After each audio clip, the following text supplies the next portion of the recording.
This is 25 to Life with Uncle Yashua. Rolling down 109 in a truck. On my ride up to the light, that's what's up. Look to my right and it's a ride rolling up. It's Lucci telling me tonight we in the club.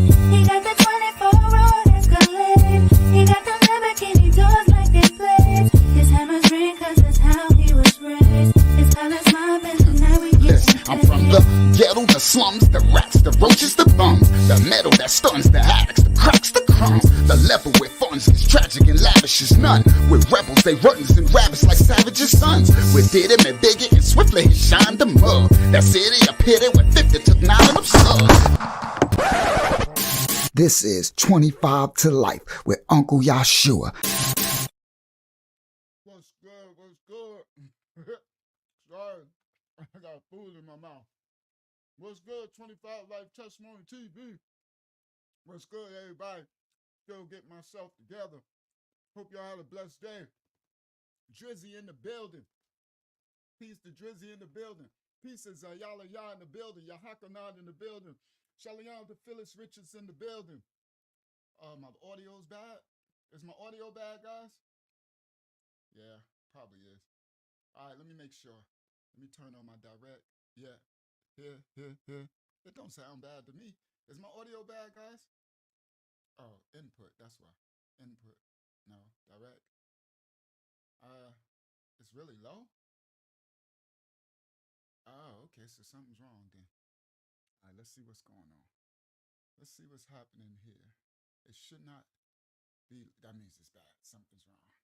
All right, let me try to fix it.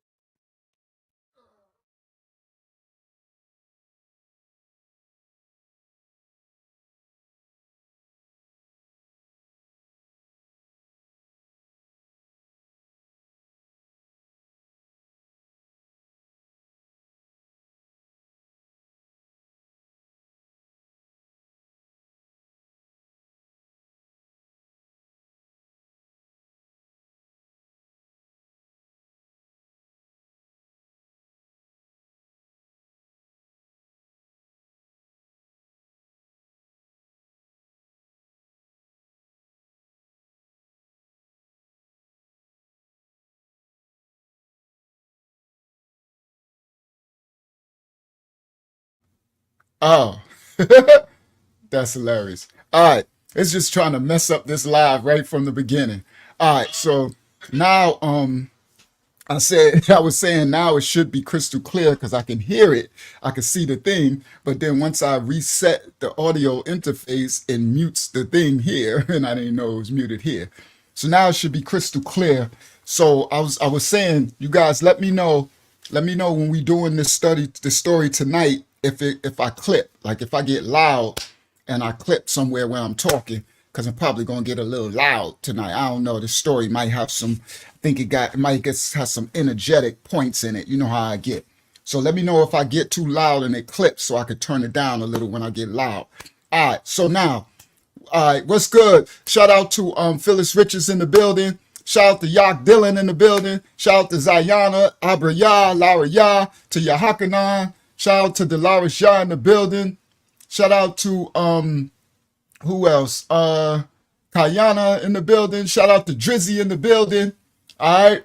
Shout out to who else? To Wyatt in the building. That was the first one. Let me know it was low. All right. Shout out to Lena in the building. All right. Shout out to everybody that's in the building. Everybody over in New York that's gonna come in the building tonight. We got a story. We got the dark, true story of the Black Viking. From the 90s, New York City crack era, was a blood member back there in the early 90s. The Black Viking. All right. So now we're going to is the 52 blocks real? Yeah, Young Drizzy. We used to use the 52 blocks way back in the days. That's old, very old fighting style. We used to do 52 blocks and yeah. So I still kind of got some of it now. Like, so what it is, King, is you can block, right, people and fight. Sometimes when you see me like mimicking fighting, you'll see me doing this. That's actually 52 blocks. It's because you're blocking without even having to really even pay attention. It's like making your mind and your body so connected that you're blocking punches without even having to consciously think about it. And all your movement is a block. It's protecting your vitals, your face, and it's constantly moving. And then the movement of it is also distracting to the opponent, right? And then you can punch and you can hit off of the block, off of the movement. But yeah, that's that old 52 block thing. That's why people be going like this and all that other stuff when we was little. It's so funny because that right there, which you just brought out, Drizzy, is going to come up in tonight's story about about the Black Viking. So the Black Viking actually tried to use the 52 blocks on me. That's what's hilarious. And that's crazy that I had no way to know that young Drizzy said he was, looking at studying the 5% lessons and then looking in the history and the 52 blocks. Because this actually comes up in this story. And it's funny because I wouldn't have called it 52 blocks. I was going to show what happened, but I wouldn't have called it. But now you just brought it up. All right, no coincidence. Y'all know how this is. All right, welcome everybody to Uncle Yashua 25 to Life Testimony TV. Tonight's story is about the Black Viking. Now, I know y'all like Black Viking.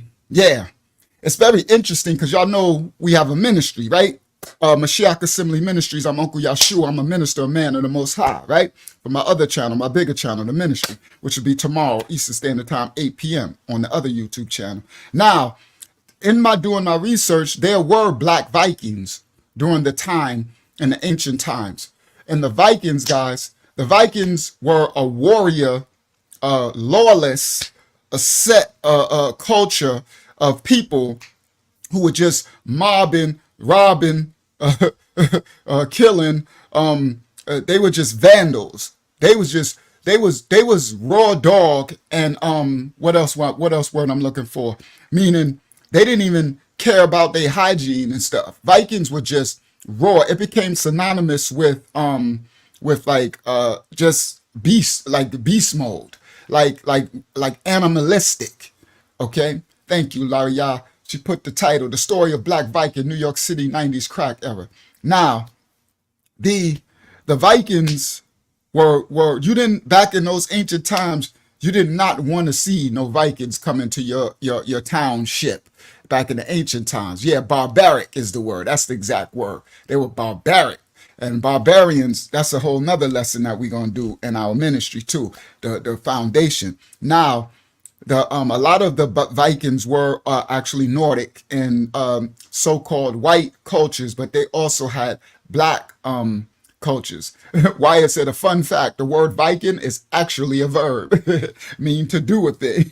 That's interesting. So now, the most famous ones that are known are the so-called white-skinned Vikings, but they were Black Vikings as well. All right, now, tonight's story. It's very interesting because I actually named the Black Viking Black Viking. I called him that because of his attributes. All right, now, tonight's story is going to be a personal one. It's going to be a very good one. Finally, I'm going to get to the story of Lil Ra. Now, Lil Ra, in case some of y'all don't know, stands for Little Rashawn. And Little Rashawn was my first eldest son. And I had termed him the Black Viking way back. And it was interesting that it's not like I named him, but it's funny because even in antiquity, we used to be named by our attributes, meaning the things that we personify. And that's what I did. Because as y'all going to find out, everything he did was Viking-like. And it became a thing. So let's start. Now, this little boy started off, me and Pam end up having a baby girl way back in the days. This was in like the 80s, right? The very late 80s. And me, and as our first child, we didn't plan for this child. It just happened, right? And so it wasn't, shout out to Q Dog. You're gonna like this one tonight, Q Dog. And it wasn't planned. It just happened. Like most of the, I don't know about the other nations, but I'm talking about the so-called black people, especially back in the day. We wasn't planning to be having these babies. We was just smashing. And next, y'all remember that I'm pregnant. The whole I'm pregnant conversation happens, right? So I remember Pam said she was pregnant. She was scared, thinking I was, but because everybody else I knew had kids, I was kind of late. I thought, again, the conditioning, right? So then when she said she was pregnant, cool, right? She was happy because she found out. I was like, okay, let's do this, right? Yes, to Q said my girl Star. So Star was first. Now, the funny thing is all through antiquity, well, a lot of men, I can't say all, but in antiquity, most families wanted a male child because the male child will be the one that fulfills your bloodline, right? Because if you have a daughter and then she married to another man, she takes on his name, right? And then when they have a baby, it's that baby's genealogy is actually that man's. So if she married, so you stop your namesake, right? But you need a male child to continue your genealogy because the male child retains his name. Unless like now, these are feminized little half Nephilim species that they making of men taking a woman's name and stuff like that, letting women surname themselves. I forgot what they call that thing when they put their extra name. They put their name at the end, like Jada Pinkett Smith, all that studio stuff. See, a real man ain't having all that. You're gonna be Pinkett, all right. You're gonna pink your butt right on to the single line, thinking I'm marrying somebody, and you ain't taking my name and dropping your name. You ain't surnaming nothing. I wish you would. See, that's that effeminizing these men. Real men know better. Hyphenated. Thank you, Laurie. Yeah, hyphen. Hey, you gonna hyphen your butt right up over out of here. Facts. The devil's a lie. That's your sign right there. That ain't your wife. That ain't the one to marry. Right there. That means, right? So now, because through our genealogy, all kingships all the way up, they always desired a male child so that they continue the bloodline, especially the first child. So as you see in the ancient scriptures in the books, the woman always wanted to give the man a male child. And if they didn't, they felt less, everyone was, sometimes they would even give over to their maids or their family members to the husband to sire him a male child. That's to keep on the bloodline. So when Pam got pregnant and me thinking I'm Mr. Macho, back then I'm thinking, I'm Mr. Manly man, like I can eat nuts and bolts for dinner. She said, we goes to find out, and we find out it's a girl. And no disrespect, but that hurt my manhood. I'm like, a girl? You know what I mean? I'm like, man, something wrong. I'm telling the doctor now, you better check again. Now, the funny thing, I don't mean no disrespect by that, but the funny thing is, a lot of that also has to do with your mind frame, your mind state, your genealogy, meaning your dad before you, because a lot of times it'll pattern. If your dad had a daughter first, or if your dad had mostly girls or whatever, then that can happen sometimes, not always, right? But it's a myriad of factors. You can't chemistry related, chemically related, you can't ascertain that because it's just a myriad of factors. But I do know one thing that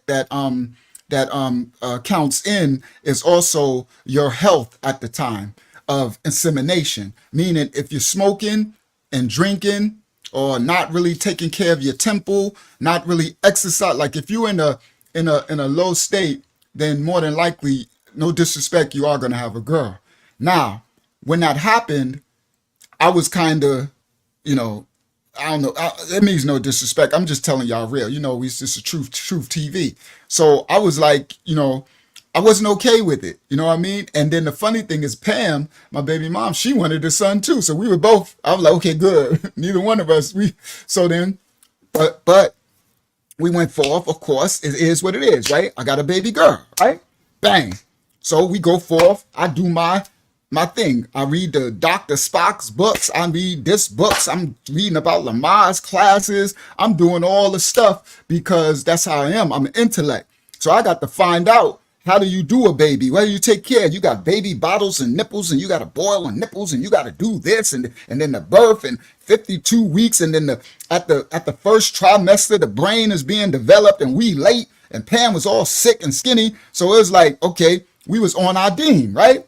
So bang, we go forth, all that. We get through, I study all that stuff. So she go through pregnant. It was a crazy pregnancy because we were both crazy. We was wild. We was, Pam was crazy, a fighter, and I was crazy, and she was, it was a lot of arguments, a lot of, not physical fights, but she would mess with Pam. It'd be a physical fight. Pam would bust me in my side of my head if I slipped, right? So it was kind of crazy. So that ain't good for the baby as well. You know what I mean? All that yelling and fighting and arguing and stuff. So Pam had got really sick one time, but this ain't about Starter Night. It's about Black Viking. So now we go forth, and I'm doing everything from the book. And so now it's time for her to have the baby. So I plan it because I ain't trying to be in the delivery room for 30 hours. So that's how I am. I'm studious. I plan everything, breathing through her contractions. All right, these contractions ain't close enough. You know what I mean? They too far away. If we go now, we be there for 2 more days. It's So I timed it perfectly. That's how I do, right? That's how I always was. I'm astute. I timed that thing perfectly. I'm like, okay, the attractions, like Martin said, how far apart are the attractions? How far apart are the attractions? I'm like, all right, the contractions, all right, they getting closer. All right, let's go. So we throw on our clothes and everything, get in the hospital. Now they getting closer. We in the projects, right? We in Parkside Projects. We could barely walk down steps and stuff, right? The attractions, how far apart are the attractions? I feel like Martin. So the contractions is coming. I'm like, oh, So we trying to make it down the steps, and she got to stop. And I'm like, okay, come on, breathe. You know what I mean? Like breathe, but hold. Listen, breathe, but don't push. Y'all understand? Breathe, but don't push. Whatever you do, don't push.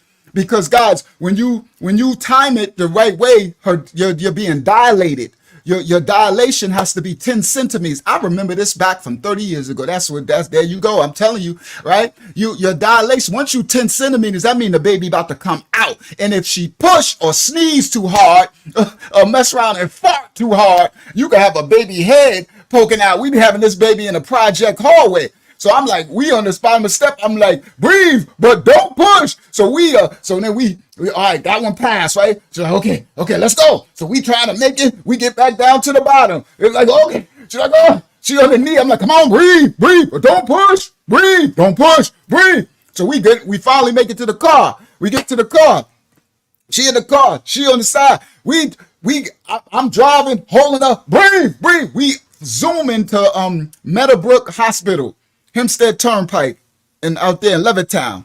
It's a Strong Island. I'm living in Long Island at that time. We in Strong Island at that time. So we flying.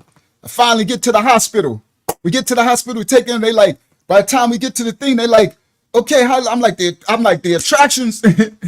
I like that Martin's thing. Y'all gotta know what I'm talking about. Shout out to Brooklyn Red in the building. Y'all gotta know how Martin said, how far apart are the attractions? Every time I do, I think of that because I'm stupio. But anyway, so I'm like the contraction. I get there, so I'm telling the doctor and them, I'm like, yo, the contractions. I'm like, because they don't know, because we walking up, she looking all preggo, right? So we walking up. Now they don't know outside all the way from the parking lot. You got to park from the parking lot. We walking. We done had 9,000 stops of contractions, right? She like this. It's so bad. She holding a hand under the thing. She could feel the head is right at her vajayjay. So I'm like, do not sneeze. So we get to, White Levittown. And I'm going to do it when I go back. We got the history on Levittown. Yeah, we by Levittown. That's where our jail is at, Wyatt, just so you know, right by Levittown. That's where they lock us up at, Nassau County Correctional Facility, right? The Nazi jail. That's what that is, boy. Them doggone. All right, so anyway, that'll be later when we go back in this story. So we by the time we get into the hospital, and this hospital is like a newer hospital, they done built it up, it's beautiful. So by the time we get into the hospital, I'm running up to the people, and they're like, okay, so yeah, she thinks I'm like, listen, bro, she probably 15 centimeters. I'm like, this girl probably 95 centimeters. You know what I mean? You only get 10, guys, right? So I'm like, listen. They're like, no, yeah, I'm sure. I like, listen, no, you lady, I know what I'm talking about. This girl about to have this baby. If she push, it's coming out right here in this lobby. She like, well, how far apart are the attractions? I'm like, listen, lady, the attractions are 1 minute apart or more, because it got to be like something like 5 minutes apart, and it's a wrap. They come in. These things are down to 5 minutes. They at the. So she like, oh my goodness, you sure? I said, listen, and she went and got the people, right? So they came, got her, and wheeled her. So as they wheel her, we going through the hospital, right? We rushing through the hospital because I done told them, so they believe me. So we going through because I was telling everything like I know what I'm talking about, right? Because I do. So we get there, they finally take her in, the thing, and they make me go scrub up. So then the doctor come and they doing stuff, and he put the thing, he like, oh my goodness. So first they like, okay, give her room. They're like, give her room number such and such. Give her, the maternity thing.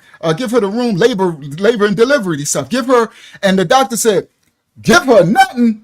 Wheel her to the, matter of fact, he said, we ain't got time to wheel her nowhere. Bring the what's the name bed. So they got some type of bed where they put one leg up here, they throw another leg up here. It was so bad that the doctor was like, we ain't got time to get her to the delivery thing. We about to deliver this baby coming right now. The doc, shout out to Dijon Montgomery in the building. All right, thank you, Dijon. Thank you, Dijon. Dijon said, brother, just want you to know that I'm proud of you and your progress in life. Teach, my brother. Blessings to you and your family. Peace. You too, Dijon. And tell Pete, one love, Dijon. And when I go back, I'm going to tell a story about Pete, Dijon. Right. Facts. All right. Love you, Dijon. All right. So now the doctor, he goes to put the thing, and he find out this lady 10 centimeters. Now he freaking out. He like, how in the world? I'm like, yeah, I timed it. He said, you timed this really close. I said, yeah, we got stuck in traffic. It was a car accident. I didn't factor in the car accident because I had it timed perfect when we was going to get there, and she would probably been about 8 centimeters or something, right? You better factor in car accidents, guys. Don't try if you're studious and on your job, if your wife gets pregnant, don't try to time it. Factor in an emergency car, so you'll be having it in the car. I'll be sure enough pitching. I'll be sure enough playing baseball in the car. All right, now, so they like, all right. They're like 10 centimeters. Bring the chair. So they wheel this chair thing in. They bring the chair. Like, okay, come on, sis, you can do it. She's like, oh, she's doing another contraction, another attraction. I'm like, breathe. You grab the face, breathe. I'm on it, right? I didn't say all the movies and the books. I didn't did everything. I'm like, breathe. Snap out of it, because they get crazy, right? They start cursing you out. They start calling your mama names. They're like, I hate you. Like, they turn into the devil. You think I'm lying? Every last one of my kids, I was in the delivery room, except for the one that I was in jail. Right? The one when I had the 25 to life. That's the only one that I wasn't in the delivery room with. They start freaking out. They turn to Omen. It's like, their eyes turn red. They're like, duh. You be like, oh my goodness, they don't even know you. They grab your hand. Oh, don't let them grab your wrist. They got super labor delivery, about to have a baby strength. They'll grab your wrist so much. You be like, dude, let me go. They're like, I hate you. But I love you. You just loved me a minute ago, right? So literally, they go crazy. So I'm in there. I'm like, come on. So she's like, I hate you. I'm like, I hate you, Joe. Breathe.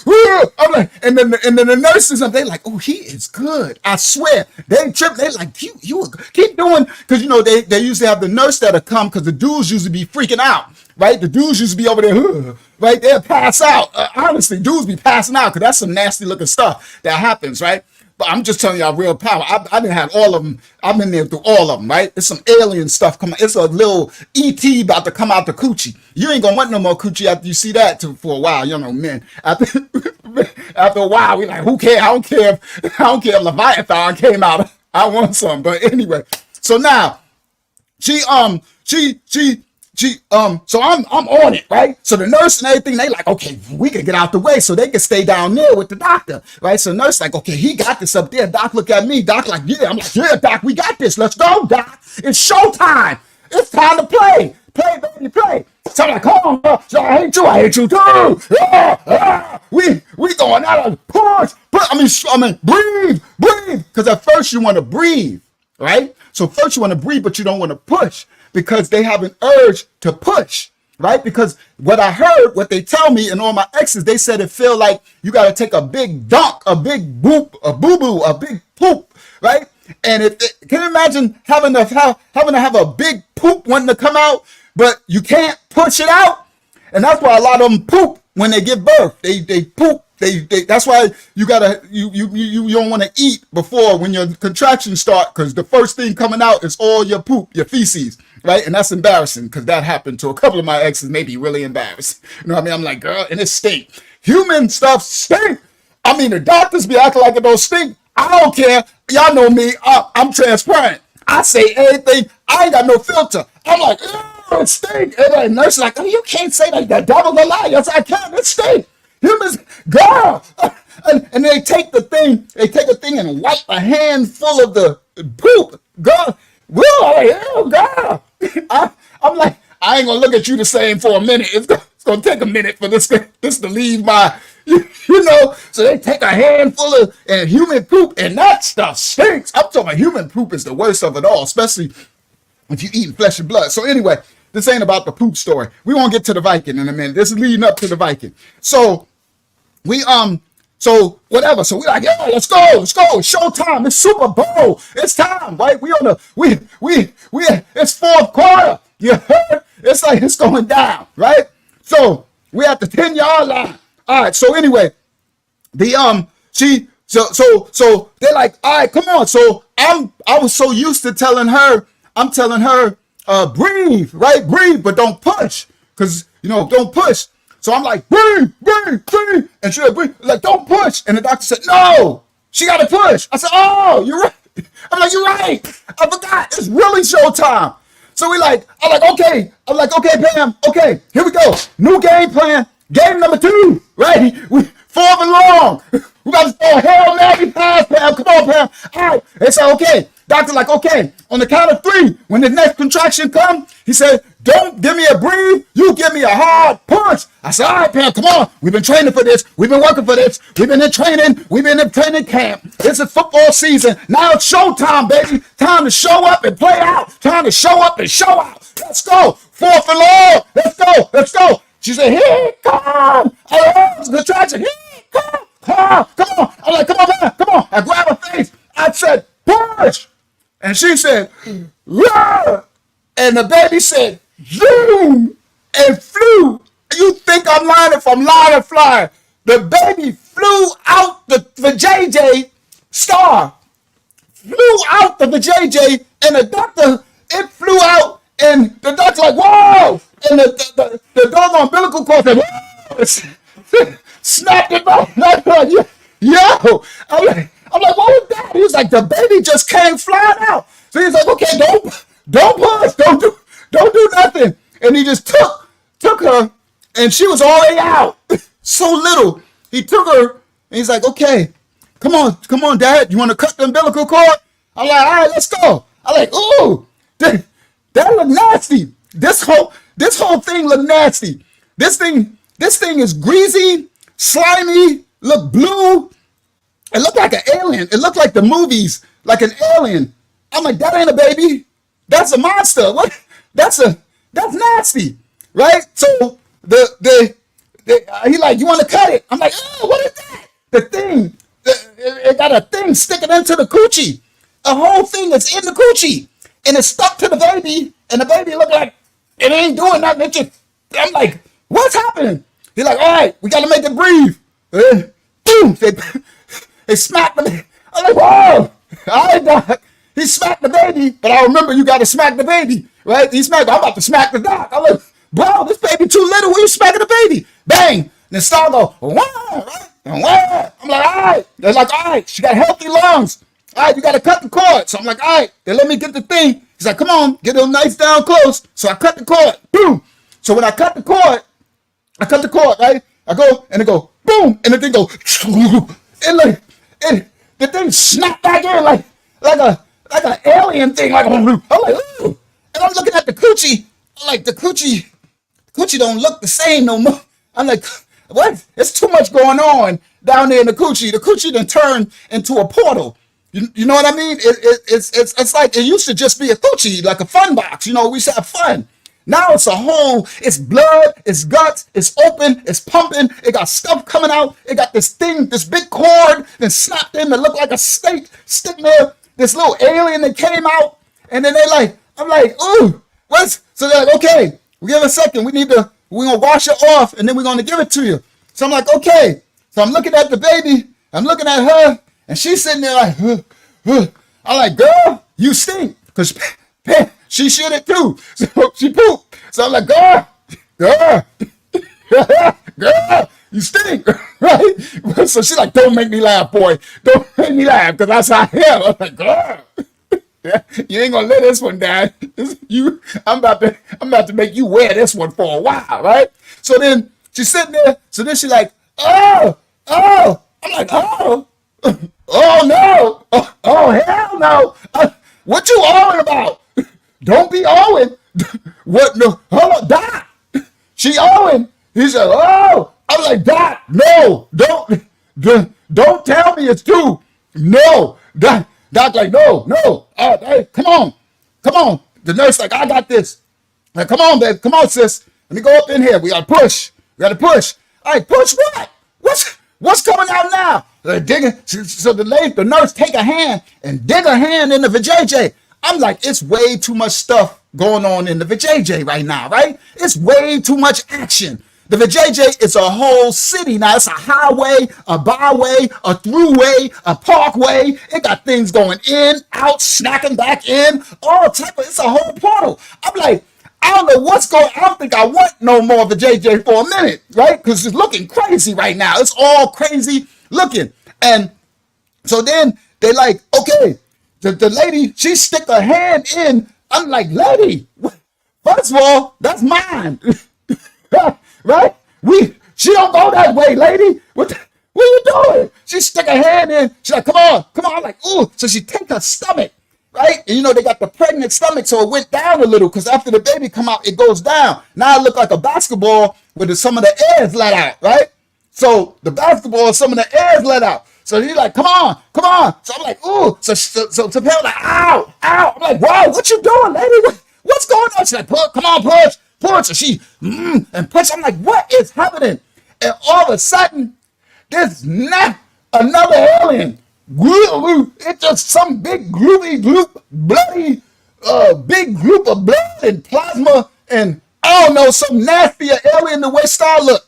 This thing come out like, oh, what is that? That's an ugly baby. What kind of twin? What we had what they call those twins where one is not a real, then to fully become a fetus or something? She said, no, this is the placenta, after birth. I like, after birth? Oh, the placenta. That's right, I read about it. Okay, that's where all the nutrient stuff in, yeah. And they got people eating that stuff now, so don't let, note to everybody. You can keep your placenta. Don't let them keep your placenta. I'm not a doctor, so there ain't medical advice. This is I'm telling you, I'm an elder and I got wisdom. You can deny them from keeping your placenta. They will tell you that. They take your placenta and all that money is in the placenta, your DNA, everything. They take your placenta and make millions of dollars. So nowadays they're making a clone of another baby with your placenta. Y'all hear? Y'all think I'm lying? If I'm lying, I'm flying. You keep your placenta. Take it home with you. I don't know, burn it, put it in a torture pack. Sorry, I'm on one. Do whatever you got to do with it, but keep your placenta. Don't let them take it. They making $100,000 off your placenta, and they're making Mimi, the AI robot sheep, a clone person off your. They're making another Elon Musk off your placenta. They want, especially the black people, they really want our placenta. All right. So the placenta. I'm like, okay, yeah, the placenta after birth. I got it. Ooh, that's nasty. So but this is way back, so I don't know about keeping it back then. See, later, right? I didn't know about keeping the placenta then. So they take the placenta, right? I didn't know they making money. That's a bag. I wish I knew that, boy. That's a bag. That's like 100 G's. That's going to pay for all this money we got to pay for these children. So anyway, they take the placenta, whatever. It's finished. So now they finish washing up Star and they give it to me. And she just sitting there like no crying. She's sitting there looking at me, her little eyeballs, just as pretty. I said, ooh, this little pretty girl. Okay. And she just sitting there like, hi, daddy. I'm like, Dad, hi, baby. Wow, it's my baby girl. So that's it. I'm holding my baby. Pam over there like she just finished fighting a UFC fight. She over there looking crazy. She embarrassed to poop, right? So I'm like, y'all nurses, clean the rest of the poop up. Get her cleaned up, right? And then, they get her cleaned up. I come back, give it to her, and we got our baby girl, right? Quiet, never, don't cry, don't nothing. Only thing she do when she want a bottle, she just wham, wham, like, and don't let her cry. She just go wham, wham. I'm like, what was that? Oh, I think that's Star. Wham. Oh, what you want, baby? She probably be like, my diaper need to be changed. Wham. Oh, okay, come on, baby, I got you. I pull the legs up. Come on. You take the two legs, the two little legs, you pull up, hold it. I'm good with mine. Hold it up with one hand. Take this one, bang, grab the thing, pull it up, get the thing, grab the white thing, grab on it, pull away from the coochie. You don't want to go up the coochie, you want to go down away from the coochie. Pull, because it's little baby girl. Clean it all up, get it all up, clean it, but then you gotta watch the piss. But that's another story. This ain't tonight. Let me get going so we can get, because you know me, I get too many details. We be in the whole delivery story for an hour. So we I wipe it all up, get her all up, pin her all up, get her all tamed up, and she like, I'm all good, right? Then another half an hour, she like, wham, like what's wrong with you? Wham. Oh, you want a bottle? Give her a bottle. She like, right? Because Pam didn't breastfeed. She, we back in the days, we didn't know about that stuff now. We was off our kilter, right? So she fine. So we got this baby girl and we going on. So she getting older. I got the new story. I got the story on the channel about the baby girl and everything. And she just never is a problem. She never cries. She never does. She just sits there and just looks at you. So we sit there watching TV. She's sitting there just looking at watching TV with us. I'm talking about from birth. She's sitting there, when? We be like, when? When? What's that? What's that when? That when is I'm wet. The other when. Oh, when? Oh, you want a bottle? And another one is when? Oh, you want me to hold you? Oh, come here, baby. I used to sleep with her on my chest. Fact, she grew all of them. She sleep on my chest. I'm knocked out. We both knocked out. I don't even see your body. I don't even fall over. Don't roll over, nothing. And I don't even sleep on my back. But see, that's that genetics. That's that fatherhood. That's that real parenting type stuff, right? So, she just wham, right? So yeah, just like Benito, facts. So we good. So we got this. So now we going on, and it's like, man, we super parents. This little girl, she just so beautiful. She don't never cry. There's no problem. Everywhere we go, she's so pretty, and she just smiles. She know when people calling her pretty, so she turn up. She got the turn up in her. So whenever we go to the mall or somewhere, she immediately throw the smile on, right? She could be in a bad mood, sitting there just chilling, and as soon as she see people, she go, yee, like it's showtime. I'm like, oh, Star is on cue, right? Oh, she's so cute. And she just be like, yes, I am. Yes, I am. Right? They're like, oh, you guys are so blessed. And I'm sitting up there like, man, what's this crap? People talking about kids. You know what I mean? These women putting kids in the oven, women throwing kids out the window, talking about postpartum, and the stress in them, and driving kids in the ocean and dropping them off. These women doing everything. What's the name? Smacking the kids, shaking. That's it. Shaking syndrome. Shaking the kids to their brain, just smashing their. Dads is. I'm like, man, what these people are wicked, man. They're talking about, like, man, babies, man, they tripping. These babies it's God's gift. This is God's gift to the world. Like, are you crazy? This is anointed, the most beautiful thing to ever hit life. It's the beautiful, precious life of a baby coming to existence in God. You know, it's just like man, these people tripping. I'm looking at women, I'm like, how dare you? You women are beasts. How dare you people? How dare you put your child in a trash compactor, garbage can? How dare you? They be drowning their babies. I'm talking about the little infants. Talking about I'm stressed out. They stressed because the postmortem, all these little, this little bundle of joy and laughter and Googles and Google, and all this love. Y'all done lost y'all mind.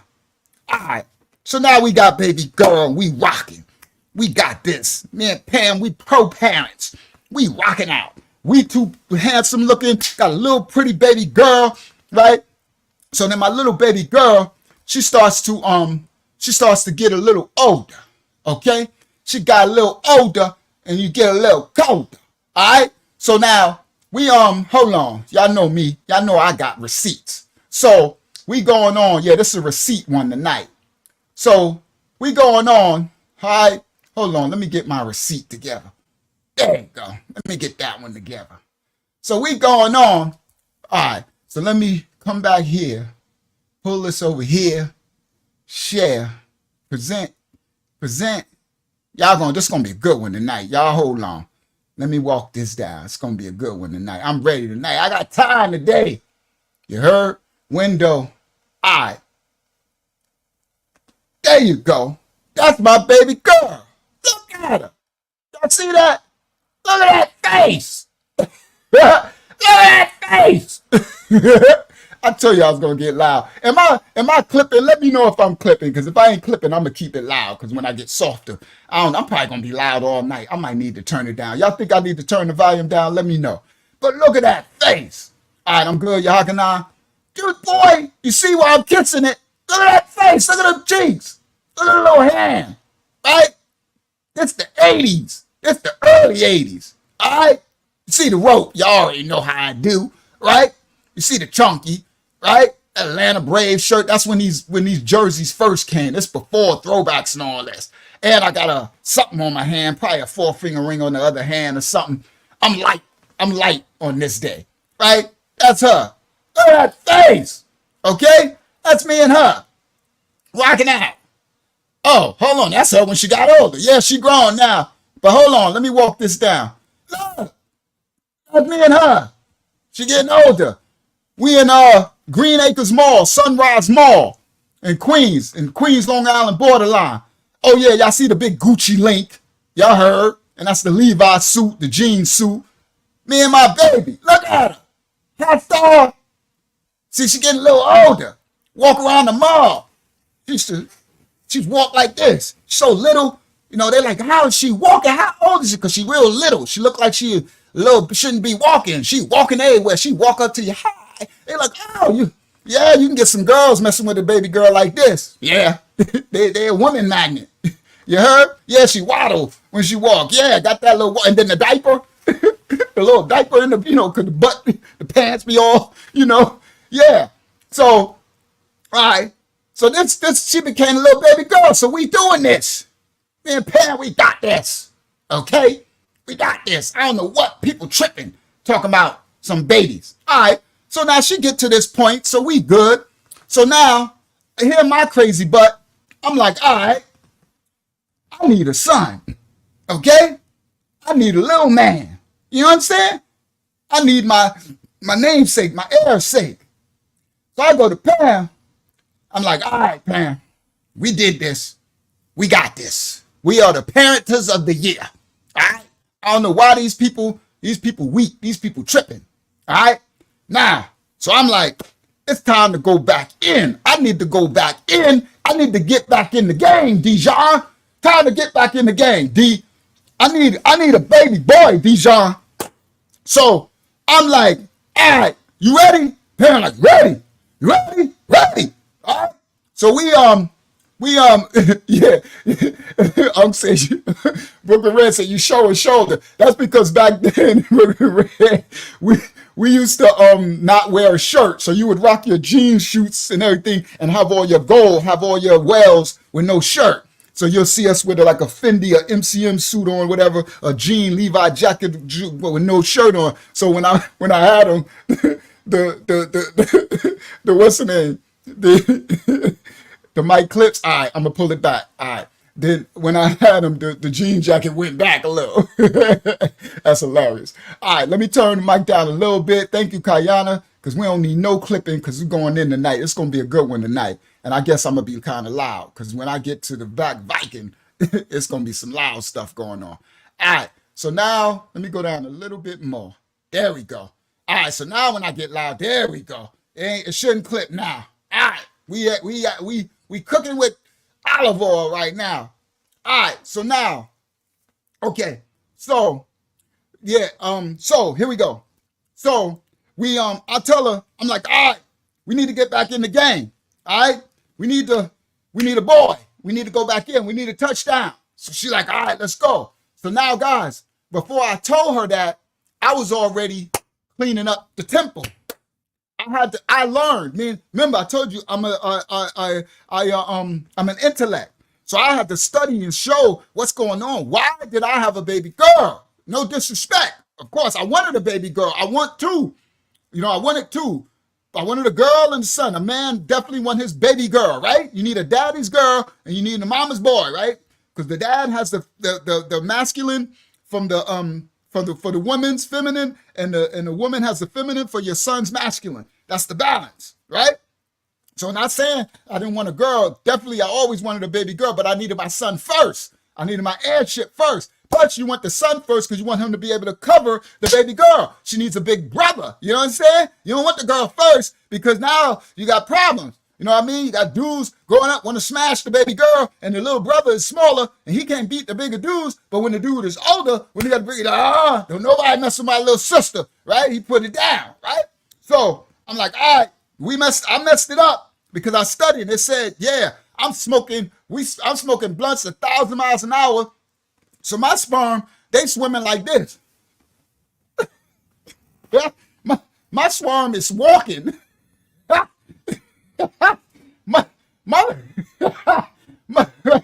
sorry. My sperm ain't swimming. I'm about to say them niggas is walking. them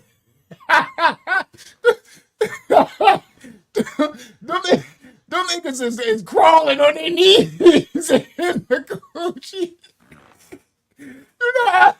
You know how the cartoons, in the cartoons, when they used to shoot the gun, and it go, and it just go, a fly come out and go bang, and just hang down. I shoot off, and it just go bang. They come walking out, the pistol. I just slowed my boys up. They ain't hitting nothing. You understand? So her X chromosome, she just knocked that all out the box. She like, your Y ain't hitting on nothing. I got this. This gonna be a girl. You heard? So what I did my research and I found out. So you know what I did? I stopped smoking weed. Yep, I did. Sure enough, I could conquer the flesh. I conquered the flesh of addiction of the weed. I stopped drinking and I started eating some vegetables and stuff. And then I started working out again. So I got myself about 8-9 months like that, about probably like a year. No, yeah, because 80, hold on. Yeah, a year and a half. About a year and a half, my temple ready. So I'm ready, coach. I'm ready, coach. Put me in the game, coach. I've been training. So I was like, all right, you ready, Pam? She's like, yeah, you ready? Yeah, you ready? Yeah. She been training too. Because if I'm going to clean up, I'm a man. I cover my woman. If I'm going to clean up, she going to clean up. You ain't going to have me eating all clean. You over there with a big turkey leg drooling down your neck and all. Nah. We going to clean this up. We clean our temples up. Heard? So we ready now. We in the game. I said, all right, you ready? Yeah. You ready? Yeah. You ready? Yeah. Let's go. Went in. Bang. I already told y'all another story. My stuff is super. It'll still get you pregnant, even if it's slow. It's crawling on his knees. So I went back in. We went in. All right, here we go. Splash off. Splash. I don't know. it must have been a atomic. It must have been a Tech 9 Uzi M16. I don't know, whatever. Boom! It must have went. Them things must have came out. It came out of Usain Bolt. Them dudes was they they like to splash the chest. she like to have triplets. Anyway, I'm just being stupid. So, all right, so went back in, bang, pregnant immediately. I already know that, right? So I'm like, it's a boy, right? She's like, it's a boy, right? So I'm like, ain't nobody tell me nothing. So the doctor, when you go to get the thing to make sure, the doctor want to make sure, like, yeah, she pregnant. I already know. She's like, yeah, we know. We already know. Like, how y'all know? Because we know. I put it in. We training. We in the game. We in the team, coach. Bang. Doctor's like, yeah, she is pregnant. Bang. Oh, we know. I said, it's a boy. How you can't know it's a boy? We know it's a boy. You done lost your mind. I can have 9 boys right now. I'll give you a boy, doc. You heard? You take some of this. You take the spill off. You can have a whole football team of boys. I'm on one. So we go forth. Later we come back. She take the thing. It's a boy. Bang. We on, right?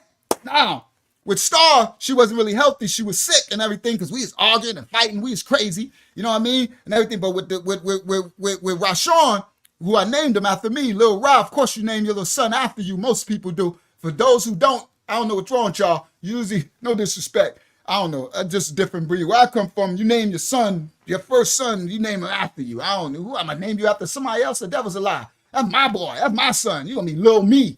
I don't know who you. I mean, the next one could be named after somebody else. This first one is mine. Yeah, I'm on team we know. We already know. You can't tell her nothing. Ain't worried about nothing. Can't tell her nothing. Facts. All right. So we go forth. Bang. So boy, she eating good. What's her name? Prenatal vitamins by the first trimester. Get the brain all functioning good. Everything good. She eating good. Getting all fat. And, she getting all healthy and wobbly pregnant. First one, she was skinny with Star because we wasn't eating good. We was doing, right? So, go forth, bang, the whole pregnancy, everything good. Now, the difference was she wasn't sick. She was really sick with Star to the point where she got hospitalized and needed an IV. She had lost so much weight. I got a picture, too. I ain't pull it up tonight. So, anyway, she was good. Everything healthy. So, we're like, all right, this is good, Star like, Star like, hey, baby, you're going to have a little brother now. Cool. We go forth, the baby. The time the baby come, it's time for the baby. I do the same thing.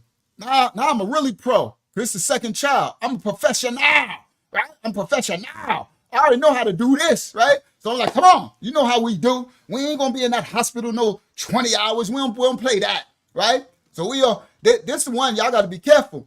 This the other one. You'll mess around. You go to the bathroom. So you gotta be careful playing this game, guys. If you doing this the right way, because they'll go to the bathroom and mess around, gotta poop and start pushing. And yeah, so you gotta be careful. So I remember we was in there and she went to go to the bathroom. She like, because the contractions, the attraction, how far apart are the attraction? The attractions was getting closer. So I'm like, all right, attractions about 8 minutes. I'm like, we got about another half an hour. We out of here. We already got the bag packed. You already got the luggage. You got everything set. I'm already factoring in the how to get there. So now I realize I could take back streets. So I ain't got to worry about. I know back streets to get all the way to Meadowbrook. If we went into traffic, I could back street it, right? But now with him, we good because it's late. It's like late at night. So I know ain't gonna be no traffic, right? So whatever, we good. So anyway, but if so, I can back street. So I'm like, all right, we about 8 minutes to the attractions. I'm like, all right, give you another 15 minutes, 20 minutes. You start get dressed. We gonna be out of here. And she like, well, I'm gonna poop. This Pam, I'm gonna poop first. You ain't about to tease me. I ain't about to be stinking up this hospital this time. I'm about to poop. So I'm like, yeah, that's a good decision. Right? So she go to the bathroom and she go to poop. And all of a sudden I hear, oh no. I'm like, oh no. I come running. Now we in the front. Where we at? Where we at? We in the projects. I think we in the projects. Yeah, we in the projects. We in the projects. Grandma Dot house. So I'm like, oh no. I come running into the bathroom and she like, oh, I push. She's like, what's wrong? I push. This baby trying to come out. I'm like, oh, don't push. She's like, I was trying to poop, boy. You the one gonna tease me if I poop, if I shit on myself on my language. I'm like, but you can't. She's like, oh, we got to go. I'm like, all right, come on. So, right. So, but she pooped. So poop came out. I'm like, well, good. You pooped? She's like, yup. You ain't about to tease me. So we go in the room. Hopefully it's about to mess me up. Come on, give me another bar. There you go. Thank you, StreamYard. So come on, guys, give me another bar. Don't mess up. All right. Well, if it mess up, it'll come back on. I don't hate that StreamYard be doing this with one bar. I don't know why it's messing up now. All right. So anyway, let me know if it what's the names? If it breaks up. All right. So I'm like, all right. So we go, we get dressed and everything. We driving. Now we out, right? We professionals. So we driving. We get there. She holding everything. We get there. The attractions. How far apart are the attractions? The attractions about 5. They like 5. I'm like, all right, we in there again. So we get to the hospital. I run up like, yo, the attractions is 5. The attractions 5 minutes apart. She 10 centimeters. I already know. What you know about centimeters? I'm a professional. You better heard. I got a degree in this. All right? Bang. If we'll pull her in. Go upstairs. Bang. I already know. Go to the room. I got to get suited and booted. I already know the fun. I got to scrub her hands and do all that. Look, I put on the suit and the astronaut suit and stuff, the hazmat, right? So dang, they take her. They like, all right, she got time to get a room this time, right? They're like, all right, she's, I think she was probably like 8 centimeters, right? So this one's a little better. She's like, all right, she 8.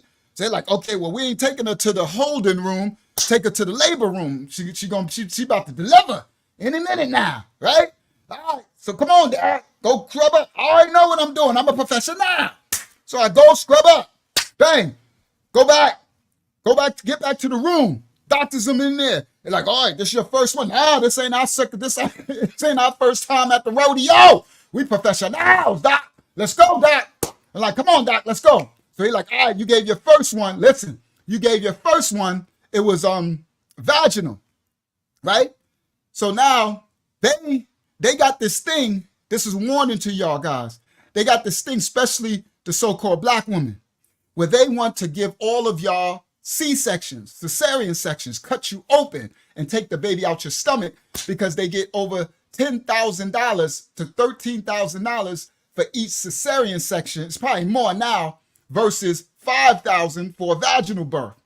So if I let you give this baby birth vaginally, I only get 5 G's.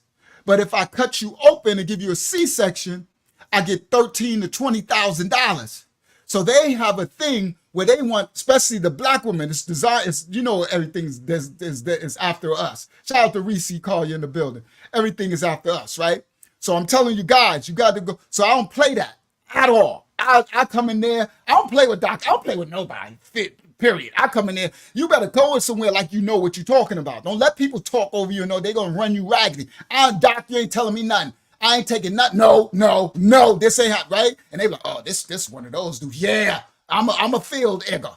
Right.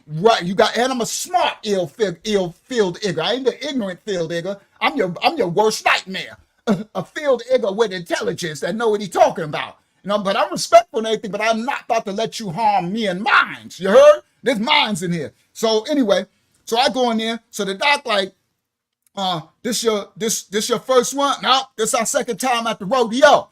He like, oh yeah. So he got in his mind, he ready to cut her open. He said something. And I said, hello. What you just say, Doc? He said, oh yeah, we getting to such and such because she's, we're going to give her a cesarean. I said, no, you ain't. He said, what do you mean? No, I said, no, you ain't giving her cesarean section. First of all, her first birth was vaginal. That's outside of protocol right then and there that you're trying. That's why, guys, they want to give y'all a C-section on your first one because then everyone after that, it's like mandated that you get a C-section. So that's why they want to do it on your first one. Now, again, if you got complications, that's different. You see? But the complications have to warrant that you need the C-section.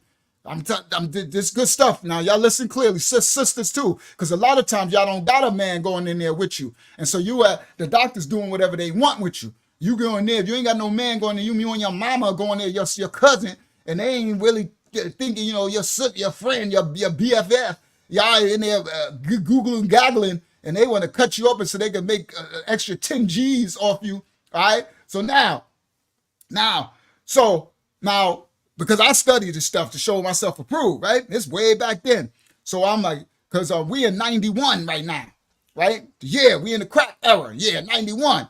So I'm like, that's against protocol. Her first one was vaginal. And ain't nothing, so he's like, he was thrown off, right? He looked at me, I'm like, yeah. I look at him like, yeah, I'm a professional.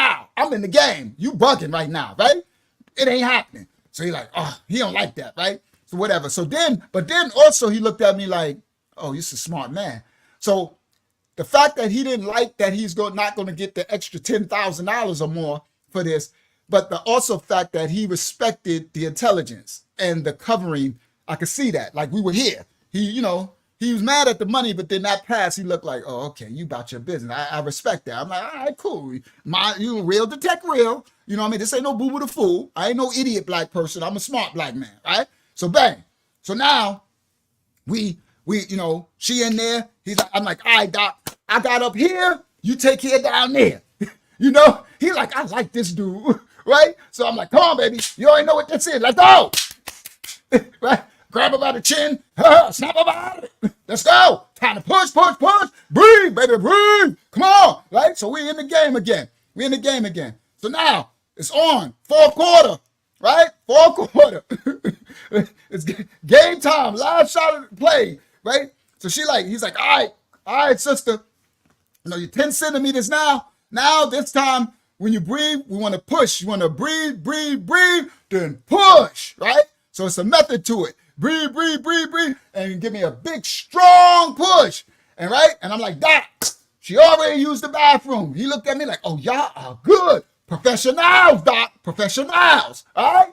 Ain't no poop coming out here, Doc. You ain't got to worry. We ain't about to stink up the room now, right? I'm like, Pam, you good? She's like, we good. Let's go. So now, all right, here come the contractions. How far part of the attraction? 5 minutes. She's like, here it comes. Come on, man, let's go. Push. So she goes, she push. You're like, come on. So it's like, okay. She pushing. We're like, okay. Now the first one, she pushed the first time and star flew out the coochie and the umbilical cord snatched the back, right? So we thinking that's how it go, right? So she pushing and nothing happened. She's sweating. Oh, come on, push. The doctor like, come on. I see the head. He all opening it up. I'm like, all right, doc, your fingers a little bit too far up in my 90, doc. All right, now, I'm watching you. I'm watching you up there. I got up here, you got down there, but don't do too much, doc. All right? So he all up in the coochie, right? Because he got to look, he all up, his head up in the coochie. Doc, you doing way too much. He like, I see the head. I see your head. The hell you doing down there? I'm looking at Pam. I'm like, all right, Pam, I might have to go down to this end of the court. I gotta keep my eye on this doc. He got way too much going on with the 90. That's my 90. She just holding it. That's it. She just keeping it for me. She tendering it for me. That's mine, right? So, all right, man, that's what y'all better know. That's your 90. Don't let nobody. That woman's supposed to be something. It's yours, daddy. It's yours. Sorry. I'm just being foolio. All right, but listen. All right, let's keep it. We going somewhere. So, and I need to get to the story. So anyway, this part of the story, but this good stuff, this real stuff. So anyway, he like, all right. So then the contraction stopped, right? So the attractions, part of the attraction. So the attraction stopped. So I'm like, oh man, all right, what, like Doc, I'm up there, I'm like, Doc. He's like, I don't know, man. He said, that's not too good. That's not too good. So then he looked at me. He like, I'm like, no. He don't act like, mommy, I cut her open. Right? Doc like, he already got a knife in his back pocket. Doc pull out a 007 switchblade. He like, shh. I got this on standby. No, Doc, you are not cutting her open. She ain't about to have no, you know what I mean? I'm like, you ain't about to give my baby a scar for no reason. You know what I mean? All that. If she needed, that's different. No, he put that away, Doc, for I'm going to cut you with that knife. You don't put it away, right? So he like, all right. So then we like, all right, next time we have the attraction, you got to give me a big push. So I was like, all right, come on, Pam. We professionals. We in the game. We've been here before. We done won the Super Bowl before, right? We at the Super Bowl again. We got a ring. We Super Bowl champions. We did this. Star. Remember Star? We got a ring. So to come again. She like, all right, here it come. I'm like, all right, let's go. Grab her. She grab my arm. I hate you. I hate you. Come on, let's go. And push. She's like, sweat, everything, veins popping out. Poop while he would have hit Doc in the face and she would have had some poop in her belly.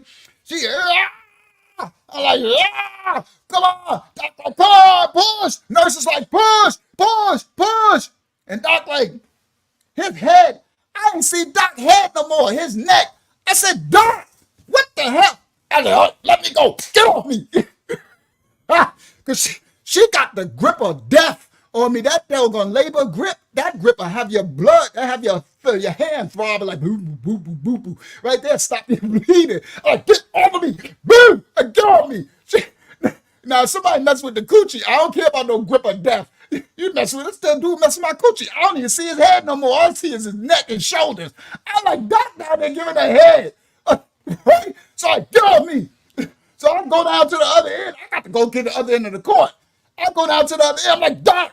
I look, he got the 90, the 90 is from north to east to west.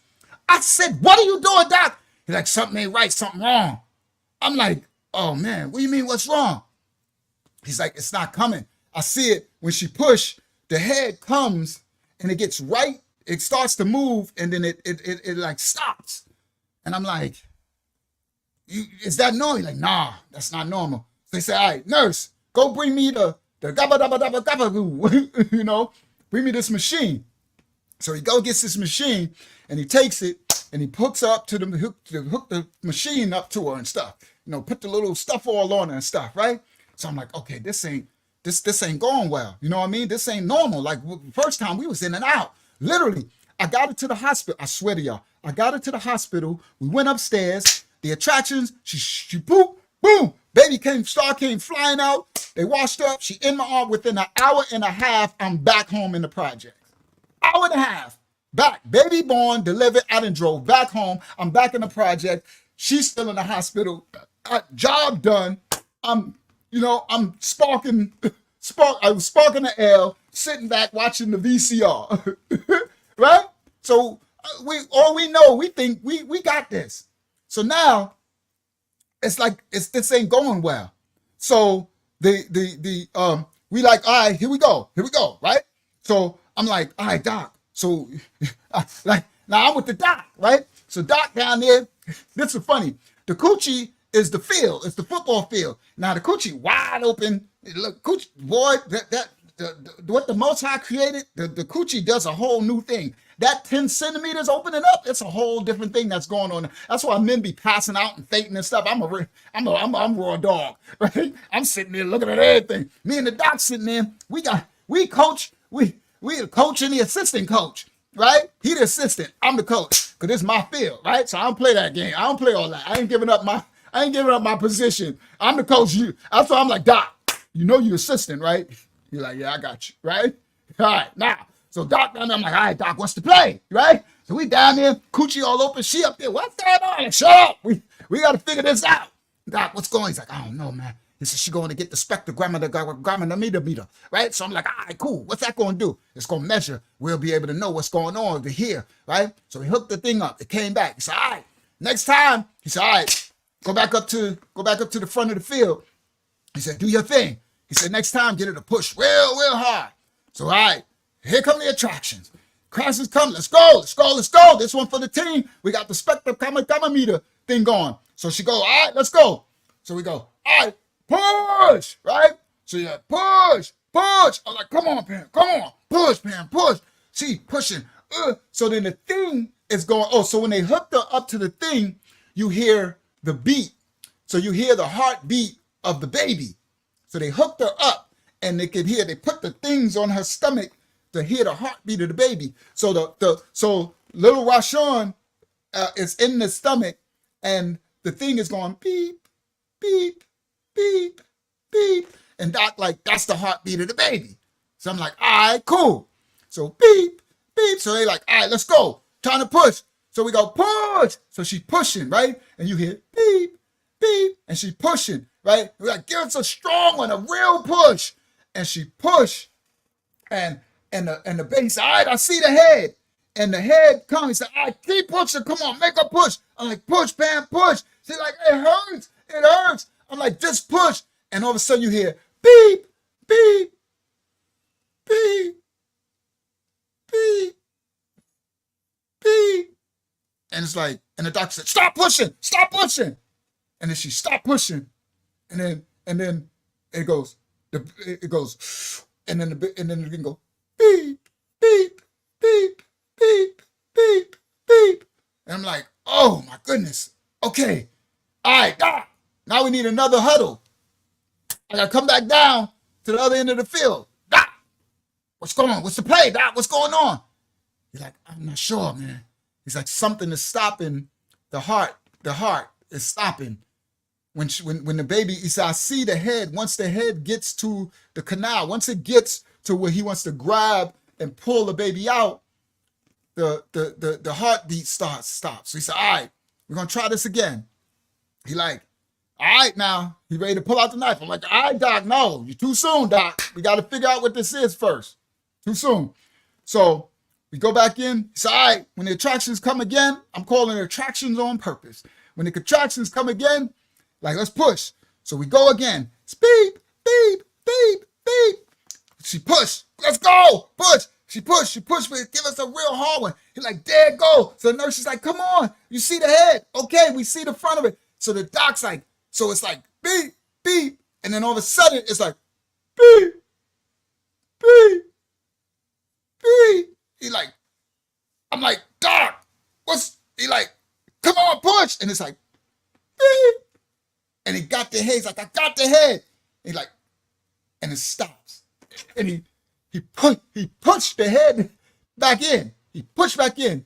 And it like, and when he let go, it like sucks back in. And it sucks back in and goes, beep, beep, beep, beep. And he like, oh my goodness. So he like, oh man. So I think I know what this is. I come back down. I gotta go to the other end of the field. Time to huddle. All right, Doc, what's going on, Doc? Let's go. What's happening? What's the plan? What's the game plan? What's the play, Doc? What's the play? He's like, I think I know what it is. I'm like, what is it? He said, all right, give me a second. I gotta go in. What do you mean going in where? Where you going, Doc? I'm going in. I watch you, Doc. I'm down here. I watch you. All right, I got you. I'm going in. I gotta go in. So he said, all right, don't worry about it. He said, this gonna hurt. He said, you go up there and you coach her. You keep her because it's gonna this might hurt. I'm like, Dad, Doc, is that serious? He's like, yeah. He ready to pull out the knife. I'm like, no. He like, all right then, let me. All right, let's just the play. All right, let's go. Let's let because at the end, if nothing works, then we gonna have to get to the knife, right? That'll be the play. So he like, all right, I go back up there. So I'm like, all right, this is supposed to hurt. So I'm like, come on, you know what to do. Grab me. Right? This is what I do when things hurt. You grab down, you hunker down. Ah! Right? Hunker down. Like they gotta give you a knife in your gums at the dentist or something. I just grab the size of the thing and I go, I stick it in, do whatever you gotta do, right? Turn to beast mode. So all right, come on, girl, beast mode. So he go in and he gotta stick his hand all the way in and he goes and he's feeling around. So I'm like, Doc, what you doing? So the nurses on both sides, they're like, oh, do you feel it? I said, Doc, what's going on, man? You in there too long, Doc, and she over there. I'm like, Doc, what are you doing, Doc? He's like, I got this. I think I got it. I think I know what it is. I'm like, Doc, come on, man. What is it? And then he's like, uh-oh, here come the attraction, right? Here come the contraction. He's like, uh-oh. So he's like, all right, baby, this is what we need to do, right? I'm like, baby. It's not, he didn't say baby. I'm just, but he's like, all right, this is what we need to do, right? So he's like, when this one come, he says, she's gonna have to push, but I'm gonna have to stay in here. He says, the umbilical cord is wrapped around his neck. So I'm like, what? He said, you know what yeah, I know umbilical cord. He says, wrapped around his neck. So every time she pushed for him to come out, the umbilical cord is a noose. It's strangling him. It's tied around his neck. Biggie Smalls, Notorious B.I.G. Umbilical cord wrapped around my neck. I'm seeing my death and I ain't even took my first breath. So when Biggie made that song, that's after my man. I knew what Biggie was talking about because I experienced it. Umbilical cord wrapped around her neck. The daughter of Yah Mashiach Yavana said that's what happened to her.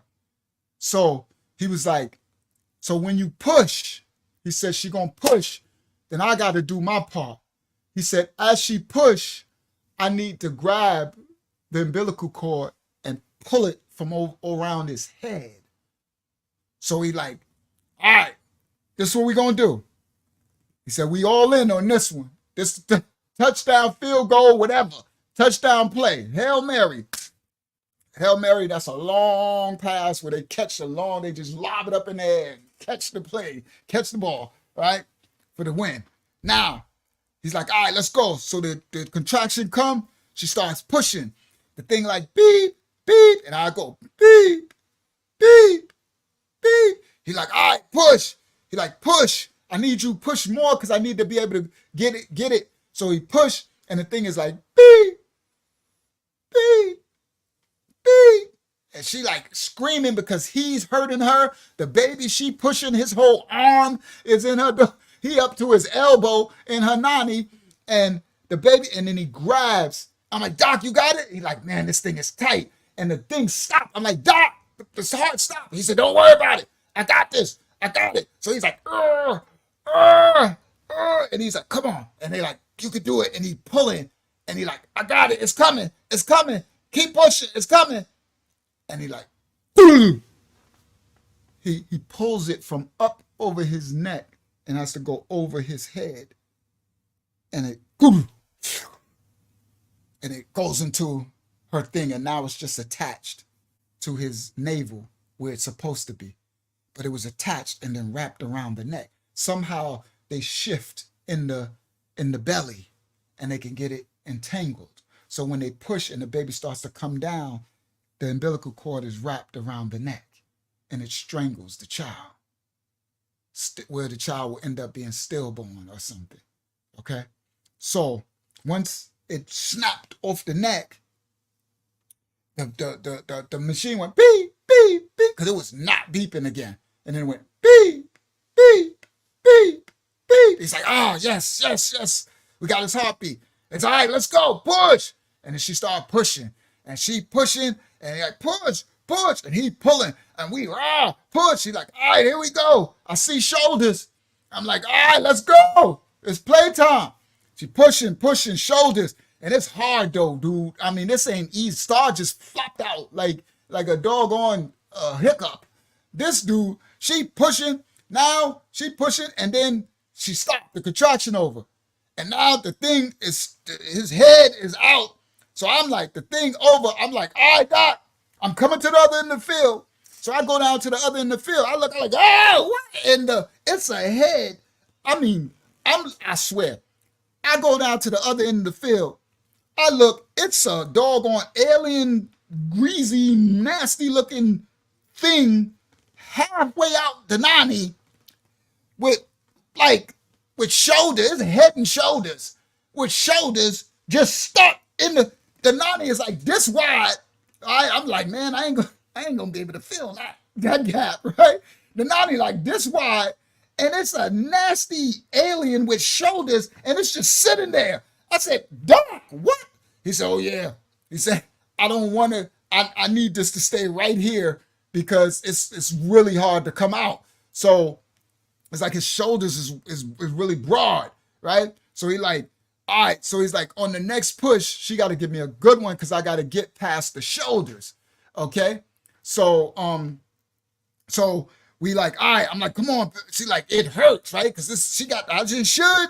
You got head and shoulders down in your nanny, right? You gonna need a porn star because I can't feel that gap. You know what I mean? So anyway, we go, the next one come, we push, and she pushing with everything. And like, come on, I'm like, Doc, it's working. Like, come on. He's pulling, she pushing, he pulling, she pushing, he pulling, she pushing. Come on, don't stop. Keep pushing, keep pushing. I'm like, come on, push, go, push. Here, push. And then he like, shoulders. And once the shoulders came out, he said, one more. And she pushed, and he just and pulled him out. And all you hear is, oh, right? Strong. You're like, whoa, this boy got some lungs. Boy, I knew it was a boy, right? We already had the ultrasound, said it was boy, but still, until it happens, right? I need to see a wee-wee and some basketballs down there, right? So now, this boy come out, wham, loud, yelling, right? I'm like, dang, this dude angry, so he got some lungs. I'm like, yeah, how he crying already? He said, I don't know. Doc, like, he angry. I'm like, okay. The first one, we had to make her cry, and it was all like, wham, wham. His is like, rah, rah, like a Dungeon Dragon. I'm like, what is this? So, all right, he hairy, little pretty boy. I'm like, all right, my little man here. So I do the business, snip the umbilical cord. He's still crying. I'm like, all right, whatever. They go wash him up, bring him back to me. He's still crying. I'm like, all right, bro, you here now. He looking around, I swear. He looking around like this. He look at me. I said, I'm like, what the hell wrong with you? How you come here with an attitude? I'm like, he over there looking around. He looking around, doctor, and the nurse like, ooh, he don't look like he happy to be here. Right? I said, I know, right? He looking around like, I swear he's screw facing everything in me too. I'm holding him. He looking up at me like, I swear he got to look like put me back. That's how he looked like. He looked like, man, put me back. I want to go back, right? So I'm like, so I made a joke. I know I'm funny. I'm like, dang, he looked like he wanted to go back, right? So the nurses laughed and everything. It was like, he's so pretty hairy, right? Because all my babies are really hairy, like a bunch of hair. I had a lot of hair, hairy, a lot of hair, head full and all that, right? And pretty, not, they look nice just coming out, right? So they're like, oh, he's a pretty boy, but he don't look too happy. I said, no, but he won't stop crying, right? So, yeah, he came out screw facing and complaining. Y'all hear me? Screw facing and complaining from day one, right? So I'm like, dude, first of all, stop crying, bro. What, dude, chill out, right? So they like, all right, well, his lungs work. I was like, I know. I wish they shut down. So anyway, we go forth. They try to do the thing for us to feed him. He stopped crying. Then he started crying again. So we in the hospital. So Pam hold him. She like, this ain't the same. What's wrong with him? I was like, I know. She's like, why he looking at me like that? I said, I know he looking at me. I was like, this dude got a problem. And so I'm looking at him, right? So she holding him. So I'm looking at him. So he look up at her and he like this, right? And she like, Dad, why he looking at? I said, I know. So he turned around, and when I said I know, he turned around and looked at me. So I looked at him and said, listen, bro, don't come in with this stuff. I don't know who you think you are, but you come in here with an attitude. First of all, you screwing my girl. Because he looked at her like who you, itch, right? Like, he come here like I don't know what's wrong with this dude. I'm like, yo, bro, what you on? Like, what time you on? You know what I mean? Yeah, he got a problem already, Aubrey. I'm like, bro, dude, first of all, you're all noisy and loud and crying. First of all, she almost died giving birth to you. Do y'all hear that part? We done went through hell. Guys, we about 2 hours in trying to give birth. Like we've been in this delivery. We've been in a football game for 10, you know how you go into overtime and overtime? The doc is like, I need C-section money for this delivery. You know what I mean? But he was happy that we did it. You know what I mean? He gave me a high five, all that. Doc was rocking out. Doc was like, we did it. I'm like, we did it, Doc. He's like, yeah, good job, King. He basically King. That's how I talk, right? So I'm like, yeah, we went through all this stuff. It's his fault, right? But he got an attitude, right? So anyway, so we me and Pam tripping because this dude is tripping, right? So then, it's time for me to leave, but she don't got peace because she tired. So when they really give the babies, they want to sleep. You know what I mean? So she tired, but this dude won't stop crying, and he just agitated, aggravated. He just he pissed to be here. He really don't want to be in the war. I'm like, Dad, you really don't want to come here. Like, you must have really liked it up in there, right? So anyway, we go forth, bang. It's done. Now we bring him home.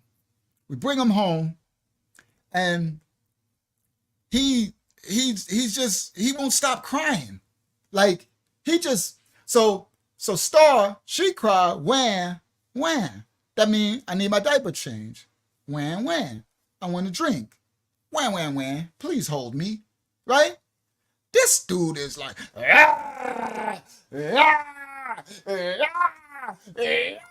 I'm talking about morning, noon, night, afternoon, mid-afternoon, lunch break. 3 o'clock in the morning, 2 o'clock in the morning, 4 o'clock in the morning, 7:30 in the morning, 8 o'clock at night, 2 o'clock at night, 2 p.m., 4 p.m., 9 p.m., 9:30 p.m., 3 a.m., 4. It ain't never a time where he ain't, for the little bit of time he sleep, because when you bring newborns home, they only sleep for every 2 or 3 hours. You got to feed them every 2 or 3 hours. He would sleep for an hour, half an hour. And the rest of the time, wah! I'm talking about the wham, the cry, hurt your ears and your soul. It's so loud, and then you're sleep deprived because he don't sleep. So it's like we take turns, right, with the bottle, right? I'll get up. Now we ain't have, okay, let me fast forward. We home for a month. We ain't slept for a month. Now we ain't slept for a month. No one is gas. He was just a bad, nope, it wasn't gas. He wasn't colic, none of that. That's that colic. He ain't colicky or nothing. He just angry. He a Viking. He just bad. I don't know what this stuff is. Now listen, it was none of that. So, because I'm an intellect. So I did all of that stuff. He ain't colic. I know what colic is, right? No, he just pissed. Pissed. He angry. He don't want to, he unhappy. Later I found out what it was, but we're going to get there. So he won't sleep. So I'm gonna fast forward. A month later, we home for a month. Star is where I showed y'all in the picture. She just is happy. She don't do anything. She just, Now Star is looking at us. He mad at the world. All three of us is looking at this little, and he pretty, right? We look at he brown. I call one of my brown babies because, I'm a light-skinned baby. Me and Pam the same complexion. She a little bit lighter than me, just a little. But a lot of my family is lighter skin. I'm like the darkest in my family, right? I call them all bright whites. That's what I call my family, bright whites. All these bright whites, right? I'm like the darkest one, right? So, and then Rashawn, he came darker than me, right? So I'm like, oh, I got a brown baby, right? Yeah, I love brown babies. No disrespect. I like no disrespect. But I just always wanted some brown babies, right? Because I'm make all these light-skinned babies, and with me and the mother, we're not even with a light-skinned woman, right? We the same complexion. So it's just my genetics, right? Remember, Black people, we make all shades. Just understand, all of them come from the original seed, us. All right, so anyway, so so Star, we all three of us, me, Star, and Pam, none of us can get no sleep, right? Because he the baby, so Star wake up like, start looking at us like, could y'all put this baby back? Could he go back in the womb? Like, could y'all send him back to where he came from? Send him back to sender. Return to sender. I'm looking at Star like, I agree. And Star, baby, she only 1.5 years old. She looking at us like, this is not okay. I'm like, can't none of us get no sleep. We had a peaceful house before this little monster. No disrespect, but I'm just keeping real to power. I'm truth to power. This little monster came, right? This little Viking. So anyway, he, and I'm gonna get to the story. I knew this was gonna happen, but I need to set a foundation. Because it's the reason why. It's this stuff stems back. Now y'all see from birth. So he not sleeping. So now a month later, nobody in the house has sleep. You know, if you sleep deprived, it drives you crazy, right? So I'm crazy, Pam crazy, little Star, so during the day, as we gotta go do stuff, we all sleepwalking, falling asleep. Oh, and he don't care. He don't need sleep. I don't know, he an alien. He don't need sleep. We have sleepwalking. He looking at us like, wake up, run, run. It's like his mission is to make all of us miserable, right? Yeah, we straight delirious. His job is to make our lives miserable as you can ever possibly exist. Like, his job was like, I'm not going to give y'all one piece of shalom, of one bit iota of peace. The minute that y'all think I'm asleep, listen, the minute y'all think I'm falling asleep, I'm going to wait right till y'all all try to get nice and comfortable and then go, ah! It's like he was getting off on it. I swear, this happened so long, it was like he knows what he's doing. Listen. And later I found he did know what he's doing. Some kids are, trust me. All right. So anyway, let me do this so I can get deep into the story. So now he's going through his childhood. He is horrible. I mean, now we thought we were professional parents. Yeah, he was in control and he was doing it willfully. He knew what he was doing. We thought we was professional parents. We had this, right? Remember I said, I was like, how in the world these people putting their kids in ovens and shaking baby syndrome and all this stuff, talking about some post-traumatic and all. No, these people are lame. These people they just wicked. They just evil. Boy. Shout out Saquon. Saquon, you in this story tonight. Because you did something in this story, Saquon. I knew you would be here tonight. Boy, the devil's a lie. Listen. 1 month, 2 months, this boy drove us so crazy to the point where it drives you. I understood. I'm not co-signing none of it. I finally, see, sometimes you have to experience a thing. See, okay, you know how people who never been poor, like the Black experience, while other nations, they like, well, why don't y'all just get a job? Or why don't you just do this? And why don't you, Shut up. You don't know what it feels like to go through your whole life of you can die any minute, especially the Black man. You could die any minute from the police, from anything else, all day of life, going to stores, people chasing you, people think you're going to steal, people look like, and they talk about pull yourself up by the bootstraps when we ain't got no boots, we ain't got no straps, we ain't got no clothes, we naked. And y'all tripping. Y'all, you know what I mean? So you're gonna like this story. You're gonna remember this story, Saquon, just when your part come. So it was that kind of thing where now I don't do that anymore. If I haven't experienced a thing, I don't pass a judgment because I don't know what that thing is. So I pass the judgment on people with these kids who lose their mind. Now, I'm not co-signing none of it. And I'm not talking about these psycho people who abuse a child because they crazy. No, I'm talking about the mother or the dad who got the child, but the child won't stop screaming. I mean, to the point where it makes you psychotic, to the point where you go crazy. Like literally, me and Pam were going crazy, and we good people. We professionals. We got the baby. We like, when, right? We change. I'm a professional diaper. I can change a diaper with my one eye closed. It's 3 o'clock in the morning. It's 4 o'clock in the morning. Star is like, when? I'm like, come on, baby. I got this. Come on, I'm half asleep. You know how you got one eye open? I got one eye open. I'm changing it. Come on, put the bottle. I done went and started the bottles, started the heating thing, thing. I done do everything, pour the stuff in there, mix it. Come on, baby, half sleep. I got it. Now, come on, grab her up and stick the bottle. Boom. And now I'm asleep, holding her. She's sucking, and I'm asleep. And in a minute, she finished everything. I just instinctively pull the bottle up, put her up, throw up over the chest, throw the thing out. Come on, baby. There you go. Come on, you got another one in there. Give me another one, Robin. There you go. You good? Thank you, Dad. Let's go. Lay on the chest.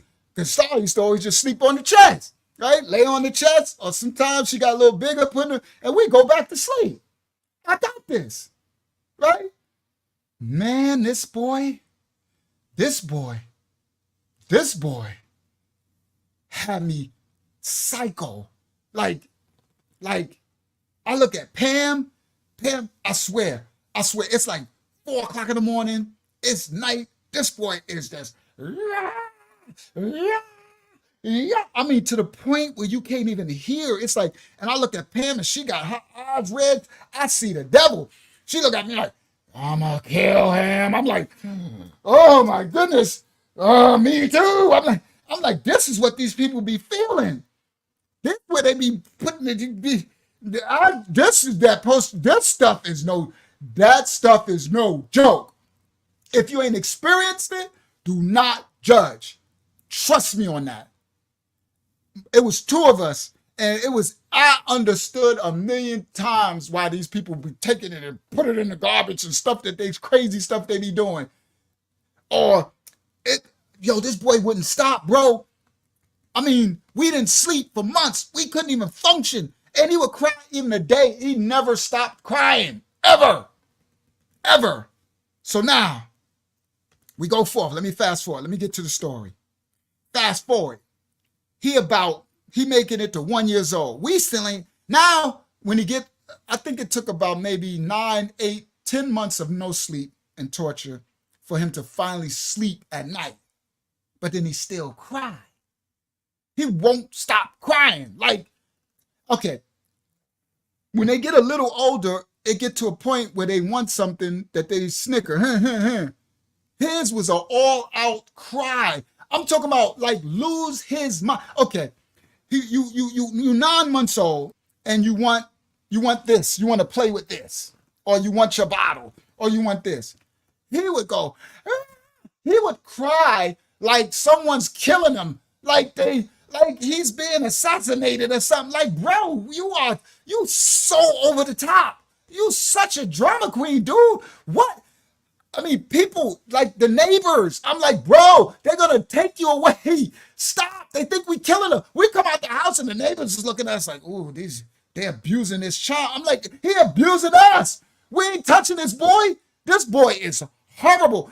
Now, so fast forward.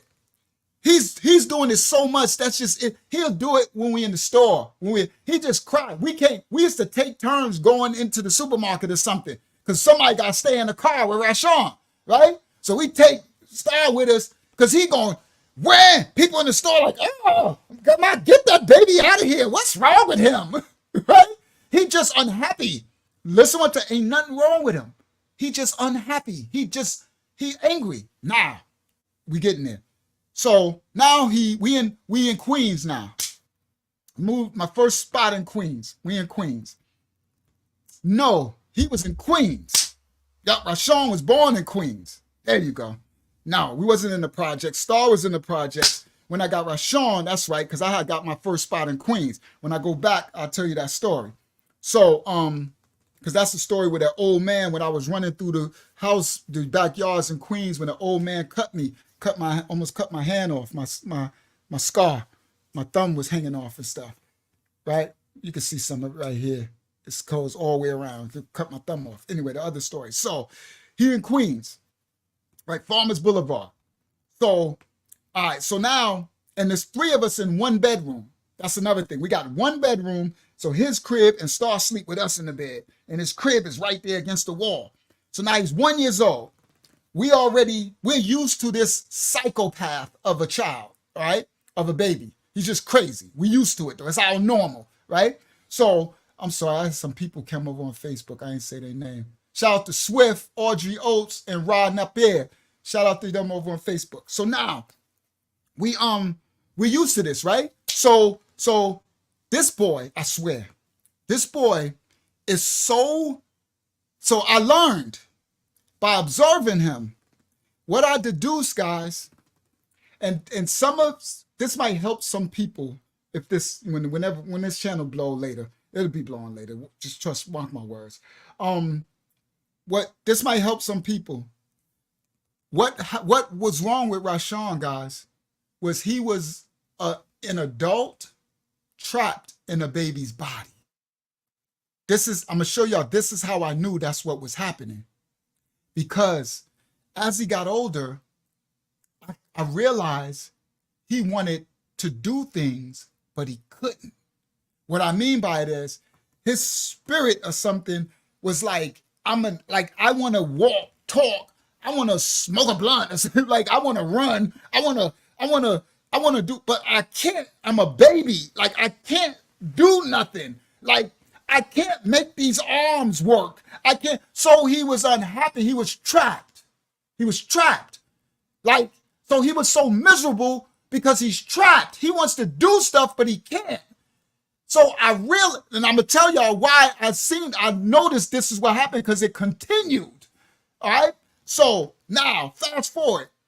He's like 1 year old. No, before 1. Maybe 8 months, right? And everything he did was advanced, fast, right? So he's standing and he teaches, like, okay, so every milestone that the kid makes where you're supposed to usher him to it, he does it himself. Okay? He does everything himself. And he's frustrated because you can see he wants to do something, but his body won't enable him. So he's trapped. So that's why he's so unhappy and yelling and angry and crying. And so now that he's older, here we go. So in Queens, he got his crib. So he got this thing where he don't stop. He yells for everything, cries. So he got a bottle. So this is funny. I swear this boy is crazy.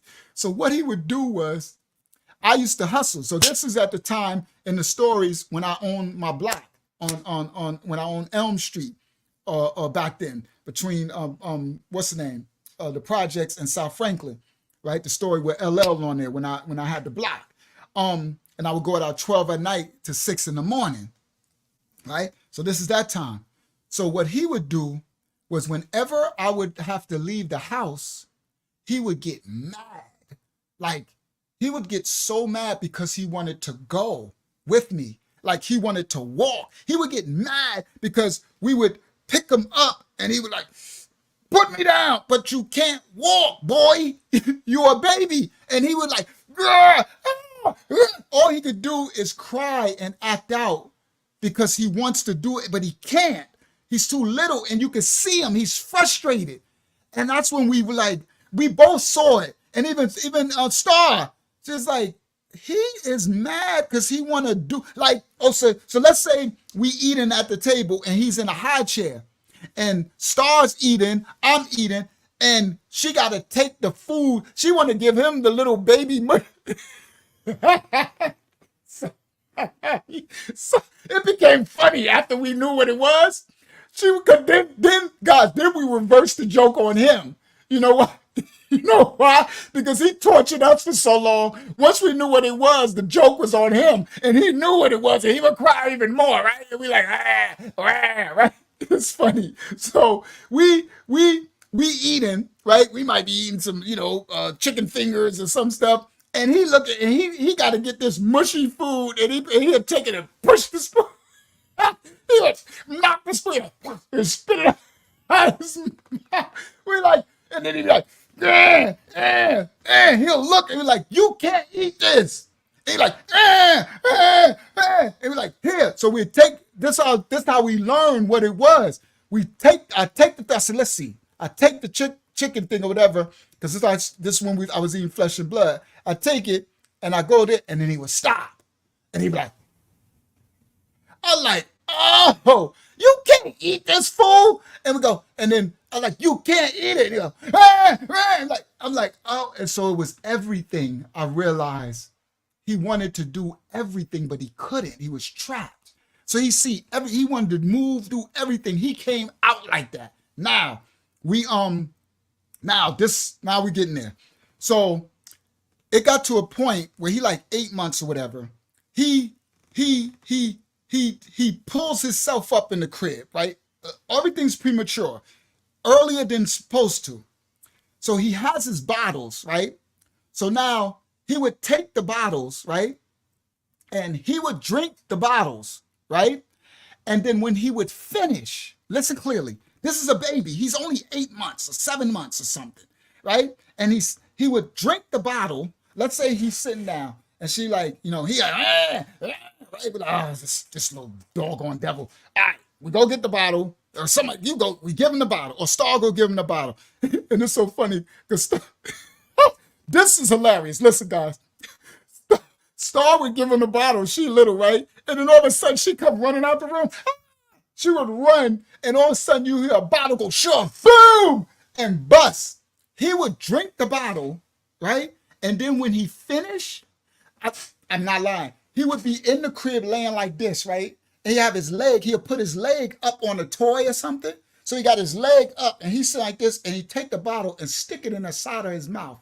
I'm not lying. And be like, right? And he'd be looking at you, right?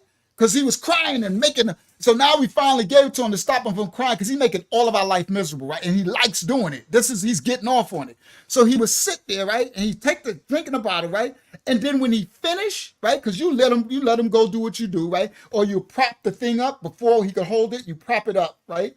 So once he finished, he would take the bottle and throw it. Boom! And throw it, like, get this ish out of here. Like, you little ungrateful this dude was crazy. So now that's from when he was little. He would take the bottle, and so when he was smaller than that, he would take the bottle out of his mouth and then push it in the clip and push it and then make it spill in the thing. Like, he would get off on it. Then that's when you would see a little smile, right? So I peeped this stuff, right? Because I'm watching this little monster. I'm like, bro, all this stuff you doing is looking really intentional. You know what I mean? I'm like, bro, you really like. So I would watch him, and I watched him, guys. I sat there and I watched. You know how they think you sleep, and I sat there. I could see through the crib bars, and I'm watching him. And he put this when he was smaller. He take the bottle, finish. Once he finished what much he want, he'll push it, right? Because he can't move it so much, and then he will mess with it and keep pushing it to try to make it tilt up so it could just drip out. And then once he got it to a position where it's dripping, I literally watched him go. And he never smiled. I said, you little devil. I said, he doing this on purpose. She said, I swear he was doing this. I said, I saw him, Pam. I saw him. He doing it all. Because then it would stink. The bottle, he would do it. It would drip. All the stuff would drip and milk all over the thing. We didn't clean it all in, and then it would smell and stink. And he would be sitting there happy, and then cry when he wanted another one. Now, when he got a little older, this is when it got crazy. He got older. He would finish the bottle. He would take it and just throw it, right, in the crib, right? He would throw it, right, and then he would throw it and then try to make it spill, right? So then when he got older, where he could climb himself up on the crib, when they hold himself up on the crib, he would take the bottle, and after he finished, he would literally throw it at whoever's in the room, whoever gave him the bottle, he would throw it, and it would hit and splatter. If he throw it hard enough, the nipple come off, and the milk that's left in it splatter all over the carpet, the wall. So Star Little Butt, I swear, we in Queens. So I remember, she'd go, I said, Star, go give him the bottle because he yelling and screaming. Go get that little monster the bottle. So she said, all right, Daddy. So she go in the room and I'm in the hallway type of thing. I see her go in the room. She's like, okay, here we go. Come on, here, take it. I'm giving it to you, right? So she gave it to him. And then I can hear him down here say, stop. Would you take it? Here, take it. No. And then she started running. She's like, no, Daddy. And she started running out. And all of a sudden, a bottle come flying out the room, shoom, boom, and hit the wall and bust. It hit the wall and the cap came off and milk everywhere. And I said, you little, I walk in there and he looking like this. He's standing on the crib like this. I said, you little monster. What the? I'm like, bro, some dude, I learned a lot between two different kinds of humans, like of kids. One is an angel, never cried, never when. The other one never not cried. Like just everything was so. Now, here we go. Now he's like, oh yeah, he's so miserable because he's up. He's 1 year old. He want to walk, but he can't walk. His body can't walk yet, but he wants to walk. So he's crying and miserable. And I'm like, bro, you can't walk, dude. Stop. It's going to be a long time. And he can understand me. Okay. So I'm like, you can't walk. And he's like, ah! I'm like, to you. Like, he's like, dude, what you want me to do? You can't walk. You too early, bro. Slow down. You trapped. I'm sorry. I can't do it. He look at me. I'm like, He don't like it. So I know what it is now. I said, he's just trapped. And so when I told, the boss babe, when I told Pam, we could see it. And now, listen, guys, once he knew we understood, we were here. Us and Star, we all got it. So we would make him feel a little better and he would calm down a little bit, right? I'll be like, bro, you can't, not yet, bro. You gotta. And he'd be like, I'm like, I'm sorry, bro. You're just going to have to cry. What do you want me to do? I can't make you walk. I can't do anything. You got to wait till your body catches up to you, right? So now, here we go. He would be in the crib. Now I'm hustling. He would hate every time I would leave to go out the house to hustle at night. He want to go with me. He would be up all night. He was a night owl. He would stay up all night and try. Only time he gets sleep is in the day, but all night he's up. So Pam will be sleeping in the bed, Star will be sleeping in the bed, and they have to leave the TV on because he's up all night. He's in the crib. He would be standing up on the crib with his arm on the top of the crib, like posted up, right? Because he's stuck. It's like he's in jail. It's like he's so miserable because he's locked in his body and he's locked in jail and they want to go to sleep and he want to be up. So what we would do is I swear to y'all, he's only 1 year old. He's 8, 9, 10 months. We found out he liked, first one was, what's it called? Not Freddy Krueger, Jason, Friday the 13th. If you put on, when he hear the dun, dun, dun, dun, with the Jason, that's when everything stops. That's when he would put a smile. Like that's when he would stop crying. He would stop. You know how most kids want you to put on Barney, I love you, or now today it's Coco Melon, right? Because I had new babies. Coco Melon. When they hear the show, right? That's what calms them down, right? You put on the little cartoon. His was Jason, Friday the 13th. Listen clearly. We put on Friday the 13th, and I swear, he'd be like this. He'd be like he'll point, right? I mean, go get my bottle, right? I need, go get my bottle, right? Give me my blankie, right? Give me my monkey, my little toy monkey thing. He'll put his feet up on the crib. He'll crack. He always pushed the toy in the position and put his leg up and have his bottle and so I had the TV where his crib, because his crib bars where he could just look at the TV, and that's how they would get sleep at night. So every night he needed to put on Friday the 13th.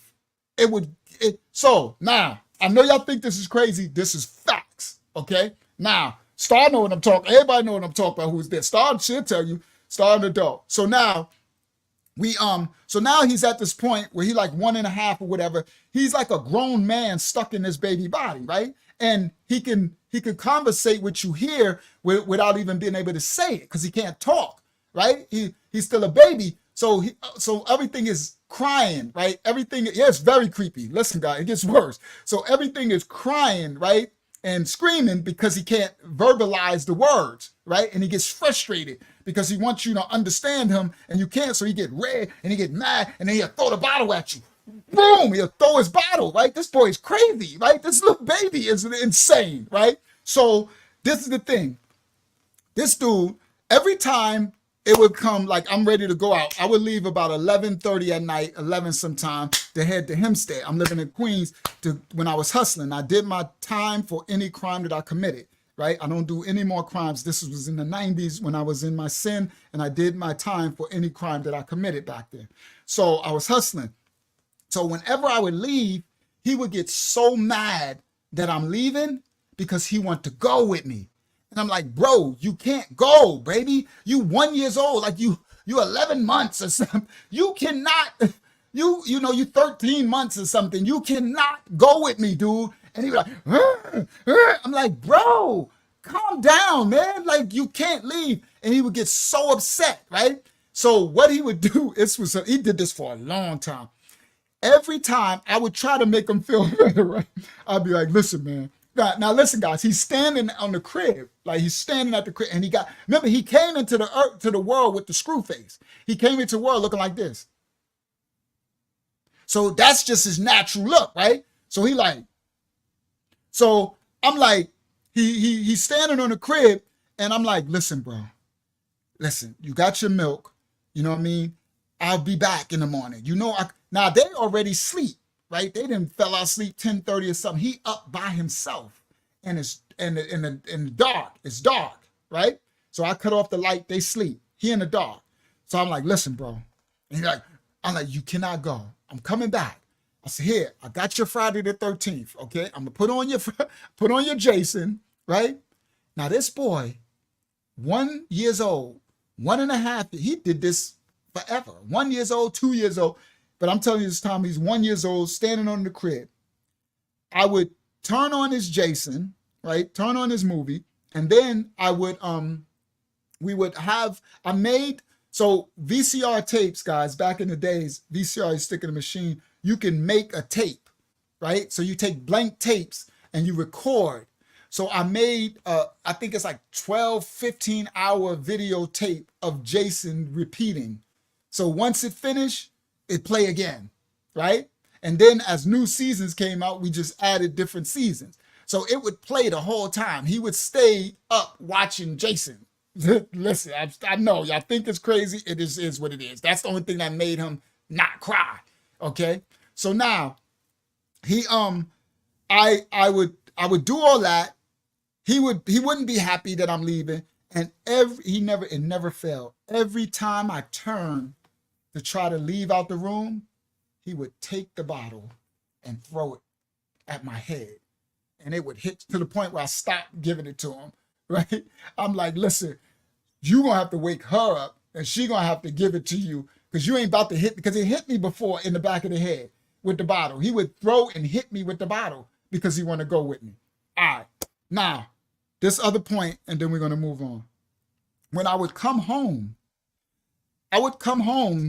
sometime, this one time, let me speak the specific time. I come home because I think I forgot something or I had to get, I think I ran out, I sold out. Now I did my time for any crime I committed. I sold out, we sold out. And I had to go back home and grab more. I had to drive back from Hempstead to Queens and grab a whole nother big package to come back because it was only like 4 o'clock in the morning. And we go to 6 a.m. until the sunlight come up. So I had to drive back. I get to the house is black, right? Because I could see, because we had a basement apartment in the lady's house. And you can see all the lights are off, right? I can see the bottom. But I see a little bit of, in our bedroom, I can see the TV light is on, right? So I go in, I open the door. Now I'm being quiet purposely because I want to see what he's doing, like what's going on. It's 4 o'clock in the morning. I open the door, the whole house black. I do it slowly, close it slowly. Walk through the house.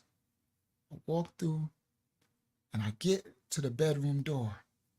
Now the bedroom door is usually open, so it's cracked a little, right? It's open, but it's like cracked. So I get to the bedroom door and then I like peek around and it's total quiet. All I can hear is the Jason movie, right? Jason chasing people and killing them, right? And the noise, right? And it's pitch black, the whole house, 4 o'clock in the morning. And I look, and this boy is standing on the end of the crib like this with a bottle in his mouth. And the bottle is resting on the side of the crib, and he like this. And he's just watching Jason. And it's pitch black. Everybody's asleep. He's only like 12, 13 months old. And I look, and he's just, and I said, and it's the scary movie and the noise, and you're supposed to be scared. It's dark. I'm kind of scared a little bit. You know what I mean? It's dark. The whole house is black. They sleep. He up, and he just watching Jason. So I open the door, and he look, right? I open the door, and he look at me. I'm like, bro, what are you doing? And he just look at me and look right back at Jason, like, leave me alone. like, mind your business. And I said, bro, you a trip. So I went, got my package, and I went back out. Now, I was setting that foundation for Rashawn because I want you to understand that he's been this way since he was born. He was born like crazy. I don't know what it is. Now, all the way going up, he watched Jason up until Michael Myers came out. He was Jason, everything Jason. So for Halloween, he wanted to be Jason. Remember the Jason mask that would glow in the dark? This is the 90s, right? This is the early 90s. They had Jason mask, Friday the 13th mask that glow in the dark. So whenever, from a little boy, he was Jason. Every year we get him new masks. Then they made the Jason mask that the one that had the blood in it thing. So we would get, yeah, he's busy, right? Get out of my face, bro. What you here for, right? And ignore me, like literally. He whatever. Like this dude got crazy attitude. So he was Jason until Michael Myers. Bro, once Michael Myers came, I don't know. It was already, I think Michael Myers was out first, but I think they made the new, a new Halloween came out, the movie. This is back in the 90s. If y'all go back to 90, this is like 92, right? 1992, 1992, exactly. 1992. So if you go back to whatever Halloween that thing was out then, once Halloween came out, Halloween, the music, and it was even scarier than Jason. It was even darker because the scenes be dark. He was just, he would sit there, he don't care. He would just like, his cartoon was Halloween. I mean, he would watch it from daytime, night, anytime you want him to chill out, Halloween. To the people like, what is wrong? I'm like, I'm sorry. I don't know what you want us to do. He don't want no cartoons. He want to watch Michael Myers. Then every Halloween costume was Michael Myers. That was it. He was Michael Myers all the way until he got older. He was Michael Myers. That was it. He was no longer nothing. All the way to older, to young, he was Michael Myers, right? That's him. That's his thing from when he was a baby. That's all he knew. All right, now, I was setting that because that's crazy to me. But anyway, now let's go. So there was a time that there was this boy, we were in Queens. It was a little kid that was the neighbor. He was probably like 6 or 7 years old. And little Rob was like 1, 2, whatever. And so the little boy, when little Rob be outside playing, he looked up to the little boy. The little boy was from Queens, right? Little boy was probably like 6 or 7. So little Rob, he used to look up to the little boy. And he used to he's like 2 or 3 or something like that. He used to look at me like I was corny, like I was whack, right? Like I was a lame. But he looked up to the little boy like the little boy was his everything. Like the little boy is what he aspired to be. That happened up until I think that lasts for maybe a year or something. And I remember one day, I don't know what it, I guess he was getting older in age. He realized that my dad is cool. Like my dad, like I remember when I seen it, he looked, because he used to treat me like I was chopped liver. Like I was just a punk. Like I was a whack. This little boy was his gangster everything. And then one day I remember him just looking. I'm like, what are you looking? He's like, he put it together. And after that, he looked at me like, oh, you even better than him. Like you can beat him. Yeah, I can beat that little boy. I'd probably beat his daddy too. Right? I'm like, bro, like I'm popping, idiot juice. Right? Like I'm popping and you run around here, but whatever. So anyway, now let me get to football. So now he's getting old enough and it's time for him to go to school. So I had already put I'm gonna make this fast. I need to get to the adult part of the story. So I had already put him in school. So I put him and Star in school on Martin Luther King Drive, where Reese is from, right? And Reese sent us pictures before that I showed it. So Reese pictures, he sent pictures of Martin Luther King Drive. Let me find it. So I put him in the school, and this school is in the projects. So unfortunately, this picture is from the 50s or something, when Martin Luther King visited the block, these projects in Hempstead called Martin Luther King Drive. It's called Park Lake houses, right? I'm from Parkside houses, Parkside projects, and these are Park Lake houses. I think it's called Park Lake. Risa correct me, but if I remember correctly, it was Park Lake, right? So, but we call it ML Martin Luther King Drive because that's the name of the street that goes Martin Luther King. You know, any ghetto, you want to find any real hood in any black neighborhood, it's Martin Luther King, right? Stay away from any Martin Luther King anything in any hood. I behoove you. If you end up on Martin Luther King anything, you are in the hood. So this is Martin Luther King Drive, right? Now this is when Martin Luther King himself came. These are 2-story projects in Hempstead, right? It goes on for blocks and blocks. It's a lot, right? This reminds me of New Orleans, Magnolia and Callio projects and stuff, right? This is the hood. And this is the school right here.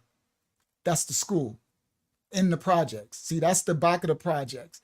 And the school goes all the way down. It's big. So this is just a cut off picture. And these projects go all the way down. So if you live in this building, that's your school. You just walk, you can get to school in 1 second, right? So now I put them in this school because, like I said, I was hustling. I wasn't sure if I was going to live to be around when they grow up, right? It wasn't guaranteed for me to live from either being killed in the street from beef or stick-up kids trying to rob me because I was hustling and getting a lot of money. I did my time for all the crimes, or the police coming to get me and giving me life in prison. You see, from doing the crimes, for doing, selling drugs. And I did my time for all the crime I committed, right? So I put them in the school in the hood because if I'm not there to provide this life that I'm giving them, because they grew up with living in a house. Well, first we start off in buildings, right? They started off in that house, but we had a basement apartment. Then we got our first apartment in Hempstead. I'm gonna show y'all that. But it's like a condo. It was like the luxury apartment in Hempstead. So it's like moving on up, right? Nice. And then I bought a house. So they didn't grow up in the projects in the hood. So if something happened to me, it wasn't guaranteed, and I'm all they really got. So they got other family, but really these are their minds. So I wanted them to have a foundation of knowing what struggle is, because I was getting money. They grew up with a silver spoon, so to speak. Now, it's been a time that we struggled, but they didn't know we were struggling because they was too little. When I stopped hustling and me and Pam, it got bad. 2 eviction notices on the door, no food in the refrigerator, light bills cutting off. No, I done been there, right? Because I didn't like hustling all the time because it's genocide. But I didn't have no family. I didn't have no way. Like I didn't I'm not making no excuse. I really didn't have options to the point where we had 2 eviction notices. When you get 1 eviction notice, we had 2. And the second one, the sheriff is coming in a amount of days. So if I didn't get this money, you know what I mean? So it was really bad. All right. So, but I always had a car though, but I still had a nice BMW or Mercedes. So nobody knew that we was poor. We always looking good, but it was bad. Me and Pam, we was thugging. And we didn't have a mattress. Okay. So we had an air, when you get that poor where you got an air mattress, right? So we had an air mattress, and then the air mattress, it bust, and we could, and then we had something, and it was like wood things, and it had nails in it. So when the air mattress bust, whatever, we slept for this for a while. We were sleeping, the air mattress thing, the plastic of it was our mattress, and the wood things from the what they call that, the thing that's under your mattress, the hard part, that thing. The wood, it was old, and the wood and nails was sticking out of it, and the nails used to stick you when you turn and stuff. We was still, now Rashawn, he in the crib throwing his balls. No, we had it rough, man, for a while. I mean, really bad, to the point where the box spring, where the wood was sticking out. It was just a box. It was just wood. And then our mattress was the deflated air mattress rubber thing. It was horrible, bro. Because I didn't like hustling because it's genocide, but I did as best we could until I couldn't take it no more. So then I started hustling again. And whenever I would hustle, I would get up again, right? So anyway, I'm just pointing that out, that they had struggle, but they was too young to know what it was. Because by the time they got old enough to know what it was, I was always hustling. I wasn't no more struggle. They had a silver spoon. They grew up with the best of everything, and a mom and a dad that was there to every basketball game, every football game, every my daughter, she would get the valedictorian and with class with president's awards and all that. She was cheerleading. Like, I'm there at everything, hustling at night and going to all their stuff in the morning, right? So anyway, I'm just painting a picture because I put them in this school right here in the hood because I wasn't guaranteed that something would happen to me, right? And I needed them to know how to survive the real life, the streets, because the streets are, they're unforgiving. The streets don't care that you grew up with a silver spoon. It will eat you up if you don't have survival instincts. And if I get taken away, right, I get life in prison or I get killed, which could have happened at any time, then they're not guaranteed. They're not built like me. I grew up in the projects. See, I come from here, right? I come from my projects, right? Which is right close to here, okay? So I put them in the school, in the projects, so that they can be amongst who I grew up around, right? Because they live in Queens, okay? So Rashawn was born in Queens, right? So we live in Queens, so I don't want to put them in Queens. I want to put them in PS 178 or something, because the people from that hood didn't grow up with me. So he'll be establishing I need him to be around my people. So when I put him in school, the teachers, the school guards, the security, the dudes, and his friends, his friend in the first grade, their mom and dad their dad might be Reese, right? The other one, their dad might be Elliot or Junebug, right? People who I grew up with, or people who are my oldest, who my name rings bells. So they have like a status already. You see, they already somebody, right? That's Rashawn's. Oh, that's Rashawn's daughter? Oh, I know your daddy like that, from the teachers, all that. So to give them a type of identity, a foundation, right? So in case I get taken away, they have a hood to go to and they could survive, because that's what made me survive. I didn't know I had the Most High. I didn't know him. What I thought, my hood was my mother and father. no matter what happened, I can always go to these streets, Martin Luther King Drive or Parkside Projects, and I can survive. I can always go there. And, there's no disrespect, but there's drugs, there's heroin, there's this whole ecosystem of dysfunctional life, of survival, of ghetto hood is there. This is my projects. So this is Parkside Projects. And this is before they knocked them down now. They broke them down. And Reese, the Martin Luther King Projects is about a couple of blocks or two away from this, those other 2-story projects. So this my projects, that's Reese and them projects. So this is a picture of my hood. Now they knock these buildings down now. All right. So, and this is a newer picture because this the newer windows. When they put the new windows in all the projects in New York City, people know what I'm talking about. That's from the 70s and 80s in New York City when we got our new windows, because we used to have those old windows in the projects. All right. So now I always knew that when I grew up, this was my mother and father. This is where I can feed myself, clothe myself, but I didn't know about a God, right? So I wanted them to be able to, if something happened to me, that they would have a place, they would have a foundation, meaning a ghetto, a hood, right? We don't got things, the so-called black people, everything was stripped from us. So the only thing we got to claim is our hood. That's why the kids always claim a hood. And people who don't know about it, they look like, y'all don't own that block, y'all don't own, yeah, but you don't know, we don't own nothing. Maybe we may not own it physically, but in our heart, this is all we got. You heard?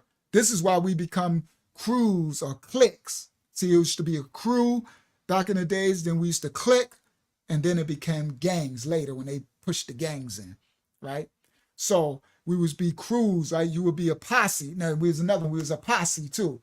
Your posse, your clique, your crew, and then later it became their gangs. And that's why they have so much pull and attraction, because the so-called black people, everything was stripped from us, so that this is the only thing we can identify is our hood, where we're from, right? So that's why we claim a block, and people be like, see, that's what I meant by when you don't understand something, you don't understand the trauma and psychology that's tied to it. That's all they got, right? They'll be like 118th Street. You're like, boy, you don't own no 118th. That's all we knew. We grew up there. We fought, we stole, we lied, we cheated, we stealed, we everything happened to us there. You see? Swift said facts. Swift is from my project. So we grew up. So all the stuff that Swift went through and I went through, we have this stuff in common, right? We have different things that we went through, but it's in common. You understand? Because we both from this hood. So then you take an allegiance. You're like, I'm from Parkside, he from Parkside. It become a thing. Parkside till I die. Like, this my hood. That's all I got. What else I got? They didn't took anything from us. Now, we understand that got taken because we got cursed from the scripture. Y'all need to watch our ministry to find that broken down, why it got taken, right? Because our ancestors cursed the Most High. So that's stuff that happened to us. But it doesn't mean this is what happened. So the children of the cursed generation, we got everything stolen from us. So the only thing we could claim is our hood. So Swift, I wanted to give them a hood, because if something happened to me, they won't have nothing to claim. Listen, guys, if I die, right, if stick up kids get me, right, finally come and catch me slipping and get me, or the police come and get me, and I get 30, 50 years in prison because I was hustling and I did my crime for any crime I committed back then, right? I'm a legit citizen and I'm teaching testimony for others not to do it. So I was like, I can't have my babies, starring Rashawn, just like what you call them, silver spoon kids, right? That's a fake silver spoon, because if I get, the only reason why they got a silver spoon is because I'm hustling, right? If something happened to me, then Pam, she got a regular job, right? They're gonna be regular, and that means they're gonna be in a regular hood somewhere, and they don't have the survival instincts of a ghetto life, right? Where you get these common sense practices. So I put them in Franklin School. You heard? Facts. I ain't put him in no private school. I ain't even sending you to Queens, the PS1 and nothing. Nah, I need to send you to my hood where I laid a foundation where I could, my hood. I'm from Parkside, you heard? I'm a Hempstead dude, you heard? I'm from Queens and I'm from Brooklyn too, but I claim Hempstead. My family, my mom is from Brooklyn. My mom is from Bed-Stuy, Brooklyn, Brevoort Projects, and our whole family, when I met them, my whole generations, my grandma, my grandfather, all of them, and my dad is from Hempstead, Parkside Projects right here. So my dad came and grabbed me from Bed-Stuy, Brooklyn when we was little and took me to gave me to his grandmother, his mother in the projects, and left and went with his new wife, and they lived a good life. So I was a bastard child in the projects with my grandmother. All right, you heard? So I'm a project baby, Hempstead Strong Island. And then later I grew, like I said in this story, I'm living in Queens, and then I moved back to Bed-Stuy, not even knowing I'm from there. All right, so that's the places I lived in New York. Bed-Stuy, Brooklyn, different parts of Queens, St. Albans, Queens, Cambria Heights, Queens, South Side, Jamaica, Queens, and North Side on the other part of Farmers, the North Side of Farmers.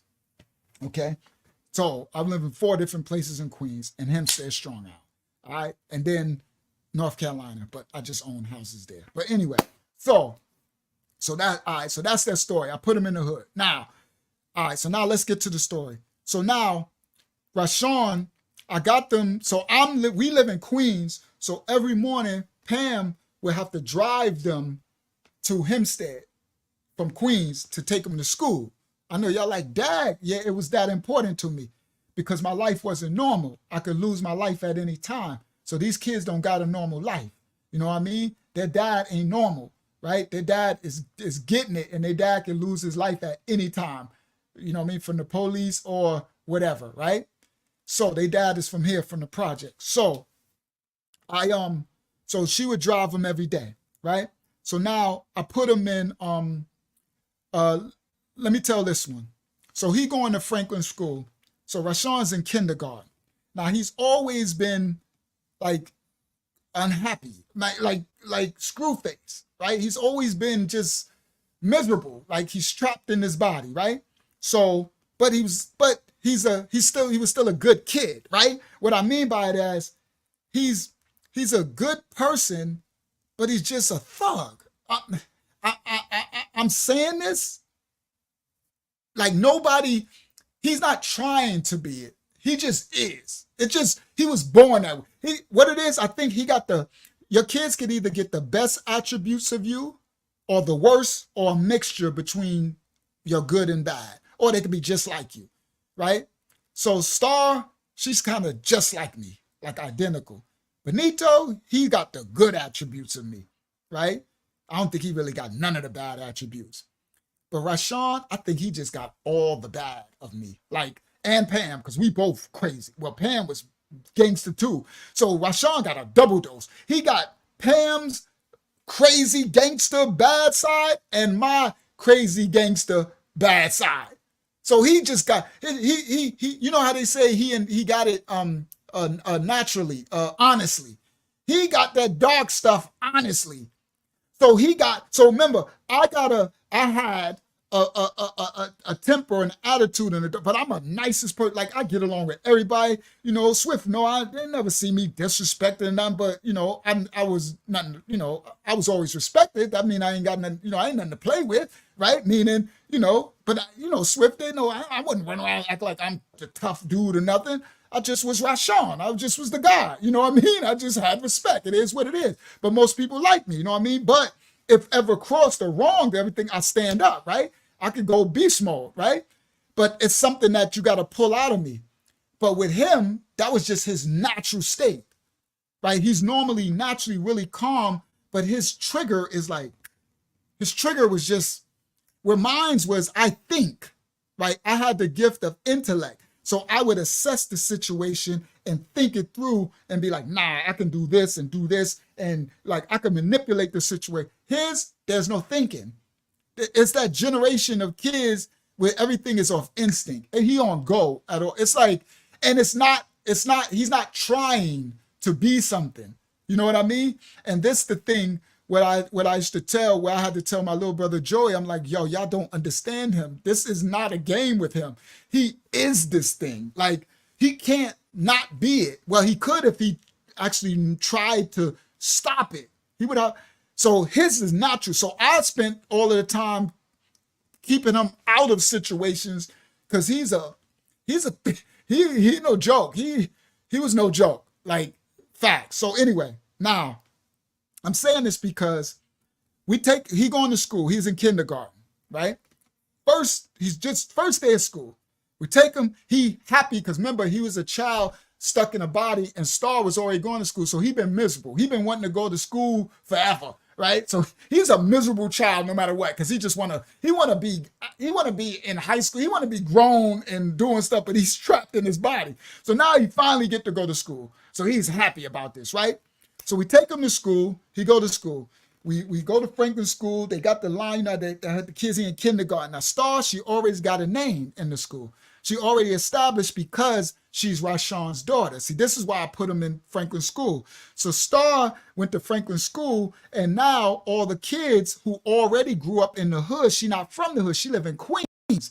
So they don't know her. But now, once she went to the school, listen, guys, once she went to the school teachers, the hall guards, the monitors, the security guards, and the kids that are in the school, all of their parents are from Martin Luther King Drive, right? That's like Reese and them.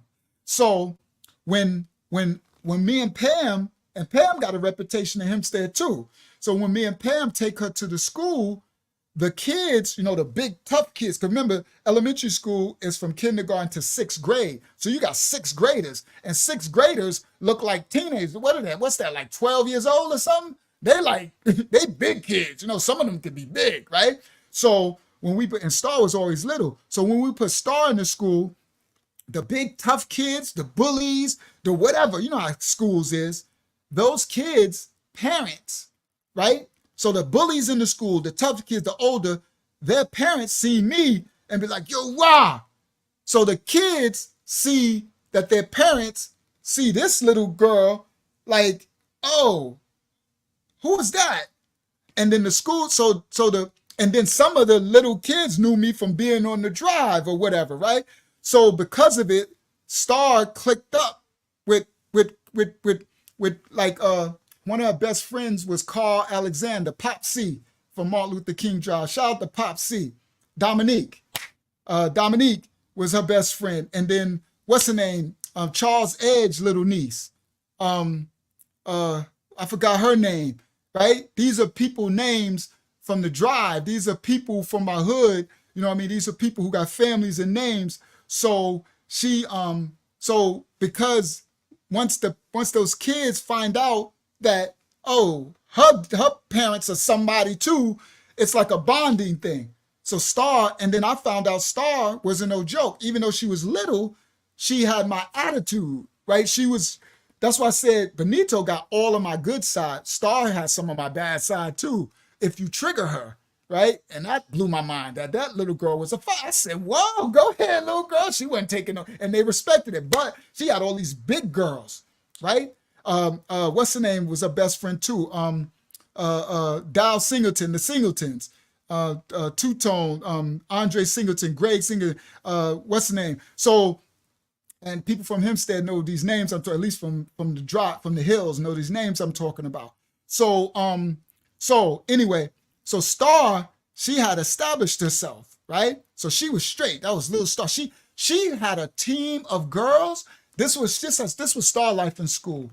I go up there, Star like all of this big, right? She tiny. She got these these girls look like they in the 6th grade and they only in the 2nd grade. These big, the big project girls, the ones, the Debo girls, the ones that beat up people and all that, the ones that get jealous of the girls, the girls with the long hair and they pull their hair and beat them up and take their clothes. She running with a team of Goonies. I'm like, dang, Star, and they love Star. No, nobody touched Star. I'm like, okay. And she established her own little like foundation. Like she established it where it's like, yeah, I'm Rashawn's daughter, but nah, I'm Star. Like, yeah, I'm gonna fight you too, right? And I'm like, okay. So by the time Rashawn went there, Star was like famous in the school. She was only in like second or third grade. She was like famous. So she was like, all right, my little brother coming, right? And now Rashawn was born gangster. Okay? Was born gangster. Right? Yeah, the ones with the ponytail this big, you know, the ones with no the thing no ponytail. Y'all know they used to straighten people hair. Kids used to look crazy back in the 90s and stuff. So anyway, so now, all right, let me tell the story so I can get going get to the adult part of the story. So I put Rashawn, so Rashawn is his first day in kindergarten, right? So he get there, he all happy. Now they laced, right? Because they got matter of fact, let me show y'all. Let me show y'all a picture so y'all can have an image. Because he doesn't look the way he is either. He doesn't look like he doesn't look as tough as he is. Okay? So and that plays a part when you don't look it. So let me show y'all what I'm talking about. So y'all can have an image. All right. Where is he? Where are you at, boy? All right, I'm gonna get there. I'm not there yet. Let me get to this one first. All right. All right, this one. Here we go. I'm gonna present. Where it go? Did I not save it? I did it. Oh, that sucks. I thought I saved it. Let me see if it's in my desktop. Sorry, that's messing up my flow. Oh, there we go. So let me just open it. I can open it right here. All right. Now let me come back to y'all. I'm glad it was in my desktop. So this present share screen. He's not gonna look tough, so don't think you're about to see a tough looking baby. He doesn't. But he will when he gets mad. All right. So now that's Benito right there. This one is Rashawn. And that's Star when they got older. So Benito wasn't born right there. That's them two. And he got long cornrows. They come all the way down. That's his braids all the way down to his chest. So he had long cornrows. So that's him, right? Right there. He looked innocent, right? So he keeps this innocent looking face. This face will fool you, right? He sit there like, he sit there with this little innocent look. I'm like, do not fall. I used to tell, I'd be like, listen, do not fall for that. This little boy is just do not fall for this innocent stuff. Look, a lot of y'all say he looks angry. Yeah, he always stay angry, right? He's supposed to be taking a picture. Like, where's your smile, dude? And his mama put shiny lips, so don't look at his mama did that. Greased up his lips. I said, boy, what you, his mama put, but yeah, he never smiling for nothing, right? So anyway, I had other pictures, but I can't find it. All right, so anyway, so that's him, right? And this is him when he went to kindergarten, like, because he's young right here, right? And his braids was really long, so he got really long hair, right? So you know, if people jealous, they'll pull your hair. So yeah, he got that hair. It's way long and wavy and stuff, right? So all right, so that's him. So now let me stop that one.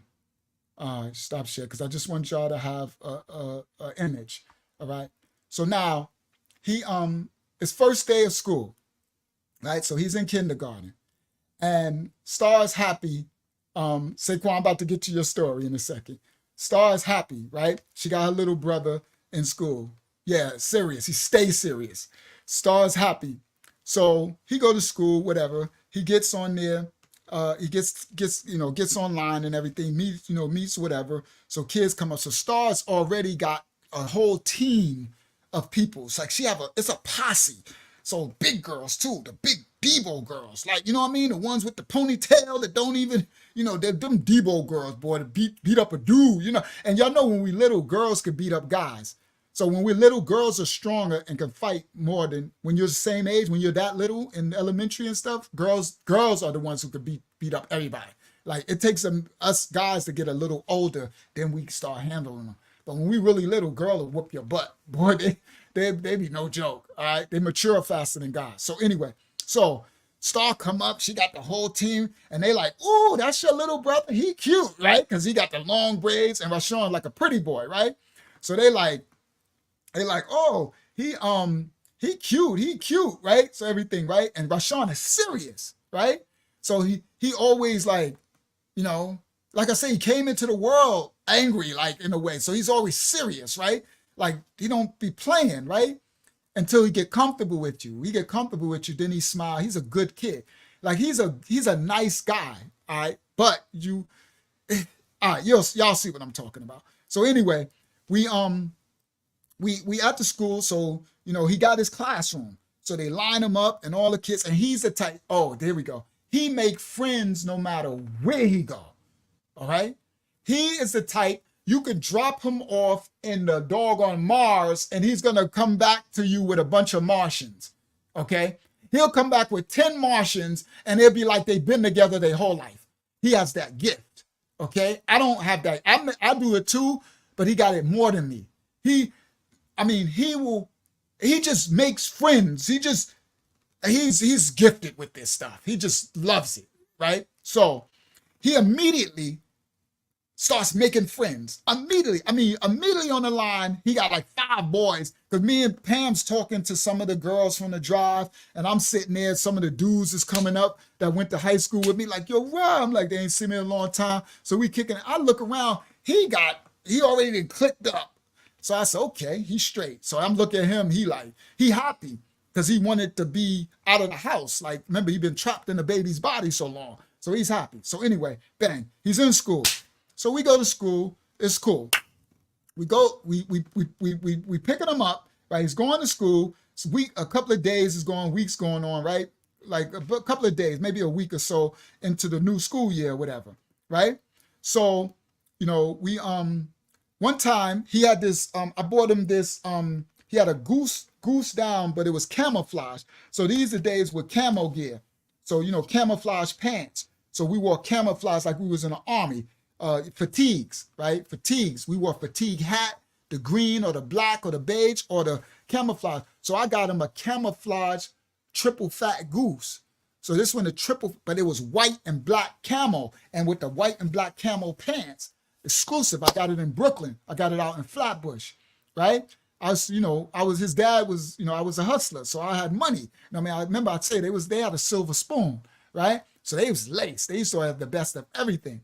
So I got him that. And so one day I come to get him and his goose is gone.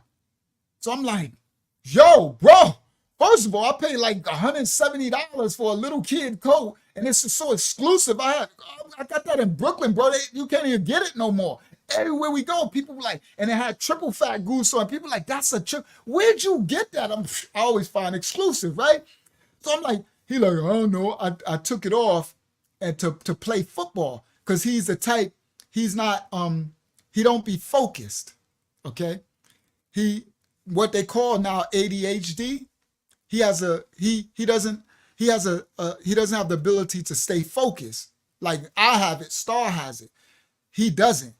So he's the type, if he's emotional. So when like he wants to play, okay, that's another thing. He always wants to run, play, run. Everything is run. He's a little kid that just never, so whenever we put him in the car, soon as you open the door, he runs. Like he just runs. He never stops running. Like you have to, if you pick him up by his shirt, his legs will be running.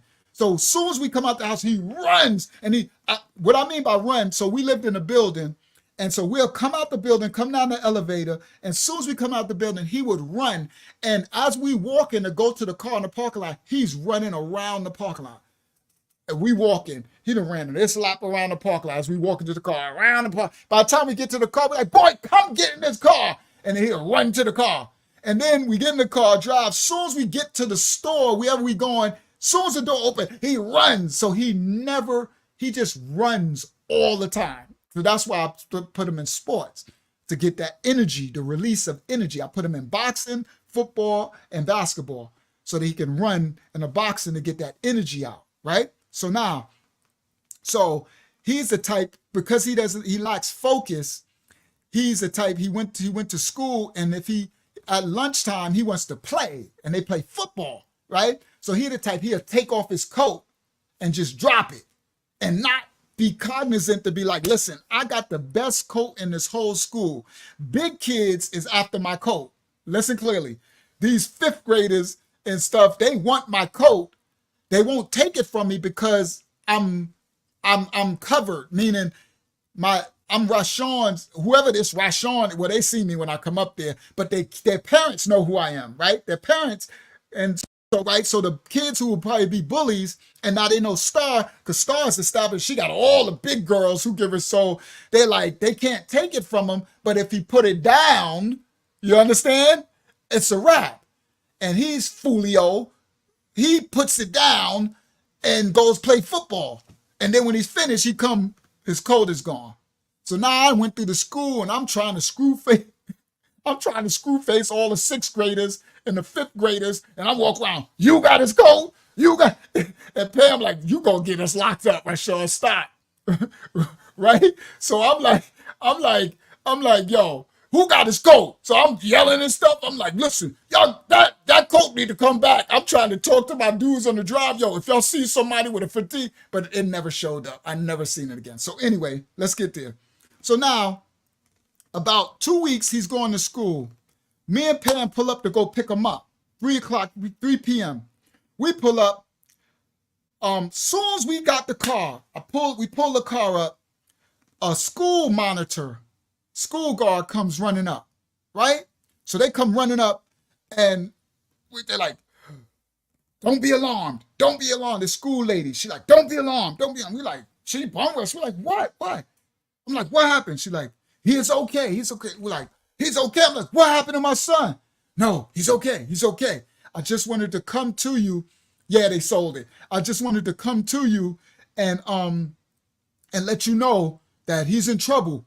But he is a hero. And I'm like, she is excited, right? The school lady, she's excited. The school guard, security. So she's like, that little boy, I love that little boy. That's what I'm talking. I said, what happened? She said, well, he's in the principal's office. He's suspended.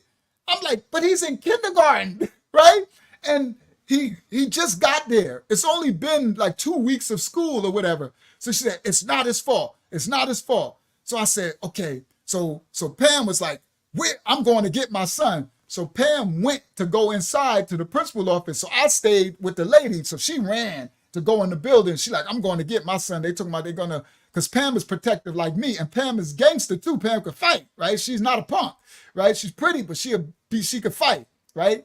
So I told a story about her on here before, right? So anyway, so the school lady was walking with me. So I said, what happened? She said, well, the big kids, they bully the kindergarten, they bully the little kids and they take their money and they take their clothes.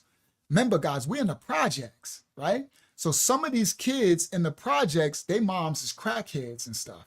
Or their moms on welfare ain't got no money. My Rashawn and them, their dad is a hustler. You know, I was a hustler and I did my time for any crime that I committed, right? So their dad got money. Like I was, so most of the kids, they don't got money. Like I'm driving them to school in a BMW. You know what I mean? They getting dropped to school in Benzes and stuff, right? These kids got to walk to school. You know what I mean? Most of them, you know what I mean? They just regular hood life, right? I'm doing crime. So, I'm living that life that got me life in jail. Don't live that life. That's not what you want to live. You would rather struggle and walk than end up doing 25 to life, what I got in prison. Okay. So you don't want that. All right. So now the kids, the older kids would bully the young kids, right? First grade, second grade, take their lunch money, take their money, take their clothes, right? And send the kids home. Like the kids would come home with no coat and they'd be like, I lost my coat, right? But they didn't really lose the coat. The kids took their coat and told them if they say something, that type of thing, this ghetto stuff. Honestly, this is the stuff I wanted them to experience because this is real life stuff, right? Life ain't no joke, right? And I didn't want them to have a silver spoon and be protected and not know this reality of life. So what I wanted was actually, because I wanted them to establish themselves to be able to survive if something happened to me, because I'm not guaranteed to be here, right? All right, so now, the hall guard lady said, She said, well, the older kids, the sixth graders and the fifth graders been bullying the kindergartens and they take their money. She said, but your son, she said, your son be fighting. I didn't know this.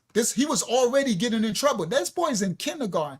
She said, your son be fighting the older kids when they try to take so the other little kids, they take all this, but when they try to take people in your son's class, she called him Rashawn, little Rashawn's class, when they try to take him, he try to fight the older kids.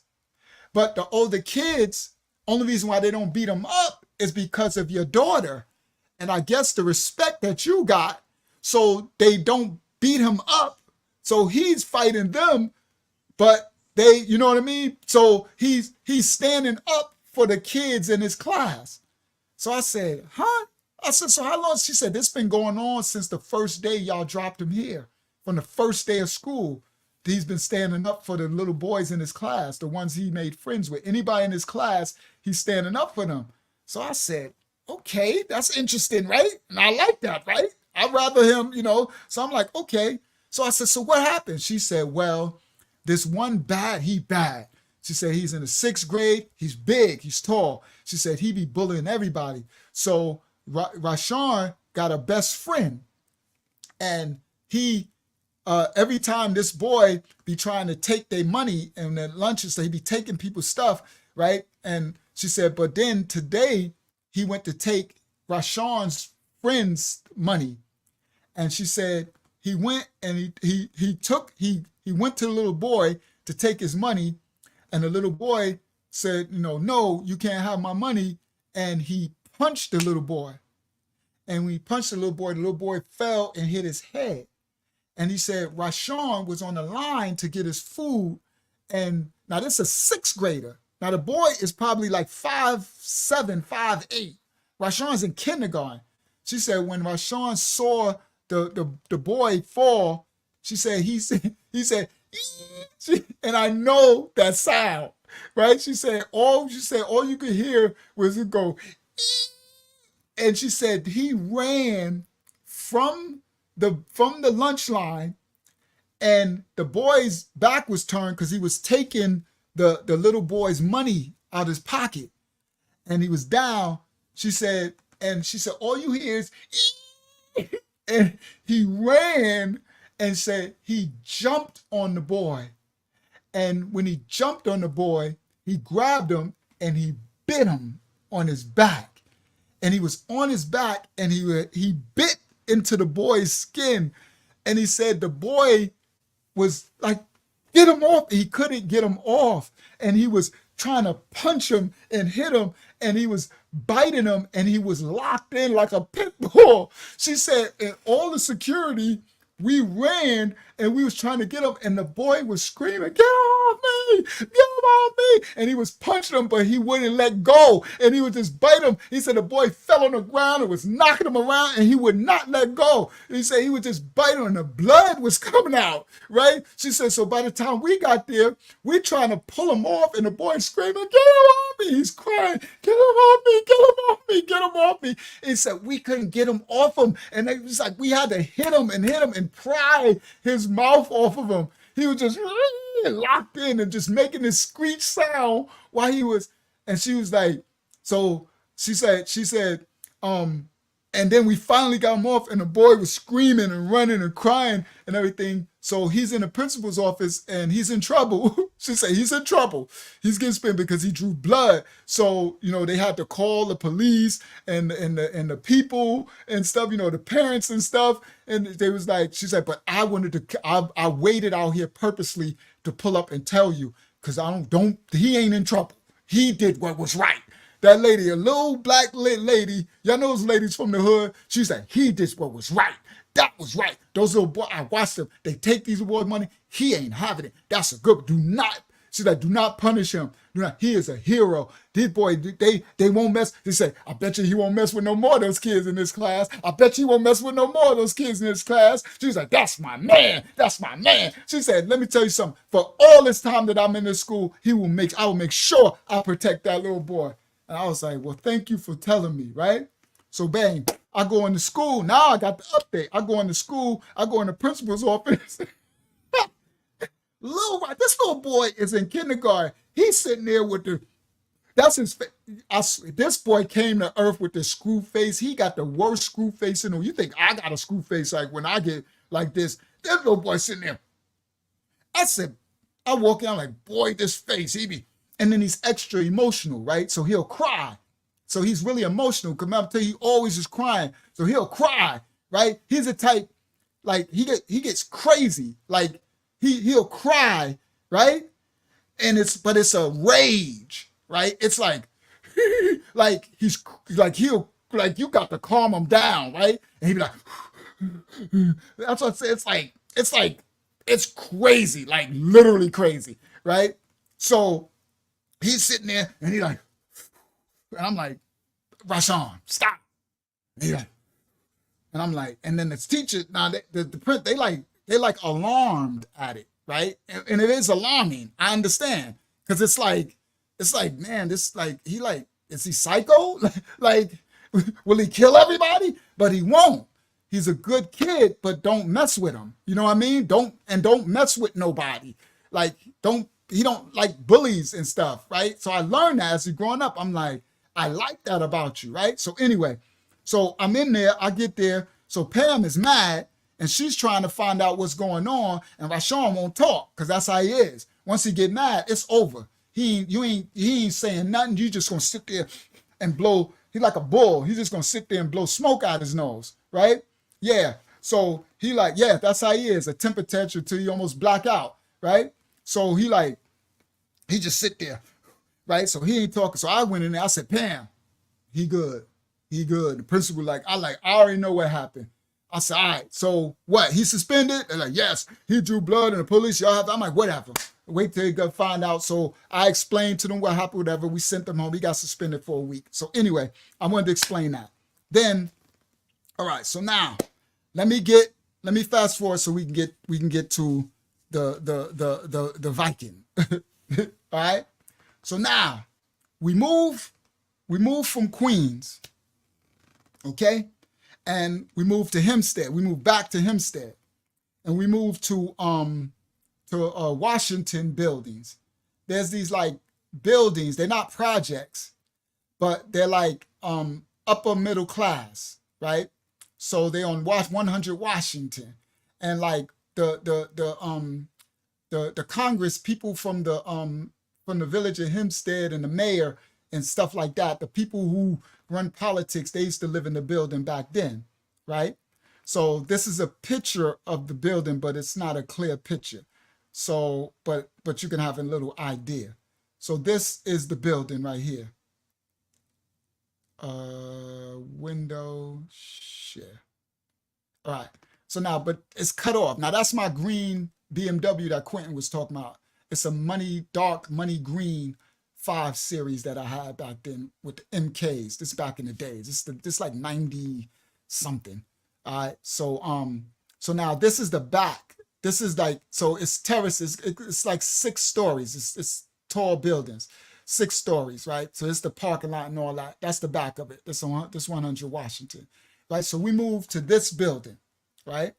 And because I needed to be closer, because I'm hustling. I kept driving back and forth to Queens. So I'm like, man, we need to move back to Hempstead. She got to drive the kids back in school. So we moved back and we got the hookup. So we moved into this building. So now we in this building. This is 100 Washington. So now Rashawn is all right, which part of the story I'm telling now? All right, so he's getting a little older, and I lost my train of thought where I was going. The reason why I showed this picture in this story, I was going somewhere with it, but it's okay. Let me go somewhere else. It'll come back when it wants to. So now he's in school and he's getting older, and he's like a thug. What I mean by that is he's getting kicked out of every school that he goes to. okay? But it's natural for him, right? It's so a lot of things I don't know that he's going to school, but he's getting into fights, right? He's a fighter and he gets kicked out. So he goes to he gets kicked out of all the schools. Now we in middle school, right? He gets through Franklin. He plays football. I was going to tell a story, but I don't want to drag this on. I'll do that another time. Another story about the football days when he played Little League football, and it's insane what's going on with them, with these kids. Shout out to Warren Stiff and them, little Hempstead Tigers football, right? So anyway, he's getting kicked out of every school, right? From when it's time to go to middle school, he goes to Hempstead Middle School, which is a horrible, bad school, and he gets kicked out for fighting, right? And it's hard to get kicked out of Hempstead Middle School. So then we take him to Uniondale. He goes to Lawrence Road. And now I don't know what's going on. All I know is that Pam keeps telling me after a while he'll go to school and she's telling me he got kicked out. So then we take him to Uniondale High School. And then Pam telling me, he going there for a couple of months and he gets kicked out. Later, I find out from Star, the stories, right? So now he gets kicked out of Hempstead Middle School. Then he get kicked out of Lawrence Road, which is a middle school in Uniondale where Busta Rhymes and them is from.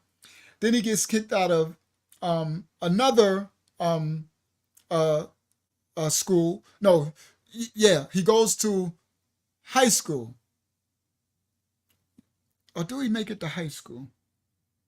Yeah, he makes it to high school. I think he makes it to ninth grade, right? After being left back. And then, so he goes to some other school, then he finally makes it, and then he gets kicked out of that high school. Now he's in ninth grade. Then they send him to Uniondale High School. He gets kicked out. Then they send him to, I think, Roosevelt High School. He gets kicked out. And then they kick him out of the public school system and they put him in. Now, Star is valedictorian and salutatorian and President's Awards. And all of now these are from the same mom and dad, same upbringing, same everything. One is getting kicked out of every school he goes to. The other is the valedictorian, salutatorian, and President's Awards for every school she goes to. But they have the same upbringing, come from the same house. So that's another parenting lesson, that you look like you can judge, and it's not like that. It's the individual, okay? Now he gets sent to alternative school. So once you get kicked out of the public school system, then they got something called alternative school. That's a school, like it's a jail, like it's a school for bad kids. It's the school where all the bad kids who got kicked out of school. So it's like this fool gets kicked out of alternative school. Rashawn, he gets kicked out of alternative school. So now, once he gets kicked out of alternative school, the police kind of get involved, the system. So that's when it came to my attention, because I know he's getting kicked out. He's going to different schools, but I really don't know why. So then once that happened, we started getting a caseworker. I said, now she coming. So I'm trying to find out like what is going on. And so Star told me. So Star said, well, Dad, I want to let you know that he's fighting in all these schools. So I said, what do you mean fighting?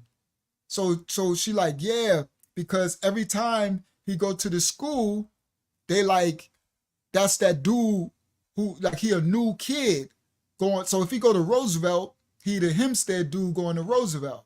If he go to Uniondale, he that Hempstead. So he's going to different hoods, school, and you the new kid in the school. So what's going to happen? They're going to, how do you get kicked out? That's how you know. That's why we're getting there. We're about to get there in a second now. So he's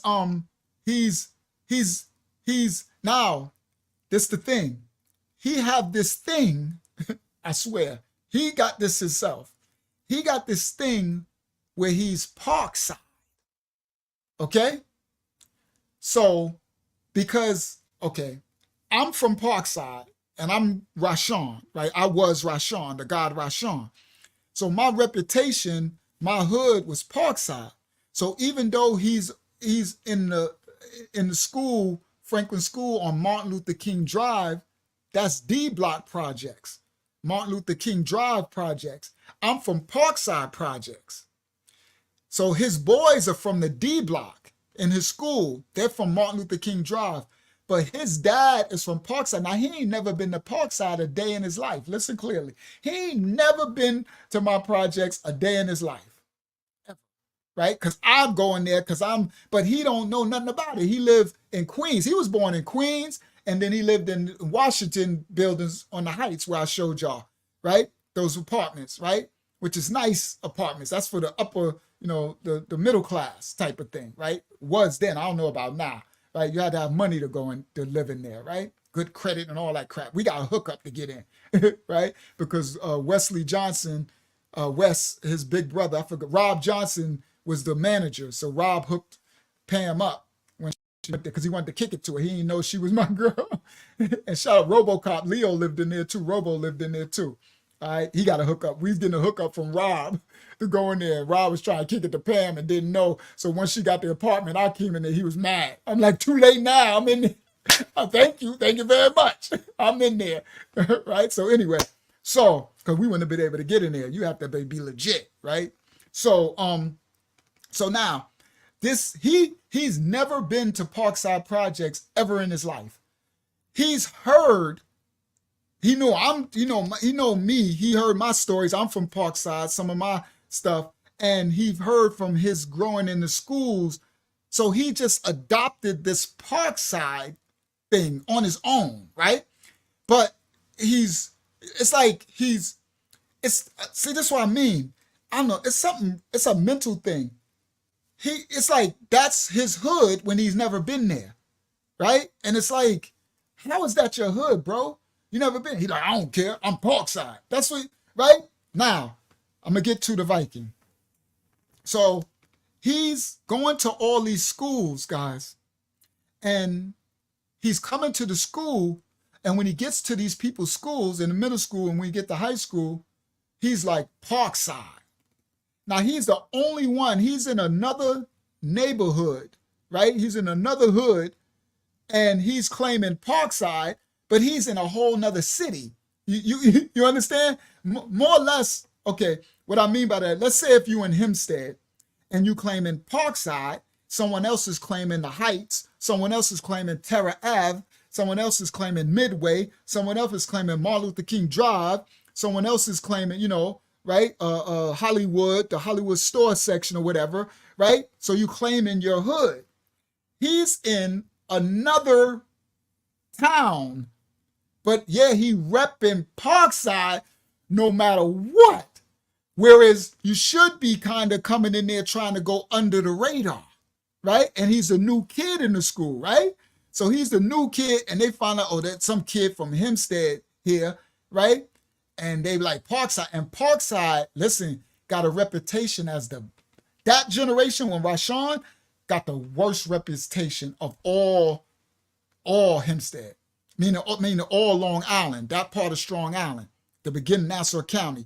Meaning from Westbury, from Hempstead, Roosevelt, Freeport, Long Beach, Parkside and Hempstead had the worst reputation of them all. Everyone hated them. They were the Heights didn't like them, Terrace didn't like them, nobody liked them because they were grimy. They were just like that generation, not our generation, after them. They're that little generation, Rashawn and them.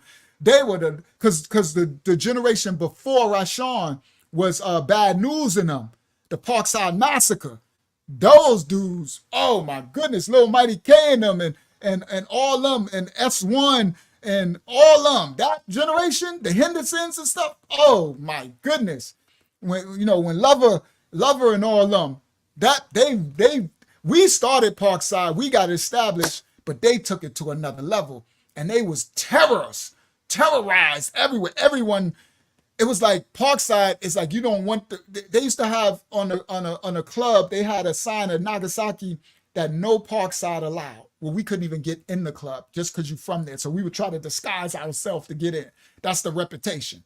So he had this chip. So imagine going to another school. First of all, they're not gonna like you because you from the outside.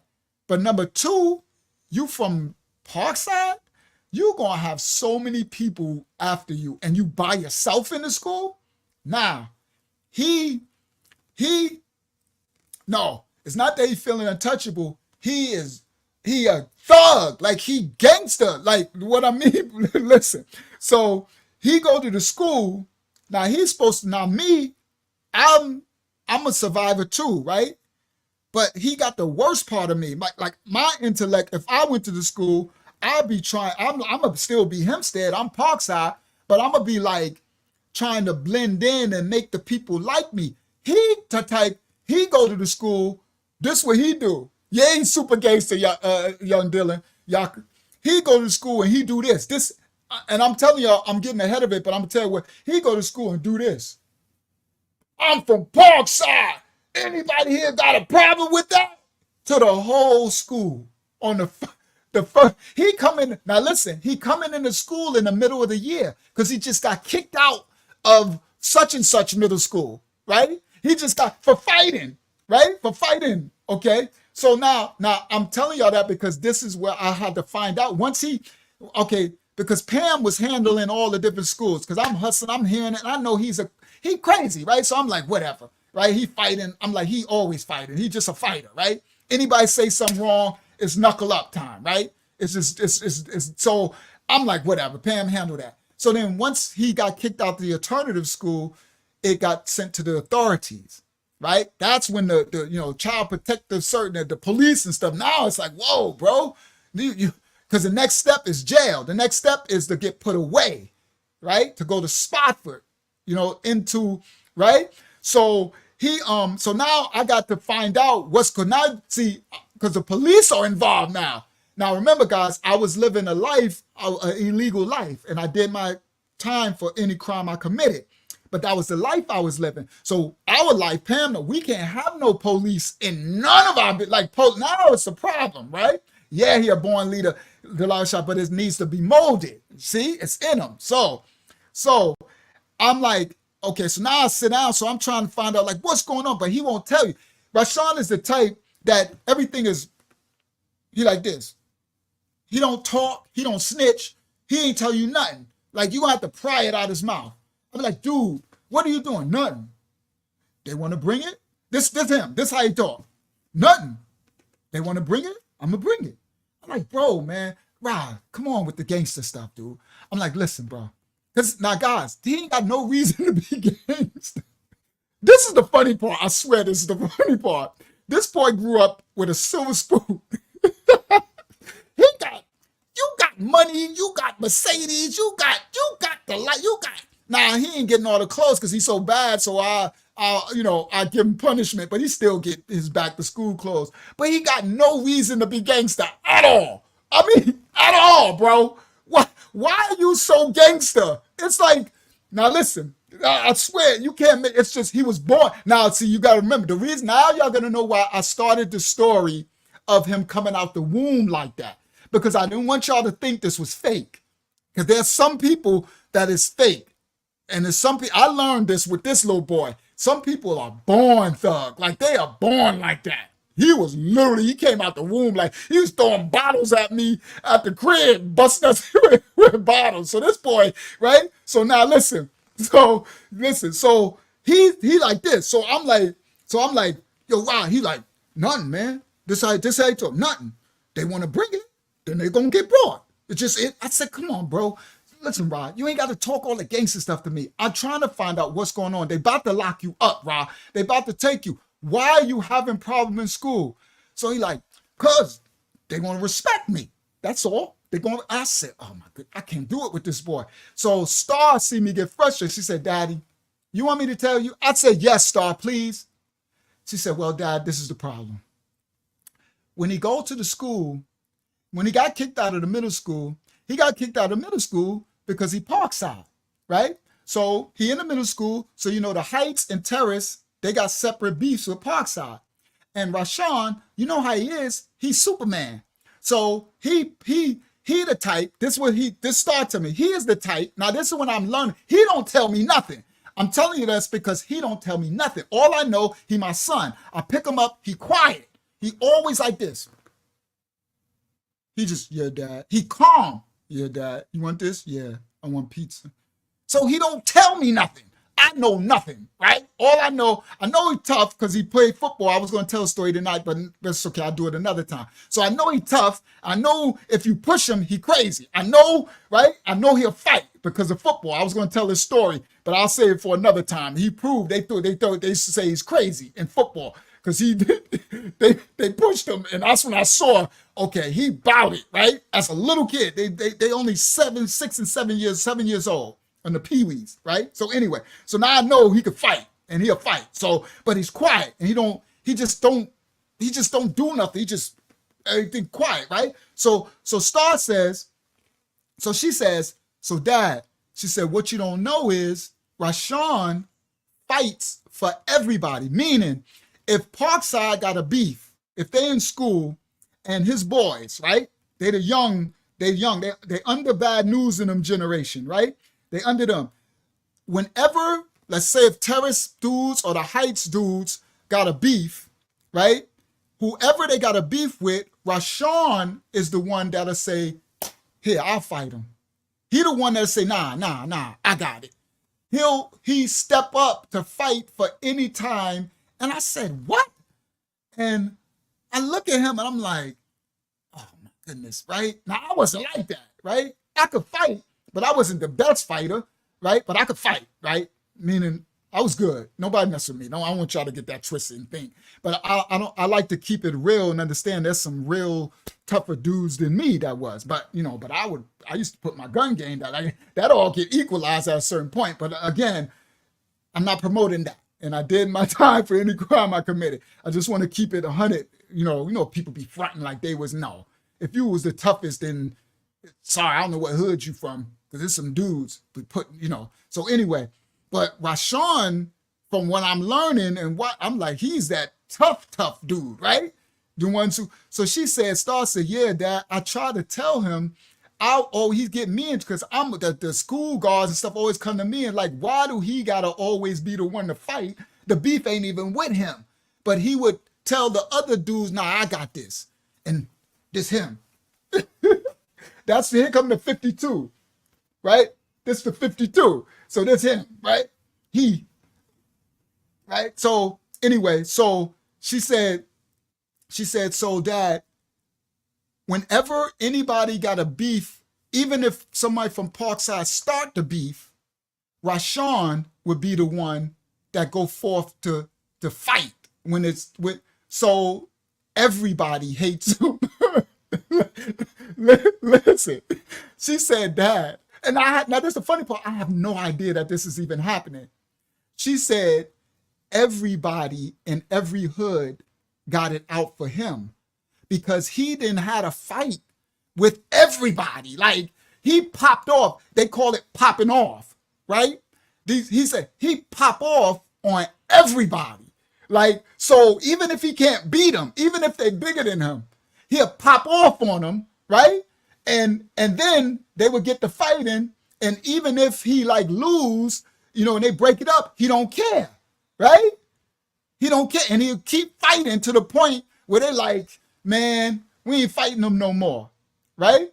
So I'm like, I don't know this though, right? I don't know this is going on, right? So at this point, he's probably like 12, 13 or whatever, right? So I'm like, so as she's telling me, I look at him and he's just sitting there like this. So I'm like, so she says, so dad, this is why he got kicked out of the middle school. This is why he got kicked out of such a school. She said, so then once they took him out the middle school and they put him in the other schools, it got worse because they took him to Uniondale and Hempstead got beef with Uniondale and Parkside bullies everybody.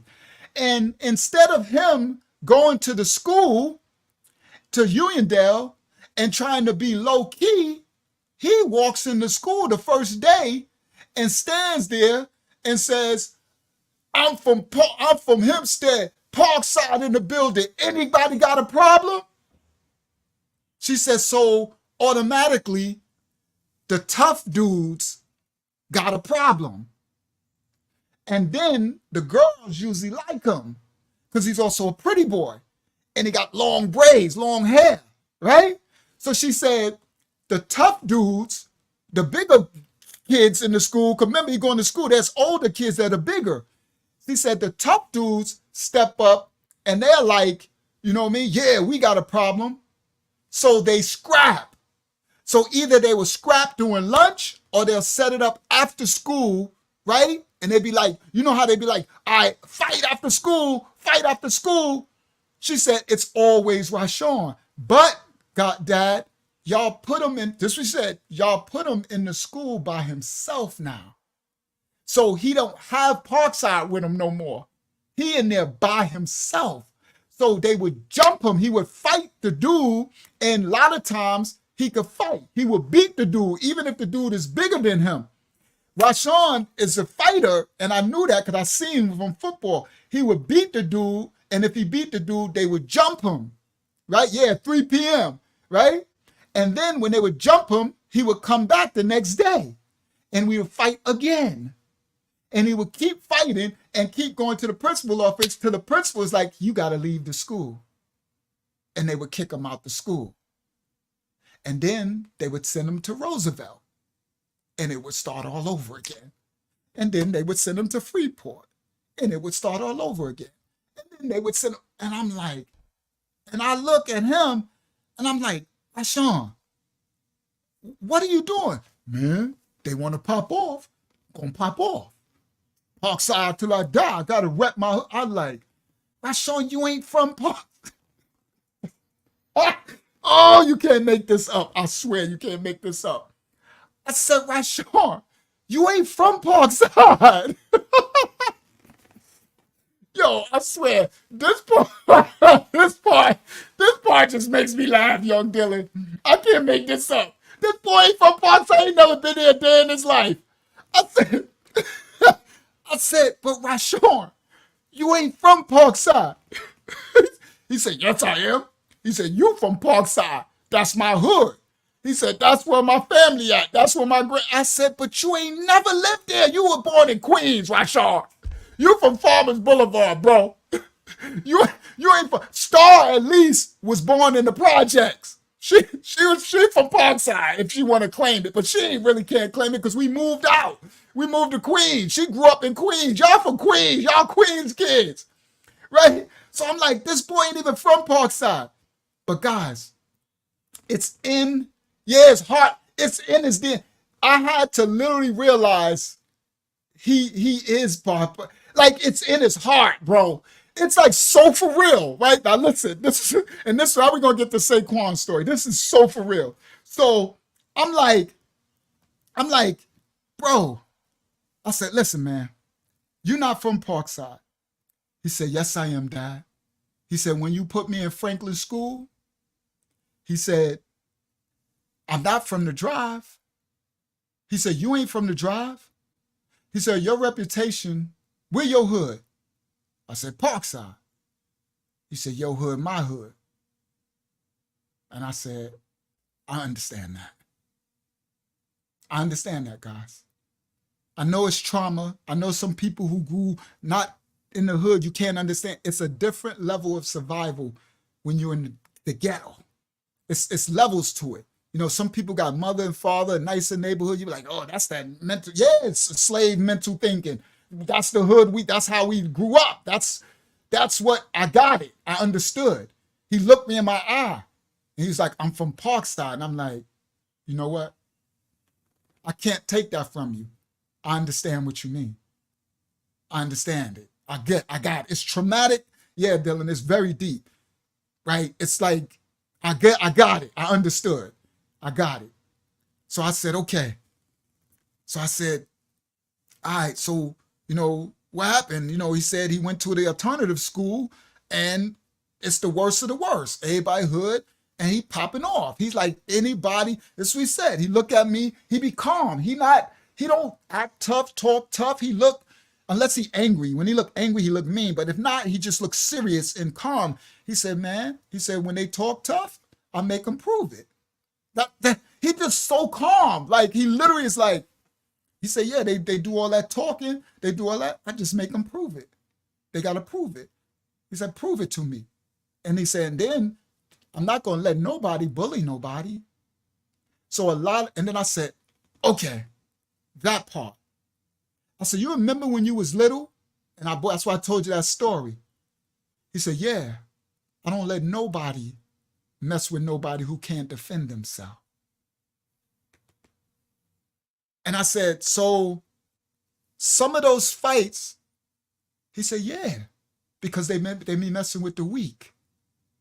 They mess with people who can't defend themselves. So I stand up for them.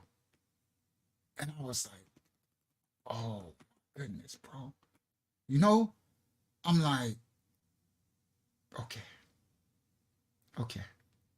He said, so he said, I go to school and I want to be in the school because, you know, they got pretty girls and the girls like me.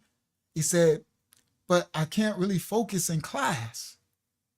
So I'm like, yeah, I know you like, he said, so sometimes they might try to tease me, right? So he said, a lot of the times the fights be because they're trying to mess with somebody who can't defend themselves, right? And they bully them. You know, they got these gangs and stuff, right? And he said, so a lot of times that be why I be fighting. He said, another time is because somebody think they're the toughest in the school, and because I'm from Parkside and I'm not from their hood, you know, I got to show them, you know what I mean? And then the other time be because they want to tease me because I don't understand, I don't see the things the way they see it. So I'm like, okay. So I said, all right. So I went and I hired a person, like a tutor. And I said, something's going on. And this is back, guys, in the 90s, the early 90s. And she found out that he had dyslexia. He was dyslexic. So he's seeing things differently, his numbers. So the school back then, they didn't understand this dyslexia. Sorry, it's hard for me to say that word. And so they, you know, people would say you were dumb, and it would make him not want to participate in the school. So then they found out he had dyslexia, and so then they started to address him that way with the education. And he started to do a little better, but he couldn't stop fighting. So here we go. So now I'm gonna go back a little. We left the house, the apartment building that I showed y'all, and we moved into a house. That's when I bought my first house. All right. This is when before I bought the club and all this stuff. This is when now I'm really becoming rich. Like I'm doing my thing in these stories, right? So we moved into this house right here. Present, share screen, window, share. Oh, share. So we moved into this house right here. So that's in like Uniondale, Hempstead border, right? Belmont Parkway. This is a big house. It's 3 stories and it's a basement. So Rashawn, that's his room up there. That's his window right here. Let me show you. I'll make it bigger. That's his window right there. And this whole upstairs, if you see how big that is, it goes, this house goes way back. So he got the whole upstairs, is like a whole apartment up there. He got his own bathroom, it's like I could make this a 2-bedroom apartment if I sectioned it off, or just a 1-bedroom and put a kitchen and all that. I could have rented it out. So he got his own apartment upstairs. He got the whole upstairs. Now, this boy he's always been like a Viking, meaning he's always lived like, okay, he's one of those that he don't got to take a shower. He don't got to brush his teeth. He can wear the same clothes every day for 10 months. He don't care. He don't care. He can sleep in a crack house. and be totally fine, right? He's the type, he could go sleep on a dirt floor and the dirt could be everywhere. He'll pull up a thing and lay right on down and be comfortable. He has a survival instinct, whereas me, I'm clean. I'm not a Viking. I can't do it. I have to have clean, right? He do not care. Okay, he will survive anywhere you put him.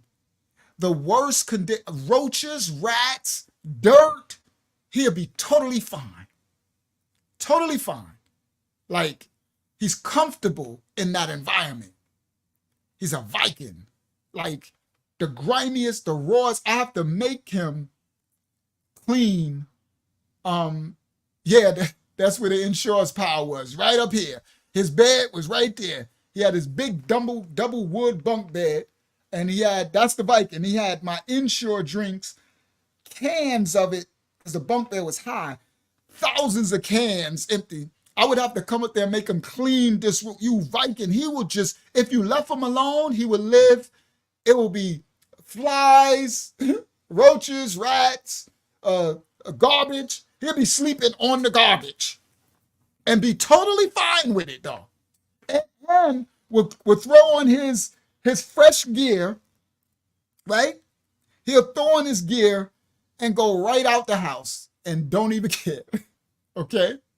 Now, that's when I nicknamed him a Viking because, and we're going to get to the story about it, because no matter what, no matter where it is, he lives in the most degraded of, he's more comfortable if it's junk and dirt than if it's spit.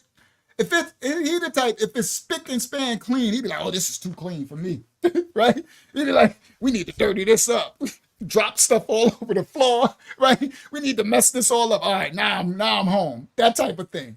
And again, he has no reason. It's just, that's again, him. All these things are just his attribute. Because I'm clean, Star's clean. Yeah, he a wild man. Like literally just and scrap, right? So that's what I mean by a Viking. He's just a fighter, but he's not a bad person. Meaning he does it, but he fights on the behalf of good, right? It's in a warped sense of the good. So it's not bullying or taking advantage of people. So yeah, he's very unapologetically himself. So he doesn't care. He's straight Viking. I'll be like, boy, clean this up, do this stuff, do this. And he don't like it. It's too clean. Right. So now that's when I nicknamed him Viking. I like, you a black Viking.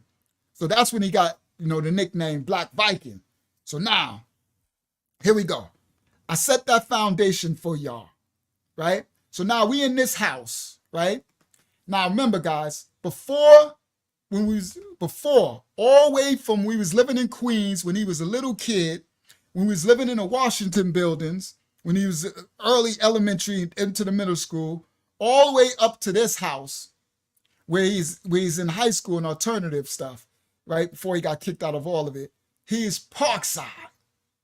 Now this boy living in this house was like $500,000. It got all the way up to $700,000 in the market crash, right? So it's a $500,000 house. This neighborhood is beautiful. If I could show y'all the neighborhood though, oh my goodness, it's a double street with it's a wide street with the manicured where the city comes and cuts where it got flowers and stuff and trees. That's why I said the air is different, right? This looks gloomy, but I'll show y'all in a clearer day. All right. So hold on, that's me. I had another picture of it. There you go.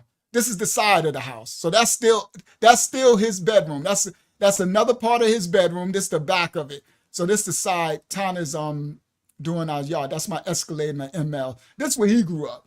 Getting dropped off in a brand new Escalade and Mercedes and all this type of stuff, right? So all right, that's Star. Him still high school. That's school he got kicked out of.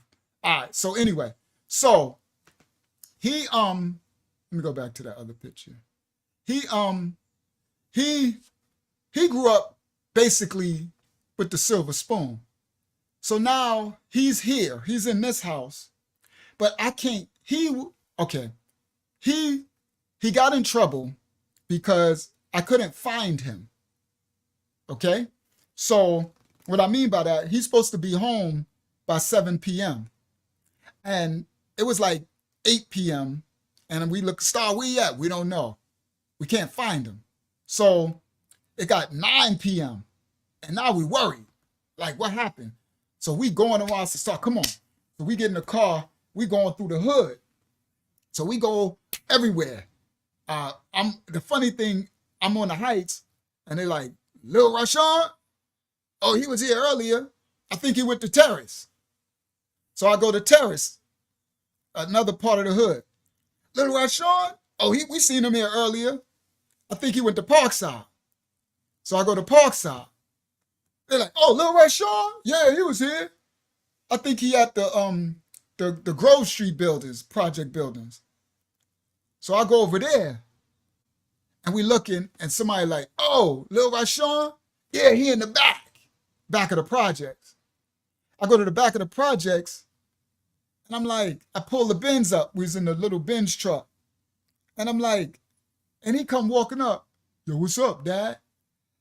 Boy, it's 9 o'clock at night. What you doing? Nothing, man. I'm chilling.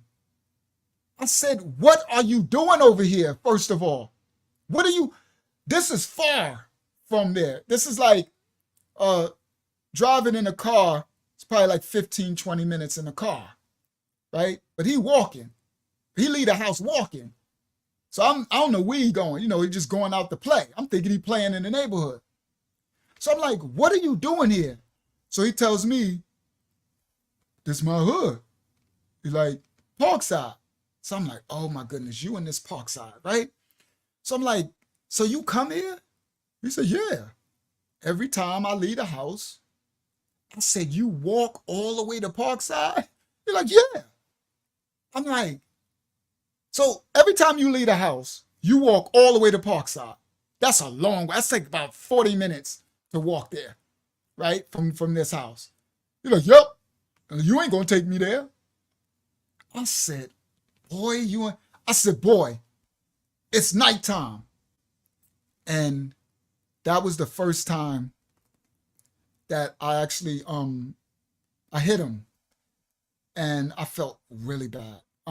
It was because we were really worried about him. And when I got him back to the car, I was like, boy, get your butt. And he was acting like it was nothing. Like we were all worried. And I hit him. I didn't punch him. I did something, and I shoved him in the car, and I kind of put my hands on him. I never really had to do that. I never really had to hit because, you know, my respect of just do it. You know, even though he would test me, Star would just listen, but I never had to hit them. And I shoved him in the car, and I kind of, I don't know, maybe I smacked him in his head. I did something. I put my hands on him. And I remember he turned and he looked at me. And that look on his face was like he was hurt. Like, you hit me. And that broke my heart. I'm not gonna lie. That look on his face, I was like, I didn't show it though, right? I can't, you know, you gotta fake it. You know, you gotta front. Like, I'm a parent. So but my heart broke. And he got in the car. And then I went around, I got in the driver's side. I'm like, boy! And he looked at me. And he just held, whatever I hit, he just held it. And he was just looking at me. And I'm like, I wanted to be like, I'm sorry, right? But I couldn't, you know, I had to play it off. And I'm like, we worried about you. Don't you ever leave like that. If you're going to go, you let us know. You need to let me know where you at. You need to come back. Something could have happened, right? And all that. So I'm saying that because that was the only time I really put my hands on it, and I really regretted it. I never touched him again after that. I never put my hands on him again after that. But so anyway, so now, all right, so he going on. So now I know he's Parkside, right? So I know this Parkside thing is so for real with him, right? Because now I get it, right? I get it. And then when I went to pick him up, when I went to find him at the builders, at the projects, all his little boys was around him. It was like 20 of them. And now I found out they were Bloods. So this is the 90s where the Bloods was big in New York. And his generation, they made their own little crew. It was called Young Bloods. See, I don't know all this. I'm finding out because Star started to help me. Once I putting the pieces together, I would go to Star, and Star don't snitch, right? These kids, right? It's like these kids got my DNA in them, I swear, that they ain't telling nothing. You're going to have to ask them and pry it out of them, right? So I'm like, Star, why aren't you telling me? Well, because I ain't no snitch. I'm like, come on, Star, that's you got to help me out here. She's like, well, you asked me, I'll let you know, but I ain't about to offer information. I'm like, so anyway, I'm like, Star, well, we need to keep an eye on him because we got to protect your brother, right? Now I know what's going on, right? So Star tells me, yeah, Dad, you ain't know he's Blood? I'm like, how am I supposed to know he's Blood? This boy ain't never wear no. She said, no, they don't wear red no more. They be wearing light blue. They wearing light blue, like my house, and purple and pink and stuff, because it's a time in New York when they stopped wearing red because the police was flagging them for all that red. So the Bloods started switching their colors to trick, right? So you won't know. So I'm like, that's why he went around with all this pink and all this light blue. I'm like, oh, these kids, boy. So she said, Dad, he got blood stuff everywhere upstairs. I said, what are you talking about? So now this whole upstairs in this house, guys, this whole upstairs is all wood. Like the walls are mahogany wood. It's an old house, and it's worth a lot of money. So all this wood, like they got dresser drawers already built into the wall, right? And it's mahogany wood. It's beautiful, dark brown wood. So I got them a dark brown bunk bed, mahogany bunk bed to go. It's beautiful. Carpeted. It's a beautiful upstairs, right? The people who had the house before me kept it really. I painted it and I upgraded. I put the white things. I later put a white picket fence all the way around it. I hooked it up even more. Right? It's winter. That's why the grass looks brown. it get green later, and it's a thick grass. As you see how thick that is off the ground, right? So anyway, so she like, yeah, Dad, he carved blood. I said, carved what? What? She said, you ain't gonna like that. I go upstairs, guys. She said, go look by his bed. This boy then carved in the wood walls. He with a knife or something, blood this, young blood, a Sue Woo and black and all this. I said, how long? She said, I thought you saw it. I'm like, I don't know what this boy is doing up here. I don't even come up here. It's a doggone Vikings nest up here. I'll try not to come up here. He got this stuff carved all over. I said, how long this boy been Blood? Dad, they've been Blood since he was little. They the young Bloods. They made their own set. Like they followed after, the Bloods over them. They young clique. They made a clique and they young Bloods, Parkside, the young. I said, oh my goodness, this boy, all that's going on under your nose. I have no idea. Because when he around me, he just so calm. Yes, Dad. No, Dad. Right? He don't act thug, guys, unless you bring it, right? He don't not act thug. He doesn't act like he tough or none of that. You will never know unless you start something, right? Start something, then you're going to see something, right? So I have no idea that all this is going on. All right, so now, here we go. This is part of Saquon. Hopefully Saquon's still listening. If not, he'll watch it on the replay. So I'm driving, right? Now I know who he is, so I got my attentions out, right? So I put some of my older dudes in the hood. I'm like, yo, my little son. Now, also, this another thing he didn't do. I didn't know this either. He changed his name. So now, in the hood, he was Little Rashawn. From coming up, everybody knows that's Rashawn's son. That's Lil Ra. He changed his name, right? He changed his name and he made his own name. And later I asked him, I'm like, bro, like, why you change your name? And he said, cause I'm not living off your rep. He said, I need to establish my own foundation. He said, I'm getting respected because I'm your son. I ain't Lil Ra. I'm my own. I was like, so he established his own name where they all calling him that name and not little, and distance himself from my reputation. So what I mean by that is he would not tell people that he's my son. Because if he if people found out, oh, that's Rashawn's son, a lot of them would just receive him because I was loved by liked by most people, everybody. I know Reese, if he was here, he'd say, I ain't like you, but he lying, right? I was liked and loved by everybody because I was like a diplomat, right? I'm like, I love people on the Heights, people on Terrace, people on everywhere, Midway, everybody. I got Devon in them on Midway, Born Freedom on Midway. I got everybody on the Heights. You know, I got everybody on the Heights, like the whole Heights, like, and then, you know, Terra Ave. I got the gods up on Terrace, everything, right? So any hood I'm going to, I'm very well respected, right? So if anybody, wherever he go throughout Hempstead knew who he was, he would get a pass because that's Rashawn's son. Oh, that's Ra's son? Oh, he good. Yo, tell your dad what's up. And, me and your dad used to, but he didn't want that. So he was like, I felt a little offended a little bit because he was like, man, nobody trying to live off your name, man. I established my own name, right? He was like, I don't want to say his name. Let's say if his name was Zookeeper, right? Well, I know a zookeeper. Let's say if his name was Construction. Okay, let's just use Construction because I don't want to give his street his name because I don't know what he's doing. You heard? So I don't want to give nothing, right? So let's say if his name was Construction. So yeah, he said, nah. He said, I need Construction to be known. Not Ra. You already established yours. I need to establish mine. His own legacy. And I said, and again, I got to respect that, right?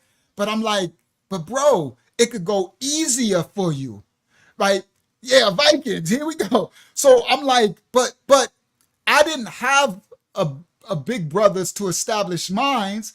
I had to establish my name the hard way, right? Because my big brother was in Roosevelt and took it and went to the service. I didn't know my family, and my other family was in Brooklyn and the Bronx, and I didn't know them. So I was by myself. So I had to fight cousins and big brothers. I put in all this work to establish this name for you to just now start living off it. Start good, right? She like, I'm Rashawn's daughter. Nobody she got her own name. Nobody mess with her. Everybody love her.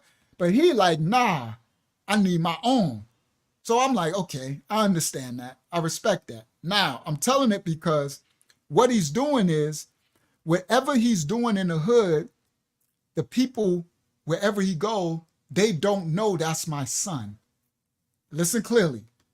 If a lot of the people know, now I'm gonna get this off the screen, that's my son, he would have a pass for it would be an easy road for him because he's a likable dude, right? So it would make sense. Rashawn's a really likable guy. He make friends everywhere. So if they knew he's my son, he really wouldn't have no beef at all, right? He could just be chilling. But instead, he don't want to live off that, which I can respect too. So now, I'm out. We Palace Mob, okay? Y'all heard the P-Mob gang. I'm running around, me, Reynolds, E-Banger, the whole crew. We running. I got the Escalade, the ML. These are, and I just took it off the screen. These are those years, okay? Where we running Palace Mob, we everywhere. We going out of town. So I'm out of town a lot. I'm OT. We in North Carolina. We in there we go. That's my Escalade and my ML. All right, this is that same time I own both of these and the little red race car. They be in that house, the driveway. So I'm dropping them off and picking them up in this. This is the life he living. You know what I mean? So that's me with my ML and my Escalade getting the brakes changed. I showed those before, right? That's me in the middle of the two trucks, right? Of my two trucks, right? I had Lex drive this and I needed my brakes changed on both of them. And I got matching rims. So you see those rims? Those are 22s on my ML. And then look at this one. See, same rims, but those 24s, those are biggest rims back then. All right, so now they got bigger rims. So the same matching rims, matching white, you heard? So, okay, so this, we running around, we power small, right? So I'm running around. So I really don't know what he's doing, okay? So let me show you another part of their upbringing. I want to bring y'all receipts. So this is in that apartment building. That's him. Look at his face. So that's him. He graduated from his little kindergarten. That's him and Star. Look at his face. Look at his smile with his teeth in it. He ain't got no teeth in his mouth. So that's him when he graduated from kindergarten, right? That's when he jumped on that boy and all that stuff and bit him with holding with the side teeth, the little like canines, because his front teeth was gone, so he's biting with his canines and wouldn't let him go. All right, so now I'll show y'all another receipt. That's her. This Star when she grew up. So this is the kind of life they live. This is a velour fat farm. Velour fat farm is baby blue and pink, and that's a Rockaware leather goose. So a goose down is white leather with the fur, right? So this is how they grew up. And she got on white fresh Air Force Ones, right? So they grew up, and this is when kids is poor and ain't got, right? So they grew up, she wore Gucci suits and Louis Vuitton and all that. Fat farm, baby fat, Von Dutch, those times, right? So this is the life they had. I would buy him this stuff too, but he was always in trouble. So look, that's her again. And this is their living room. So this is the life he lived in. Look, she got a Fat Farm jack suit on, white Air Force with the blue. That's the Rasheed Wallace with the things, right? So she got a Fat Farm sweatsuit on, right? That's Star again, right? Star's the good one, right? That's my baby Star, okay? That's the one that was the little girl in the picture with me, okay? And so I'm showing you, this is the life.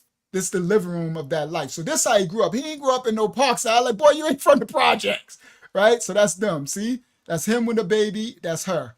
I had that picture. I would have showed it, but that's him with a baby picture, and that's her over him. Okay, on the fireplace, right? So they come from a life I didn't come from. Okay, so look, this is them again. Now this is when we lived in that apartment. Now, I want to show y'all this. Look at this. Look how many TVs this is. That's 1 TV, 2 TV, 3, 4, 5, 6. Now, all of these TVs are on. You see this the way it looked like it's messed up? It's not messed up. Back then, the technology, when you took a picture of a TV screen, it would fuzz out in the picture. But in this is things on. So the top row is playing their video games. So, yep, look, y'all see it already. I think, which one is Super Nintendo? See, I don't even know. I think this one's Super Nintendo, and then this one is PlayStation or something. Okay, see, y'all know. I don't even know. I just bought it for them. Okay? Original PlayStation and the Super Nintendo. So that's Star right there. Look at her. And that's him. He's smiling there, though. He's smiling a little bit there. Hold on. He's smiling a little bit there. We're getting a little bit of smile at him. Still looks sinister a little bit. All right, that's them. So this is how they grew up. Look how many TVs. These little kids in the projects, parents ain't even, and he got on Timberlands too, just so you know, on Timbs with a white bottom. Okay. So these little kids, his friends in the school, some of their parents crackheads, some of them ain't even got a TV. And they said, yeah, the CRT, that's what it's called. They got 6 TVs. They got TVs for their video games, and we could watch shows on. So I plug these for all these be playing the same show. This before big screens. So before big screens, We had, and look, there's VCRs on the top of here. This is a VCR, then it's another VCR that's a recorder. And then this right here, these are black light posters. And there's a black light behind there. So when you turn off the light, these posters glow in the dark. This Black Panther and this dragon, and then it's a mirror wall right here. So the mirror reflects the glowing panther. So when we sit, and it's a leather couch over here, when we sit and watching the TV, you cut off all the lights, it got the glow black light behind it's the prettiest thing in the world. And it's a pretty lime green carpet, and it's a New York wall, and it's gold. You see that gold right there? It's a bunch of, this is a bookcase and gold cat statues. That's his picture right there. They got their pictures up. So they grew up, and this before we bought the house.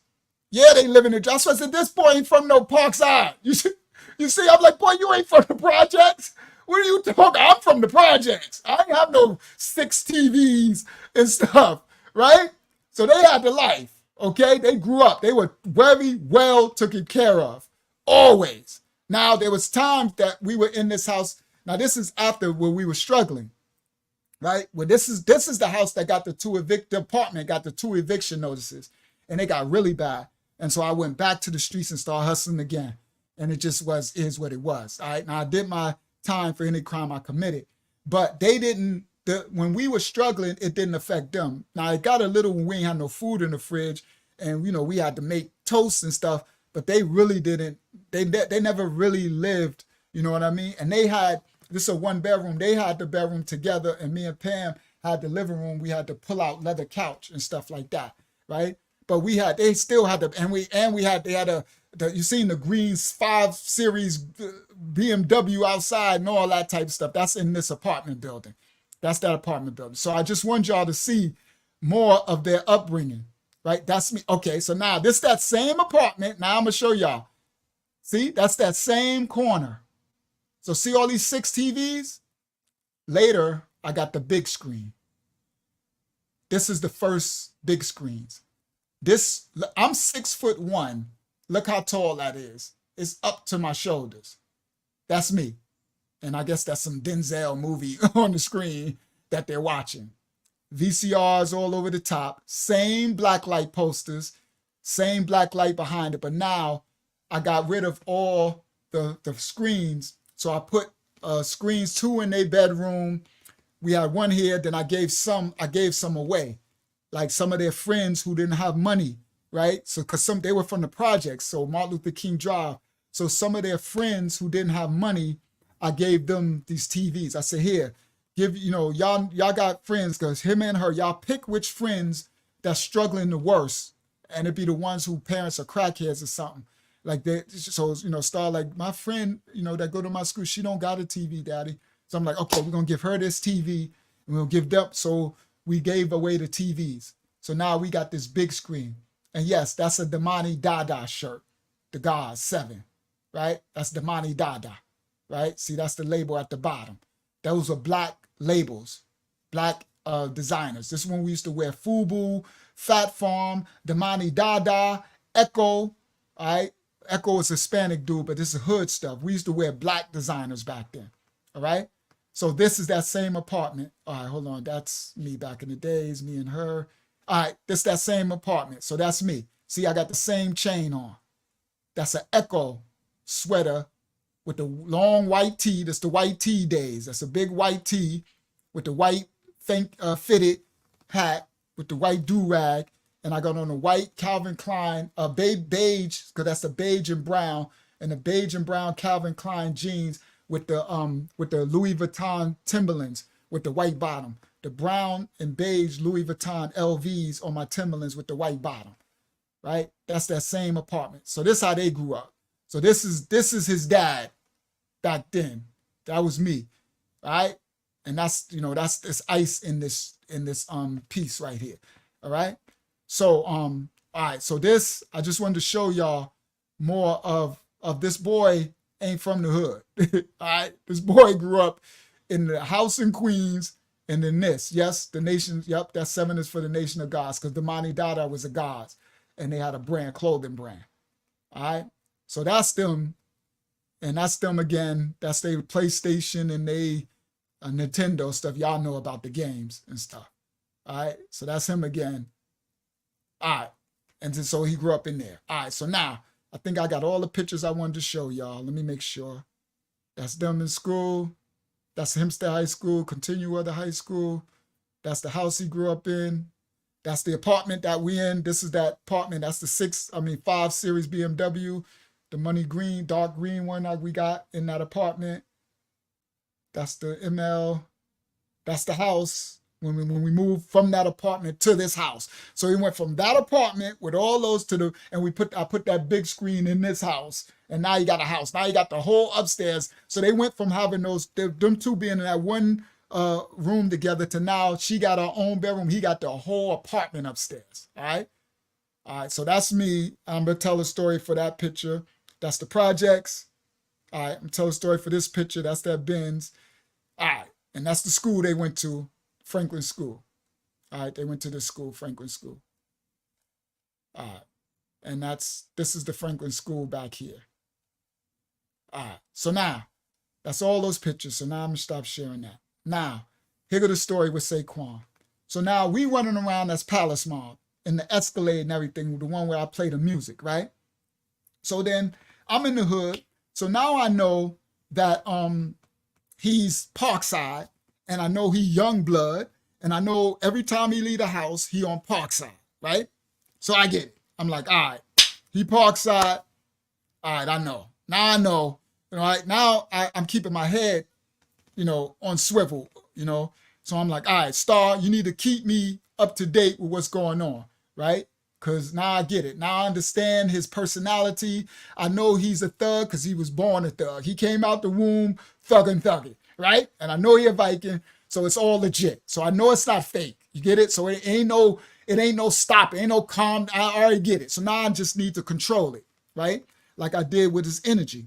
So now we out. So all of a sudden, we back in town. So we used to be out of town in D.C., Baltimore, Palace Mall. We running around. I own all the houses before my nightclub in North Carolina. We run around Palace Mall. Reynolds is #1 on the radio. We #1 on the radio. Reynolds is a battle rap. I got Reynolds battling we all in the Fight Club, MTV. We running around with Star Crimes, all in the Bronx and Harlem with Dipset, trying to get the deal with Dipset. So we doing our Palace Mall, right? Rashawn, he ain't trying to even mess with me, right? I took him one time with me, and it was pretty cool, right? Oh, I'm getting there. Okay, so let me get there. So anyway, we riding around. So my phone ring, and it's I think it's Saquon who be here. I don't know if he's still here now, but if not, he'll watch it on the replay. So Saquon, who always come here, and I always say, "What's up, Saquon?" Saquon hit my phone, and it was like, "Yo, Ra," because someone else said, "Yo, Saquon trying to get in touch with you." I think somebody said, "Saquon trying to get in touch with you," and I gave him your number. So I said, "Was that all right?" I said, "Nah, cool. Saquon, my people. That's like my brother, right?" So I'm like, "Nah, cool." So then Saquon hit me up. So I hit him back. I called him back. He's like, "Yo, Ra." I'm like, "What up?" He said, "Yo, Ra, man. Yo," he said, they're gonna kill little Ra. They're gonna kill little Ra. So I'm like, "What?" He said, "Nah." He said, "Yo, these young dudes on the heights, they put a hit out on little Rashawn that whenever they see him, they're going to kill him, shoot him, kill him. They're tired of fighting him." So I'm like, "What?" Now I don't know what's going on. Saquon, if he's still here, he remember this. Okay? I don't know if he's still here. I wish I could have got to it a lot earlier. But I needed to set the foundation. Y'all already know how I am, right? And I'll chop it up and make this a shorter story, get right to the Viking part. But anyway, so now so Saquon is like, "Yo," he's like, "Ra, you need to come on the heights and bring little Ra and squash this." He said, "I can't stop it." He said, these little dudes, they already strapped up. They all strapped up, and they said on sight, whenever you see construction, because he got his name now, right? So he was like, once I found out that construction was little Ra, I was like, "Oh, hell no, y'all ain't go, that's my nephew." Saquon was like, "You ain't nobody shoot my nephew." He said, "But Ra is bigger then like it's like you need to come stop this. He said they strapped up. I already seen them, and it's a bunch of them. And they said soon as they see him, they're gonna kill him. So the thing was he needs to die because they're tired of fighting him. He won't stop. They keep trying. He won't. I'm like, what is Rod doing? I'm like, all right. I say, right, all right, good looking. I said, all right, I'm gonna find him and I'm bringing him over there. He said, come up on Union. He said, because Union is the main strip on the Heights in Hempstead. We call it the Heights, right? It's a part of Hempstead.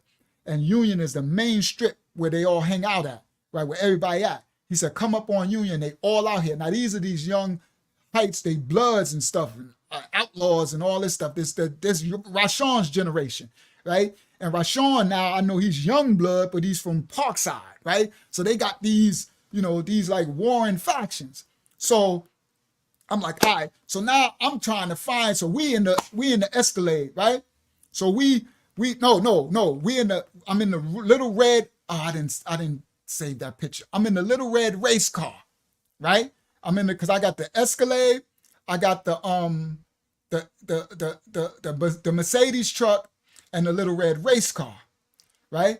So I didn't save the little red race car, but I think I could find it really quick. So we in the little red race car because I like to, so y'all can have a visual, right? So I'm trying to find them, right? So we go everywhere, and then someone said he's on Parkside, right? So I go to Parkside. So let me try to find the little red race car. It's in my upbringing file. Go to the W's. Give me 1 second, guys. Sorry. It's finally get to the culmination of this boy. Not my club picks, my movies, documentaries, my upbringing. Bang. There we go. And scroll down. Yeah, it's this one because it's when my club pictures in North Carolina. It's the red car's in front of one of my houses in North Carolina. Where it's at. Give me 1 second because I don't want to miss it. I gotta go right to the North Carolina pictures. Where they at? Where you at? That's the Audi, the BMW. Okay, maybe it's this folder. Be my upbringing. I think it's this one. Give me 1 second. I'm about to get there. 1 second. Yeah, it's this folder because it's all my houses in North Carolina. There you go. All right, now let me share the screen. Let me come back to you guys. Here. Bang. Present. Share screen. Window. Bang. Share. All right. So these are my houses in North Carolina. I own this whole street, Lamb Street, right? All these houses, the one I'm in front of. So this is my little red race car, right? I used to call it with the little Ferrari kit, but Pam, she scratched it, she crashed it. But anyway, so we in the little red, and it had a crazy system. I had 2 18s. Boom, boom. This thing used to be knocking fast too. This is my joint. This thing was fly. Little red race car, right? So we go find them. So I go to Parkside, and I'm looking around there like he at the projects. So I'm going trying to find him in the project. So I'm like, now here I am, guys, telling this boy he ain't from Parkside, right? I guess I'm a lie, right? Because this boy in Parkside, he on Parkside more than me, right? So I go there. So I'm trying to find him.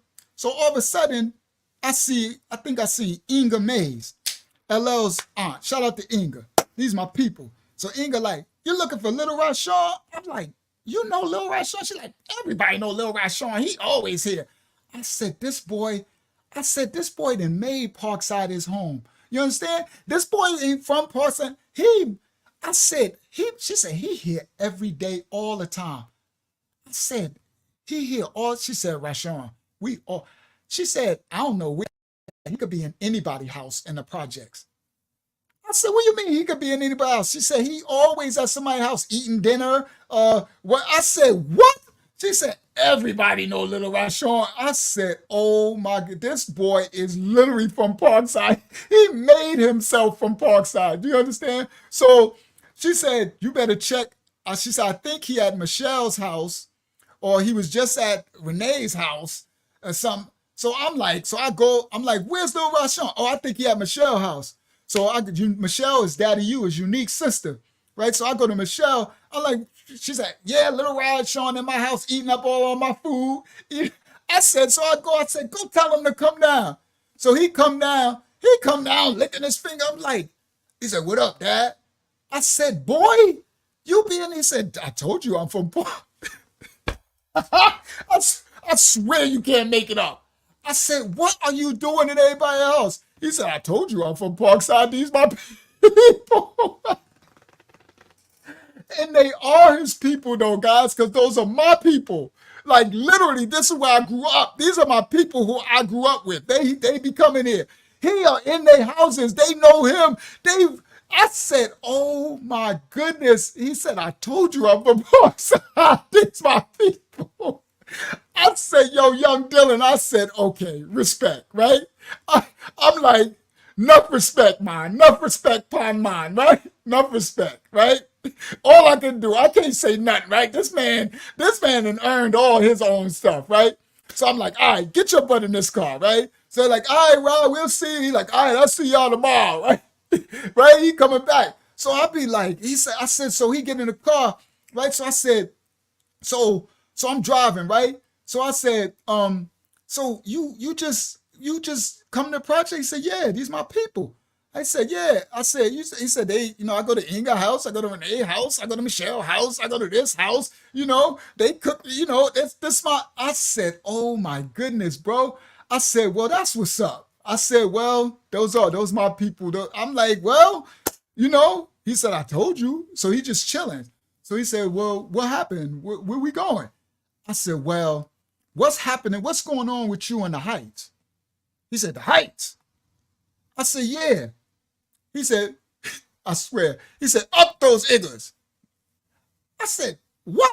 Boy. Now, remember, I'm not a minister then, right? I'm in the street, right? So he like, up those Iggers, right? He cursed, right? But he immediately, so he was, okay, so listen. And I love the Heights. Those are my people, right? But this is this generation, his generation. So I'm sitting there and he's calm, right? So he's chilling in the seat, right? Because, he put the seat back, right? We in the race car, right? So he chilling because he grew up like this. He grew up race car, Escalade, all my different Mercedes. Like I said, he's a silver spoon child, right?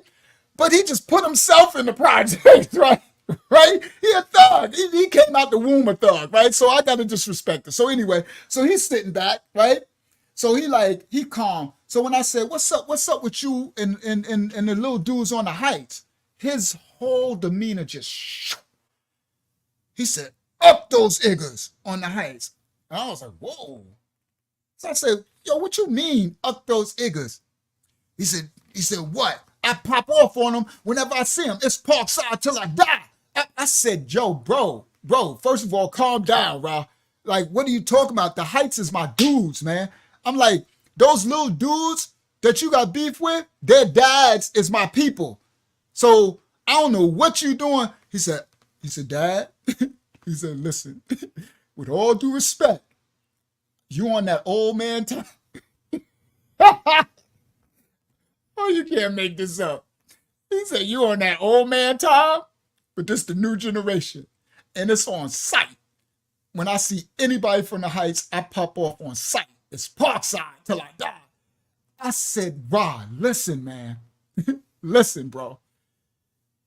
Forget old man time. We still run these streets. They still answer. This was back then. I did my time for the crimes I committed. This is past life testimony. I was saying back then, we, the older generation, still run these streets. So you can save all that stuff. I'm like, listen, bro. I said, you can't be just popping off on all these little dudes because I know, like, I'm respected in all these hoods. I know you distance yourself from my name, but you can't distance yourself from my name, Ra.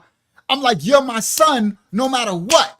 I said, so if you do something and you pop off on somebody and it happens and you go mess around and harm or hurt somebody, then their dad or their uncles or something is my people. So you can't distance yourself, but so much because of who I am, Ra. I know people from every hood, and the dudes on the heights, those are my dudes. The heights is my people. You know what I mean? So some of them is their sons, right? So he's like, nah, Dad, I know what you. So he looking at me. Well, I'm driving.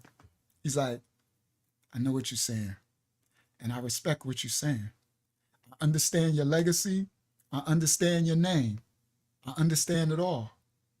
But Dad, if I see a nigga from the heights, it's on sight. I'm popping off. I said, oh my God. Yo, bro. I was like, oh my goodness.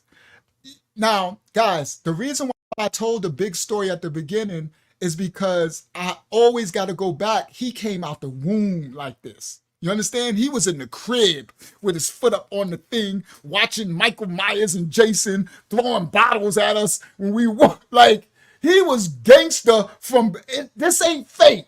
You understand? So I can't act like it's fake. You get it? So I'm like, and he's calm looking at me, right? So I said, all right. I said, well, this the deal. They tired of you, right? They said they tired of fighting you because you hard-headed. So they put a contract hit out on you that if anybody see you, that they're shooting you on sight. So they're not fighting you no more, Rashawn. So he was like, I don't care. They're going to have to shoot me then. Because if I see one of them, I'm popping off on them on sight. Parkside till I die. Right? And I said, okay, listen, Ra. Saquon, you know your little uncle Saquon. You know Saquon, right? Saquon called me. They strapped up. They got a bunch of guns, and they're going to look for you. And anybody that finds you, they are to shoot you and kill you on sight. He like, well, they just going to have to kill me then, because I'm going to still pop off on them. So I said, all right, you know what? You know where we going? He said, what, Mom want me to come home? Listen, guys, it's so real. He's so calm. He's like respectful, right? He's like, Mom want me to come home? Is it dinner time? I wasn't out that late. But at the same time, he a thug. It's crazy. I mean, it's literally crazy, right? So he's like, did Mom want me to come home? I said, no, boy. I said, we going on the heights. He's like, I ain't going on no heights. I said, we going on the heights right now. He said, come on, Dad. Come on, Dad. Stop, man. Turn the car around. I said, what are you talking? I said, boy, we going on the heights right now. He like, man, I ain't going on no heights. I said, yes, you is. He said, where you going? I said, we going right on Union. We going right to find out who it is that's got a hit out on you, because you my son and ain't nobody killing my son. We about to get this stopped right now. He's like, man, I'm telling you, don't take me on the heights. You take me on the heights, I'm popping off. I said, you ain't popping off nothing. I'm going to pop you. I said, I'm telling you right now, this is stopping right here, Ra. I'm not playing with this. They talking about killing you, man. You talking about fighting. You talking about fighting and they talking about shooting. Yes, Larry, your guns are much faster. You ain't got no gun. You talking about popping off. You talking about punching. They ain't fighting you no more. They said they're tired of fighting you. Okay? So we shout out to Jazz. All right? You met him when he was a real baby. The only time you met him, Jazz, he was a baby, and it was when your brother died, when D died at the funeral. But you were so, you were so distraught from the funeral, because I had him with me at your mom's house. After the funeral, after D's funeral, when we was at your mom's house in the backyard, I had him with me. So you met him, but you don't remember because you was distraught when D died. R.I.P. to D Preston. All right, my elder. All right, slick hard all day. All right, so now, so he hold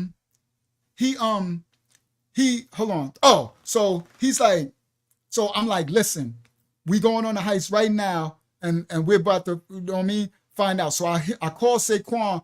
I said, Say, where you at? He said, they all out here on Union. I said, all right, we coming up. I'll be there in like 5 minutes. All right? So we pull up. I pull a little red car. That's why I got it on the screen. pull the red car. Now, everybody in all the hoods, they know me, right? Because I was like an OG legend at that status at that time. So they know this red, fire red joint with the bumper system. They know the white joint. They know the Escalade, because Reynolds lived on the heights. I would drop them, so they know that's Rashawn. Now, these little dudes don't know that that's my son. Listen what I'm telling you. All these little bloods on the heights, right? All of them, running out, shout out my young OG Raheem had his whole, now he did his, I'm not speaking, he ain't living that life no more. This is back in the early 90s, guys, right? Just during the crack era and stuff. But he had his whole set under him, and that's my man and all that. So these little dudes know me from working out at the park and all that. They know me from pulling up on the heights and pulling up. But little Rod ain't letting these dudes know that he my son. So they ready to kill my son, but don't know that that's my son. All right. So now I pull up and Rod is mad. He's sitting there with the screw face now. So I pull up. So we pull on the block. It's mad. We on Union. It's mad dudes out there. They all out there, all in the street. People playing music. So I pull up. I see Saquon in the crowd. Saquon like, so I pull the car up on the side of the street. So I get out, right? So I was like, so I pull up the car. Boom, boom, boom, right? And then I'm like, stay in the car, right? He said, this is him. You better want me to stay in the car, because if I get out, I'm popping off on the first one that look at me. So I said, no. I said, boy, I'm going to beat you up in these streets. I swear I'm going to beat you up right here in these streets. You keep it up. I'm not playing with you today. I'm not playing with this. They talking about killing you. I ain't playing with you today. I got time today. So I get out the car. Bang. I get out. So I'm like, yo. So I walk up to say he out there. So all them little dudes, they like, yo, what up, Rob? I'm like, yo, what up, what up, what up? So all them little young blood dudes and all that. Rashawn's age, right? The little dudes. It's little Warren, Woody, and them is out there. Who else is out there? The little what's the name? Herman and Phil. Phil that used to live on by Bradley Park. And they little his name started with a T. So all these little dudes now are little bloods now at this time, right? They all little bloods. And this generation a little older than Rashawn. And what's the name too? Gene Grant's son. These little tough dudes. These dudes is tough. And they older than Ra, right? And then the generation with Ra. So you got the generation that's older than Ra. And these dudes are young gangsters. These dudes is official. And then the generation that's with y'all, that go to school. Well, not y'all to school, but that he's going to war with for the people who go to school and stuff, right? So the older generation, and none of them know that that's my son, but it's on sight for all of them, right? So it's all of them got it on for him, and it's to kill, right? So I get out, saying what's up to them or whatever, everything saying what's up. So Saquon, say like, yo, say like, this my brother right here, right? So they know, right? He's like, yo, little construction, right? I'm not saying his real nickname because I don't want to give it out. I don't know what's going on out there in the streets, right? So let's say his nickname was Construction, right? Lil Ra. So he's like, yo, oh no, let me call him, sorry, I don't want to call him Construction. I'm supposed to call him, the thumbnail, the title, Viking, Black Viking. That's why, because I called him Black Viking. Sorry, I'm messing up. I need to call him Black Viking because I nicknamed him Black Viking and I called him that all the time. I was like, Viking, you upstairs? I'm like, the Black Viking. Every time I was saying the Black Viking. All right. So his nickname is Black Viking. Okay. But that wasn't it. All right. It was something else. I don't want to give it out though. So Saquon was like, yo, everybody, this is Black Viking's father. Right? And I'm like, yo, y'all. I said, y'all got beef with my son? And they face it. They're like, huh? They're like, nah. Black Viking from Parkside. The little young blood, the little a-hole, right? The one who want to fight everybody. I said, yeah, Black Viking is my son. They like, nah, that can't be your son. I said, that's my son. I said, he's in the car right now. I said, they was like, he can't be your son because you too cool, OG, right? They was like, nah, there's no way that's your son because you too cool. He an a-hole, right? I don't want to curse. I said, nah, that's my son, guys. I said, what's going on, man? Y'all got a hit? And so the young dude, he said, on sight. So he pull up his shirt and another dude like, he pull out and another like, I said, yo. And Saquon said, I told you, Ra. These little dudes strapped up. So I'm like, yo, I'm like, nah, nah, yo. I'm like, no, y'all can't kill my son. I'm like, nah. I'm gonna squash this right now, right? I'm saying, listen, I said, that's my son, right? I said, that's Saquon, that's his nephew, right? I'm like, y'all my people. These, I'm good. Like, we good. I'm like, so I said, he in the car. So I was like, they was like, nah. They said, we would squash it, but he never want to squash it. They said, we've been trying to squash it. We done fought him. He done fought everybody in the clique 2 and 3 times. And we can't go nowhere because every time we go somewhere, he always want to snuff somebody and pop off. He got it where whoever he see, he pop off on sight. Even if we chilling with the rest of the park side, he always the one with the problem. So I was like, yeah, I understand. And I'm saying it because he in the car telling me how he pop. So I see what they saying, right? So I'm like, I said, yeah. I said, all right, but this is what I'm going to do. I said, I got him with me right now. I'm going to squash it. I said, I'm going to squash. He got to answer to me. I said, so if y'all do that for me, I said, if y'all having fun, love y'all. I said, if y'all give him a pass for me, I said, you know what I mean? I appreciate that. You know what I mean? And I'll just make sure that it's dead. He won't ever, y'all ain't got to worry about him popping off on nobody. None of that. Right? And it was like, well, for you, you know what I mean, OG, we'll do it for you. You know what I mean? And Saquon, but he ain't gonna listen. So I'm like, yes, he will. Yes, he will. So I said, all right, y'all just chill out. I'm about to get him out the car, right? And I'm gonna do it in front of y'all. So I said, I go back to the car. So I open the door and he's sitting there like this. I said, get out the car. He said, you don't want me to get out there. I said, boy. I closed my door. I went around to the side. I opened the door. I said, Rashawn, I'm not playing with you. I said, you want me to beat your ass in, pardon my language. I said, you want me to beat your, let me just say, you want me to beat your ass in the street? Sorry, guys. Sorry, Father. I'm just for the story because this is that serious. They talking about killing him. So this is what I said. You want me to beat your ASS out here in the street? I said, I'm not playing because I'm going to beat you up so that they don't kill you. So you got your choice. You know what I mean? He was like, I said, I ain't playing. Get out this car. He's like, oh, man. So we get out the car, right? So I close the door. Boom. So I said, come on. We walk around the side. We go across, because they're on the other side. So we go across the street. Now I'm standing there. He's standing there. Saquon there. They there. Right? They out there. So I'm like, I said, this is my son. And they look like, I can't believe that's your son. I'm like, yeah, this Black Viking. This is black. This is my son. They like, Dad, that's crazy, right? So I was like, so he is not. It's over. It's dead. I said, yeah, he Parkside, but he my son and y'all my people, right? The Heights is my people. I rock with all of y'all. You know what I mean? I'm like, but y'all can't kill my son, man. This is my son, right? I said, so Ra, they're not fighting you no more. Ain't no punching, they're not playing. I said, they strapped, right? And then one of the little dudes pulled his shirt up. I'm like, they strapped. And he like this. I said, I don't care about all that attitude. I said, it's over. It's dead. It stops right here.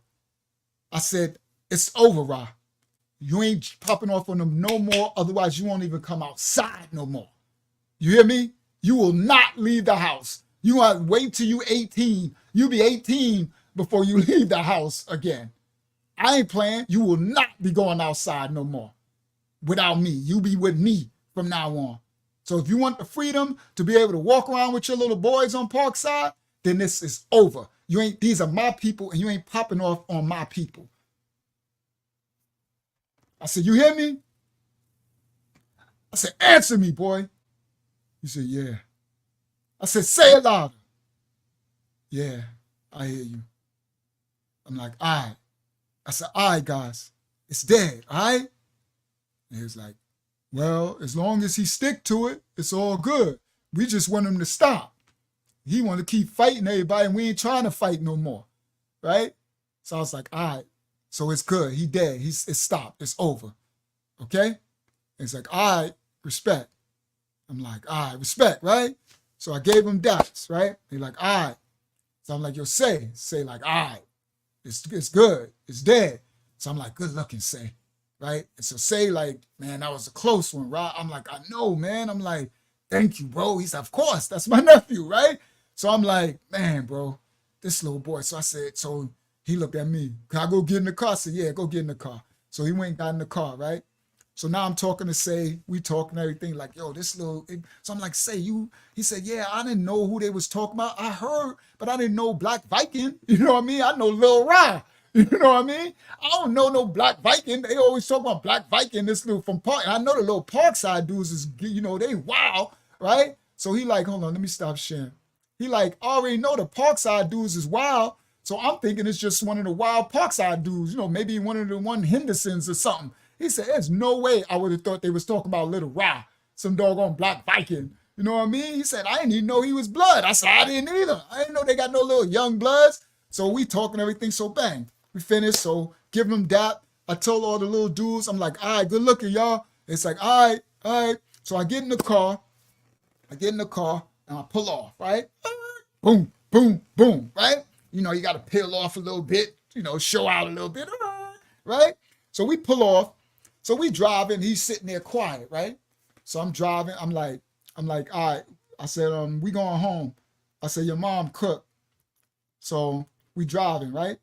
So we get to the house, right? So I'm like, all right. I said, I'm not going in. He said, all right, Dad, I love you. I'm like, all right, I love you too. And I said, all right, Ra, remember, no more popping off. And he looked at me. He said, Dad, with all due respect, the first Heights Igga I see, I'm punching him in the face. I swear, y'all, after all this, he said it with a clear tone and face. He said, the first Heights Igga I see, I'm punching him in the face. I said, Rashawn. He said, sorry, Dad. Boom. And he closed the door and just went to the, I said, this little, boy, I went, he went in the house and he went, I said, Rashawn, and Pam's like, what's up? I said, your son. I said, this boy, I said, he ain't gonna listen. I might as well even stop. I might as well don't even say nothing. I'm like, I got to do this another way, right? So now that story, bang. Now we in the Escalade. Me, Reynolds, and I think Reynolds had two of his little goons, right? And Reynolds was a blood, but he older than Rashawn, right? Because Rashawn's still young. Reynolds is about 18, 19 at this time, right? So we in the Escalade. We Palestine, right? So now Pam called me. She like, go get Rashawn on Parkside because it's about to be 7:30 and you know him, you know, right? So I'm like, all right. So I'm like, where he at? She said, he on Grove Street projects. I said, all right, he be in the back. You know, he be all his little friends. So I pull up in the back, right? So I pull the Escalade back there. So I'm like, yo, Viking, yo, Viking, your dad here. So he look up. He like, all right, Dad. I'm like, come on, boy.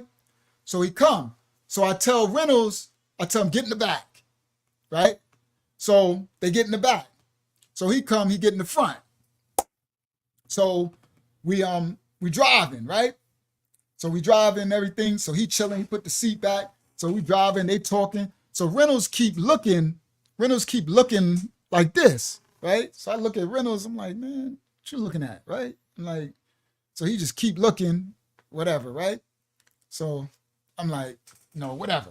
So now I tell little Ra before you get in the car, I say, yo, I'm dropping you off at the store because I don't let people know where our house is at. I got cameras on our house. At this point, I'm doing my thing, right? And you can't let people know where your house is at because, people will set you up, right? Because, I did my time for the crimes that I committed back then. But back then I got arrested. I was dealing with kilos back then and stuff. So a lot of money and stuff, houses and stuff, right? So you don't let people. So Reynolds and them, I ain't let. Only E-Banger knew where my house was because E-Banger lived in North Carolina. He wasn't from Hempstead. So anybody else they did not know where our house was at. And I had cameras. So I let little Rod know I'm dropping you off at the store. And then you go, he know the routine because they can't let nobody know where our house is, right? So I tell him that, right? So I take him, I drop him off at the store. He get out and he go. So Reynolds come around and he get in the front seat. So we pull off. So Reynolds like, yo, who that little Igor, right? So I'm like, what? He said, who that, Rob? I said, that's my son. He said, that's your son? I said, that's my son. He said, Black Viking is your son? I'm like, you know Black Viking? He said, everybody know Black Viking. That little nigga about it. So I said, pardon my language. So I said, now this Reynolds from the Palace Mob, P-Mob, who rapped with me in the songs. So I said, you know my son? He said, Rah, that's your son? I said, yeah, that's my son. He said, man, that little nigga is about it. I said, what you talking about? He said, yo, Rah. He said, I seen them on Terrace. They jumped that little nigga. They beat him up every day for 5 days straight. Listen, guys. I said, what? He said, don't he got a girl on Terrace? I said, yeah. His girl on Terrace. I know his girl on Terrace. He said, well, I didn't know it was your son. He said, we up on Terrace, all the guys, we out there. Then they got all the Bloods. We out there. Then they got all the young Bloods up there, right? He said, you know how Terrace is. He said, so one day we up there, and then all the little young Bloods, they like, here this nigga come now. Here this nigga come now. Right? This is Terra Ave, the projects, another projects in Parkside. Right? In Hempstead.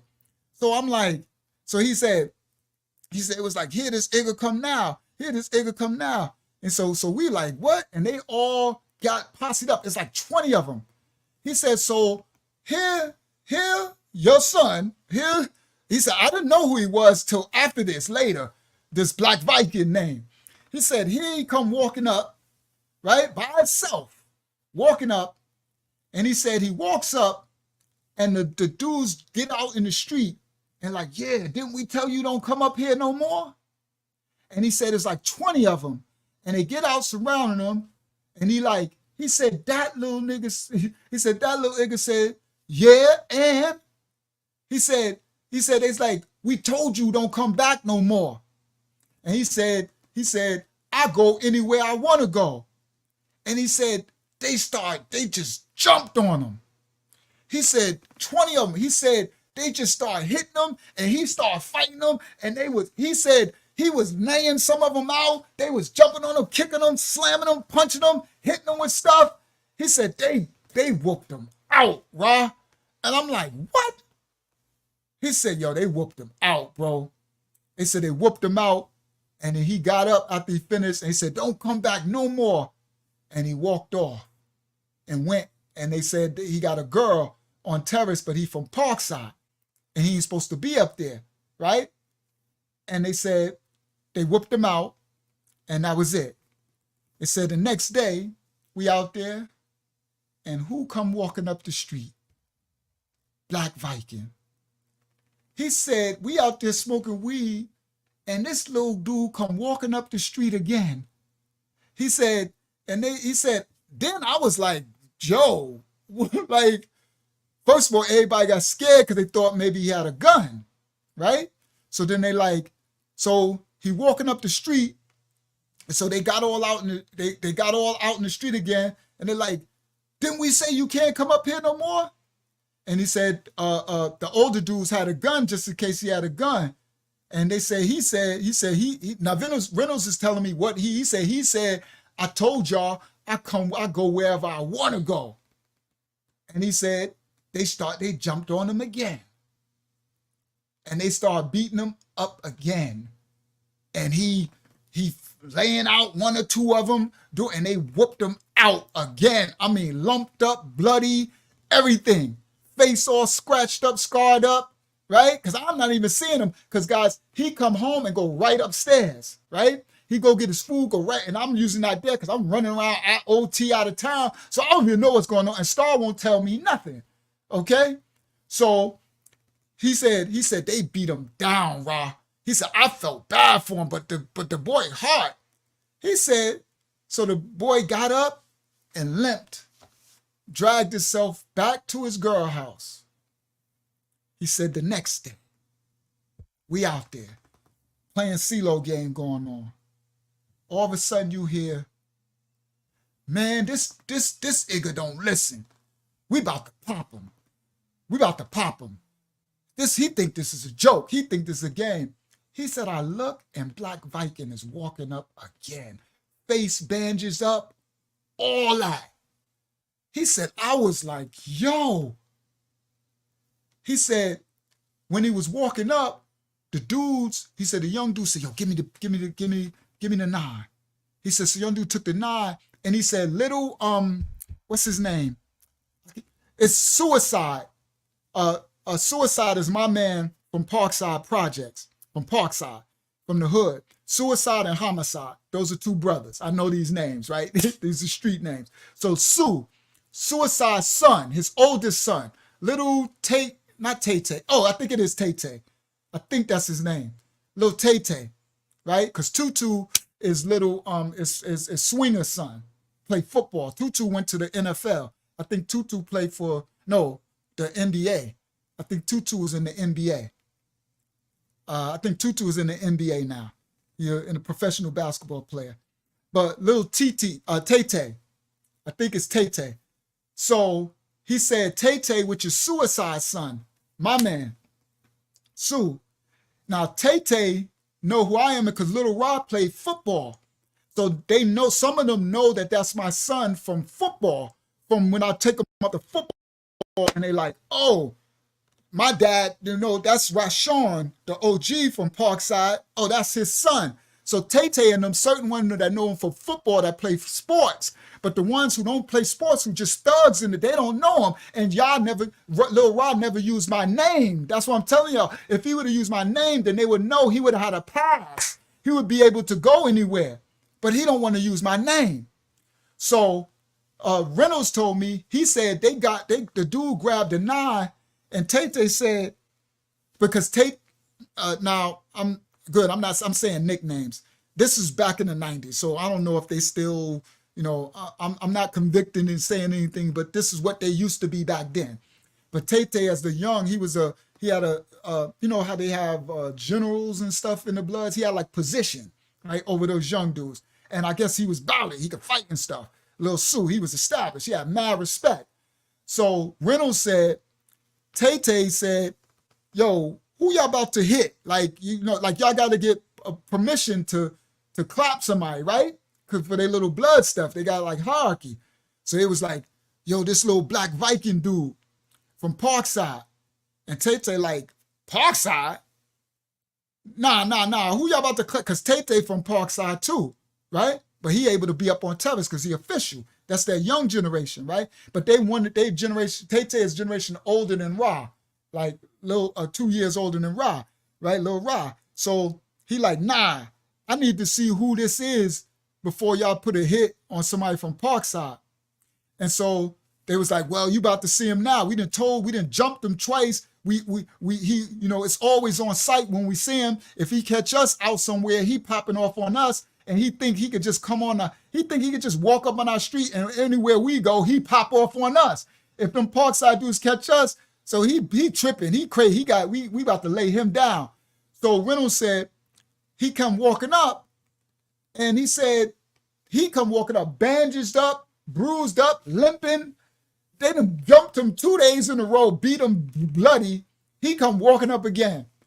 And Reynolds said, Tay looked and said, Lil Ra? And he said, I didn't know when he said Lil Ra that they was talking about you. They was talking about you, Ra. I just didn't know what he was talking about. And he was like, and they said, nah, that's Lil Viking, that's Black Viking. And he was like, Tay was saying, nah, that's Lil Ra. That's my man. Man, you ain't nobody touching him. Y'all crazy. Y'all put your hands on him. He's like, yo, listen, everybody. He said, Lil Tay was like, everybody, every last one of y'all listen up. He got a pass. That's somebody. He's stamped. He's official. Don't anybody touch him. Y'all gonna answer for that. Anybody ever touch him. Don't nobody touch him. He could come up here anytime he want. He got a pass. Y'all know who his father is? And I'm like, Reynolds told me. If I wouldn't have picked him up in the car, I would never know. Lil Rod ain't never told me not one thing ever in his life. I don't know this boy being jumped. I don't know they about to kill this. I don't know nothing going on. Reynolds said Tay saved him. And when he looked, listen, he looked up, he walked up, and Tay said, you all right? He said, yeah, I'm all right, Tay. Like, man, what you doing? Why you ain't let me know? Why you ain't let him know who you are or who your dad is? And he said, Lil Rod looked at him and said, man, F these niggas. They all punks. I knock every last one of them out one on one. He said Tay laughed when he said it. He just laughed because he couldn't believe he's sitting there all bandaged up and like in front of all of them. And he said the dude was like, see, that's so tall. He said he could say what he want. He got a pass and nobody touch him up here. He said, all right. He said, you good, Lil Ra. He said, you got a pass. He said, whenever you come, he said, your girl up there? He said, you good. And he said, from then on, Ra, they never touched him again. And he walked up, and I know his girl. Now, I'm a end with this part. So, now Reynolds is excited. Anyway, after that, he's like, every time after that, Reynolds always talking about Lil Ra, Lil Black Viking, that little nigga gangster. So every time he's telling E-Banger, oh, y'all don't know Lil Ra, he's telling a story like that little. So whenever Reynolds would be with me when I go pick him up, he'd be like, yo, what up, Lil Ra? What up, Black Viking? And then Rod like, oh, so I took him with him. I took Rod with me we took him to Reynolds had a rap battle at the MTV. Back in the days in the 90s, MTV, the television station had a fight club, a battle. You know how they do battle rap with battles? So Reynolds he won his dog tags. So he's going to be on MTV with the Palace Mob. So we had they was airing the episode and we had to go to the city. So Lil Rock came with us. And that's how, he got kind of close to Reynolds and everything. So he was with us because I wanted him to experience like, Rod, you running around like thugging and you don't have to. You know what I mean? Like I established a lane for you where you got a smooth sailing, man. All that, you doing too much. You know what I mean? So I started taking him with me. You know what I mean? I'm like, man, I need to keep you with me because you gonna get yourself killed, man. So anyway, so now this is the last part. I'm gonna tell. So yeah, I did most of it. So only thing I didn't do was the football. So we in the house, in that house that I showed you, the blue house, and all of a sudden, how did I find out?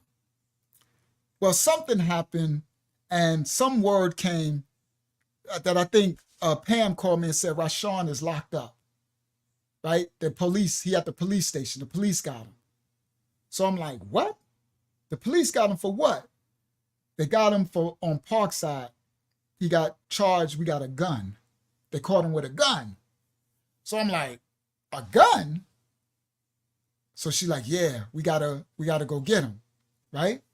So I go now because I'm living.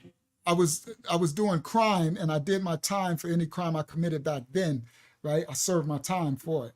Um, we didn't like to associate with the police because I was a cops and robbers. I was I wasn't a robber, but I was a bad guy. I was on the other side of the law. That's the way to say it. Now I'm on the right side of the law. You know what I mean? I live my life on the right side of the law. All right, but then I was on the other side of the law, right? So you don't have no dealings with police, right? Your job is to stay as far away from police as possible, right? No dealings at all. Okay. So anything that have you having to go amongst police was not a good thing, right? So I'm like, oh my goodness, Rock got me. Now I got to go to some police station. I'm like, all right, first of all, I ain't going to no police. I'm sending her in there. So anyway, we go and they got him in like Mineola, some special stuff, right? Because he's like a juvenile, right? He's a juvenile, right? I think he's like 15 or something like that. I think he's 15.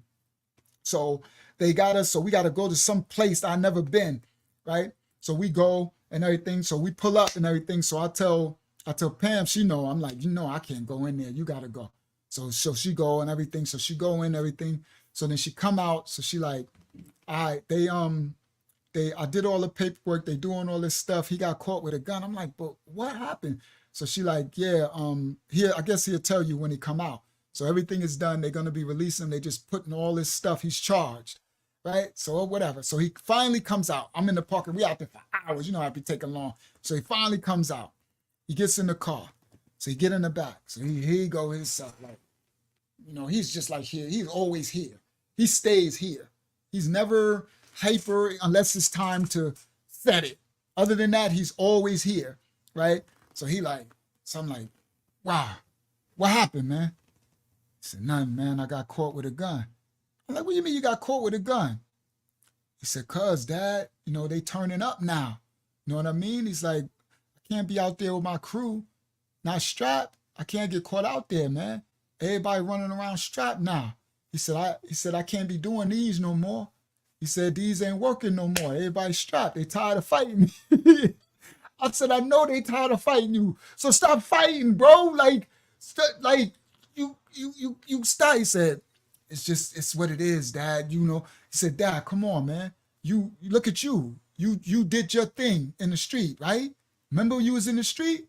He said, remember, what he said? He used my logic against me. He said, remember, you don't do the generational gap. I said, yeah, you're right. He said, so now you got to understand. It's my reality. I said, I understand. You're right. I don't mean I agree, but you're right. I don't play the generational gap with the youth because you lose the youth when you don't understand their situation, when you had your own situation and your parents didn't understand, right? So the only way that I could try to protect you as much as I can is to understand what's happening in your reality. So I'm like, so what happened?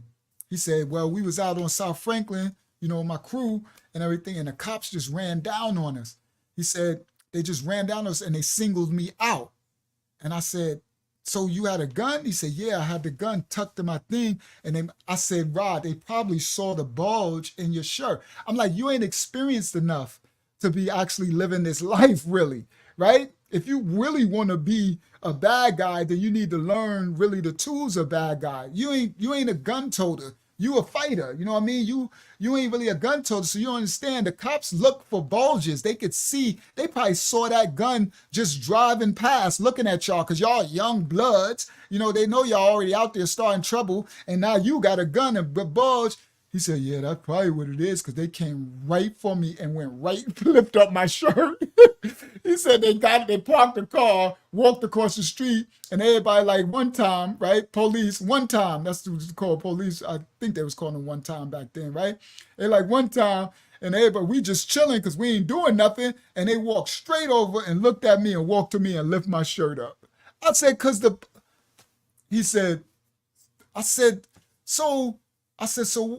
so where you get a gun from? And he said, that's your gun. I said, what you mean it's my gun? He said, that's your 9. I said, boy, boy, you don't tell me you just got my 9 took. How'd you get my gun? He said, I always get your gun.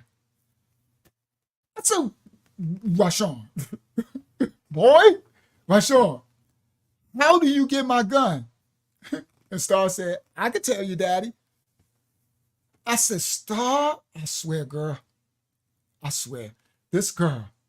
She said, well, he caught now. I said, what are you talking about?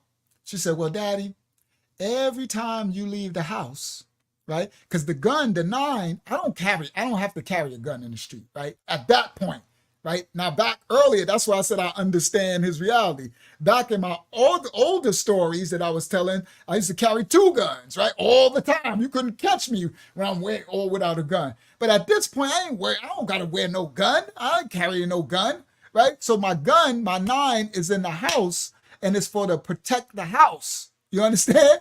For if stick-up kids come, I taught Pam how to use it. I taught everything. So if anybody, we got cameras. If anybody try to get in his house, you know where the gun at, you know the thing. I taught her how to take the safety, everything, right? So the gun is for the house. That 9 is for the house. It's a 9 and it was a 357, right? So he was taking the 9, right? So I'm like, those guns are for the house. Now, if I ever had beef back then and I needed it, of course I got ratchets, but I wasn't carrying no gun. Now, I don't have none of that anymore. I don't have guns anymore. I don't do any crimes anymore. Again, I'm a law-abiding citizen and I serve my time for any crimes I committed. So Star said, yeah, and that 357 is a elephant gun. Facts. Big 357 Magnum, big joint too. Now, so Star said, well, Dad, every time you leave the house, she said, he goes out when you and Mommy's gone, whenever y'all gone, he goes out and he comes in through your little bedroom window. Y'all never lock it. So it's this little side slat window on the side of the house that's over our bed. She said, y'all never lock it. So he goes out the house, he climbs up, he gets some crates and stacks it up and climb up. And because y'all don't lock the window, Star got all the tea. And she don't tell me nothing, Aubrey, y'all. She didn't tell me nothing. She said he opens the window. She said, but she always try to tell him don't do it, but she won't snitch on her brother, right? Again, my genetics, right? No snitches in my genetics, right? It's no snitch code. That's just, what I'm going to do? You know what I mean? What I'm going to do? I already know what she built of. It's genetics. It's not something that, she ain't from the streets or nothing. She like, I ain't telling on nothing. She ain't snitching on nobody until it's already done. Then she like, well, now I can say what happened because it's already done, right? So she said, I always tell him, Dad's going to get you. Don't take, boy, you're going to get in trouble. You're going, she always try to warn him. She loved her brother, right? She really loved her brother. Now, so she said he put the crates up. He opened the little window. He climbed through the window, which is little slide, right? She said, listen, this is the funny part. She said, he gets your gun every day. she said, he put it back every day so that if you come home, it's there every day, right? So she said, it's so funny because we lock our bedroom door when we gone. So that's why he come through the window. But when he comes back, his mom is home. And so while Pam is in the kitchen cooking the dinner, he go into our bedroom and slide the gun back under the bed. I'm not there, right? So whenever it's locked, he come in through the window. But if it's open, if Pam is there, he'll wait till she go to the bathroom or in the kitchen. He'll go in and grab the gun and she don't know. But whenever it's locked, he just come in through the window. So he got the gun now this boy been having my gun for a long time. This boy said, oh yeah, I've been taking it for about a year. And he also nonchalant. Rashawn is the most nonchalant person I've ever seen. Everything is just, yeah, I've been taking it for a year. That's mine. He's like, I love that now. He said, you're lucky I ain't take the 357, but it's too big. It's too heavy. I said, this boy. So anyway, listen. So she said, She said, this is the funny part. She said he take every day. Either he have to climb through the window. Yeah, they brutally honest, both of them. That's like they died. Tell the truth. They brutally honest. Either he have to climb through the window or he have to sneak and get it. She said, but every day, Dad, he take your 9 and then he go into your coin jar and he take a handful of quarters. Cause I had this big tube, full of quarters and money for my change. Because when I was hustling, I don't spend dollar bills, $5 bills, and my change, I just stack. So I only spend 10s and 20s and 50s and 100s, right? So I had garbage bags full of $1 bills and stacks of $5 bills and rubber bands.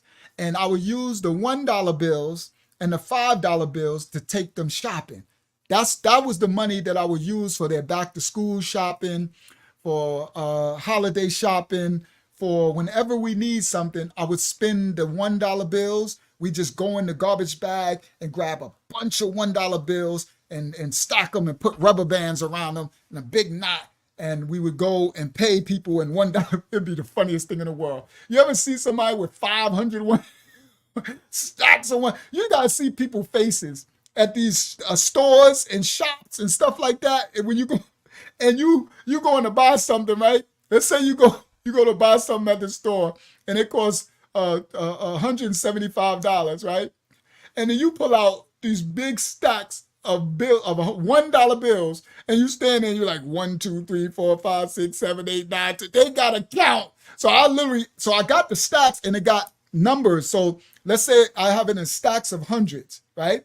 And it'd be wrapped with rubber bands and it got 100 on each one. So I know what my stacks is because I will have Star organize the money, right? And I'll give her some money for that, right? And I'll have her organize the money and wrap it up, right? Because it'd be garbage bags full of dollar bills, right? That's when I was hustling back then, right? And I did my time for any crime I committed back then.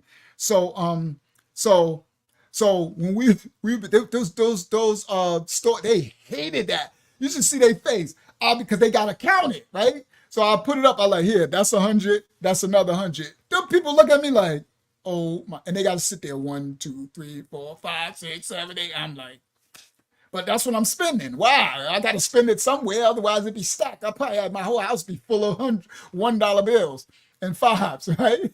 So my change, the change for me spending money all day, my change, it's probably $500, $600, $700 worth of coins, quarters and dimes and, just this big one. I had a big one, this big with a big top.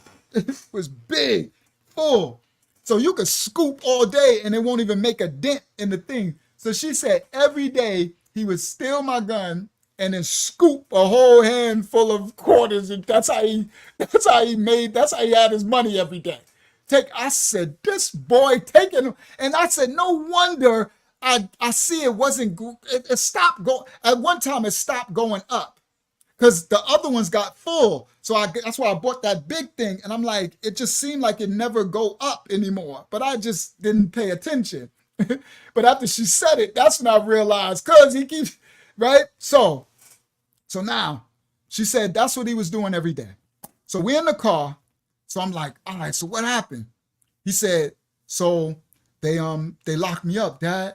So they got me with the gun. I couldn't do nothing. I didn't know. He just came to me. We wasn't doing nothing. We was just chilling, and he just lifted my shirt, and the gun was there. He said, so they locked me up, and they took me down, and they asked me, where did you get the gun from? Ooh, right, guys? The moment of test, the big test. You know how everybody thugger, gang, fight, whatever. But the big one is when the police get you. Let me explain something to y'all. That's the big one. Everybody be tough, everything, rainbow, tough, trigger, all that. Once they get clink, they start singing like birds, right? I done seen the best of them. I done seen all the toughest of the tough. Once they offer you them numbers, then they start telling on their mama. So he said, now I'm driving. He in the back. His mama in the front, Star sitting next to him. We driving. And he said, yeah. So they asked me, where did I get the gun from? And I'm like, oh crap, bro. I'm like, oh my goodness. Now, I don't ever want to go to jail again. I'm like, oh no. I don't want to see jail again. And Larry Shaw said, oh, now he ready to tell who he is. Uh-huh. Here go the moment of truth, Larry Shaw. Okay? Now, so we driving, and me and Pam, both our heads go like this. But I'm driving, I look to the back, I'm like, oh. So he's sitting back there, right?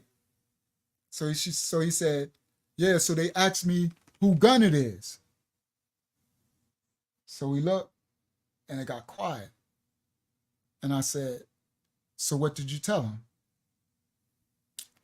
He said, I told him that I found it. I found it outside at the park. I said, me and my crew, we was going around, and these dudes had a fight. And when the dudes had a fight, one dude had a gun, and he took the gun and he hid it by the tree. And when they started, they was out hustling, and I watched them hide the gun by the tree. But then some dudes came up and they got into a fight. And when they got into the fight, the police came. And when the police came, because they had drugs, they all ran. And once they all ran, I went and I looked, and I went and I grabbed the gun. And I took it. And they was like, and he was like, I took it. And so that's how I got the gun. And so they said, how did he say? I forgot this part. They said, so how do you, they asked him something else. Sorry, guys, I can't remember this part, but I remember his answer. But they asked him something else. And he said, because I see it on TV. He said, it's all over the music videos. You take the gun and you cock the thing back, and the bullet goes into the chamber. It's all over TV. It's in every music video. That's how I learned how to, because they asked him something. I guess something. I forgot now what it was. And he was like, that's how I learned how to do it. And then that was it. And I was like, I look back there. He said, "What? Come on, Dad. What you think I'm gonna say is yours? Come on, Dad. You tripping?" I was like, wow, bro. I said, all right, that's what's up. You know what I mean? That's what's up. You held it down. He said, yeah.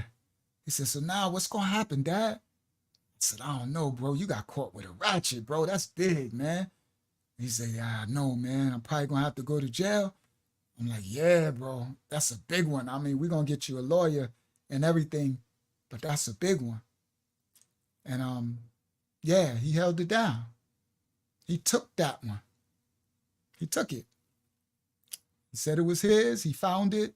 He told them how he know how to use it, or for watching TV and watching the music videos and all that type of stuff. And he was just going to use it for protection. And so then we got him. I got him a lawyer. They set up the court date. So we was going to court. And when we was going to court, we in juvenile court. And the judge, it's just a whole, I don't know, it was like the judge was like extra mean, okay? And it was like the energy was just, it was extra hard on those juveniles, right? And so we was going for a long time, like 6, 7 months. And then the lawyer was like, the judge, I don't know what the judge is going to do. We was trying to get him probation, right? Trying to get him probation and trying to get him into another school, an alternative school. And we got in front of the judge and everything was done. And we there and he's in his suit and tie and everything. We go into court and the judge says, all right. So we heard all the matter. I stood up and spoke. His mom spoke. The counselor spoke. His temporary probation, because so the whole year that he was out going to trial, going to court, we put him in a program, right? We put him in a program like a school program. So he had a counselor, court appointed stuff, right? Because he was a juvenile facing this thing, right? So that whole time. So the lady from the juvenile, that probation, they all had good reports. He's a nice kid. He's respectful. He has dyslexia, but he's learning how to do this. Everything passed. He came to all his appointments. Everything was a good report. So we all felt good. It was good. The judge, a black man, he sat there, he said, okay, we see you doing good. You passed all these reports. It's your first offense. He's never been arrested before, ever. First offense. It's your first offense. All the reports is good. Your probation reports is good. You're doing good in this program thing. Your mom and them said they're going to get you in the school thing. Everything is good. Everything came back good. Everything is straight. He said, but you had a gun and you ain't about to get away with that in my courtroom. So I sentence you to like 24 months in a juvenile detention center, jail. And bang the gavel. And everybody in the courtroom like, I'm like, the lawyer like, Your Honor, that never happens. He said, get him out of my courtroom. Bailiff, lock him up. And they came and Ross said, Dad. And I'm like, and guys, that moment, I had never felt so powerless. Yeah, Yasha. It was disgusting. He because yes, he did it, but it was a first offense ever arrested. He followed all, he wasn't even going, he was actually staying in the house too, guys. He actually stopped hanging out. I started having him go with me. He would just be with me, and if not, he'd be in the house. Shout out to Yasha. He would be in the house.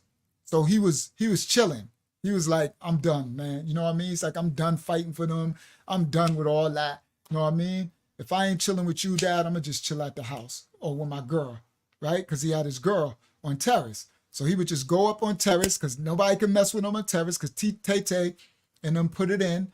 So him and his girl, right? And he was just chilling. I would let his girl come to the house because, I'd rather them, they already living that life. So be upstairs, do whatever, you know what I mean?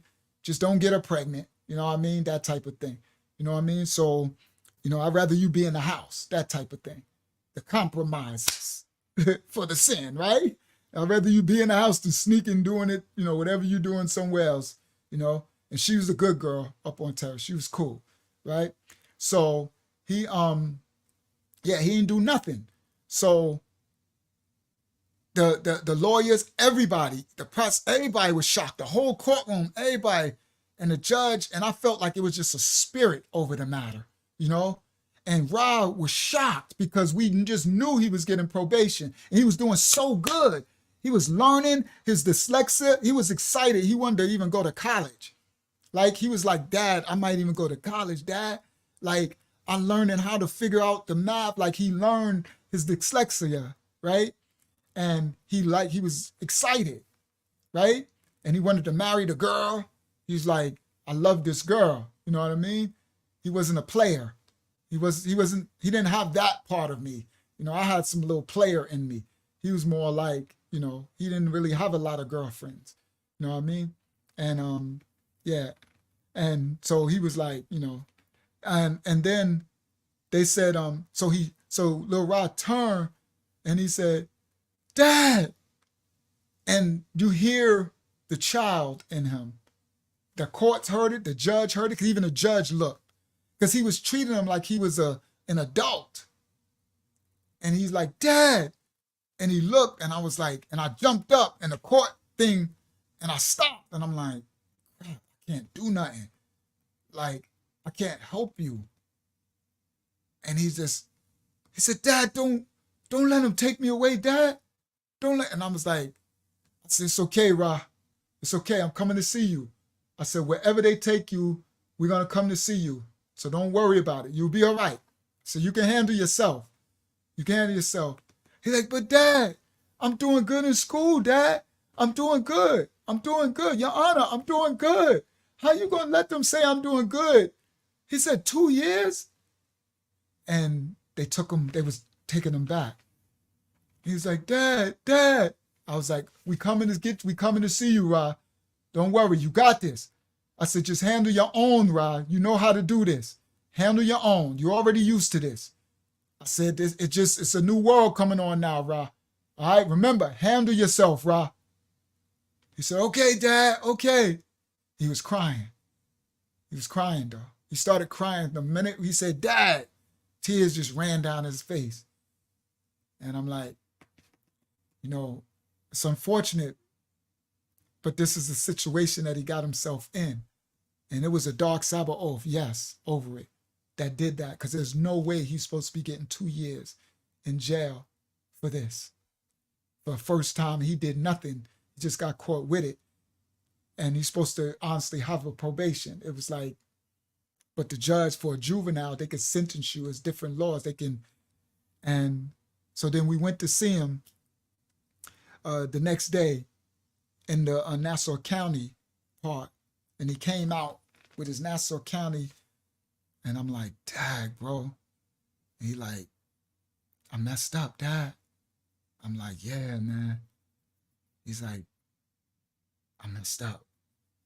I'm like, yeah, well, what's going on? And he said, yeah, they try to pop off on me. He said, but you know me. He said, but I was just trying to stop fighting, Dad. I said, well, now you gotta fight. He said, I know, man. Immediately they try to pop off on me. He says, I already had 2 fights already. I knuckled somebody, I lumped this dude up. I said, well, you perfect.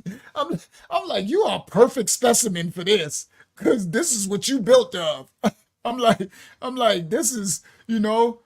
He's like, but I was ready, you know. I said, that's how it happens, though, son. I said, like you pay it back. The minute that you're ready to stop and go straight is when you got to pay the piper.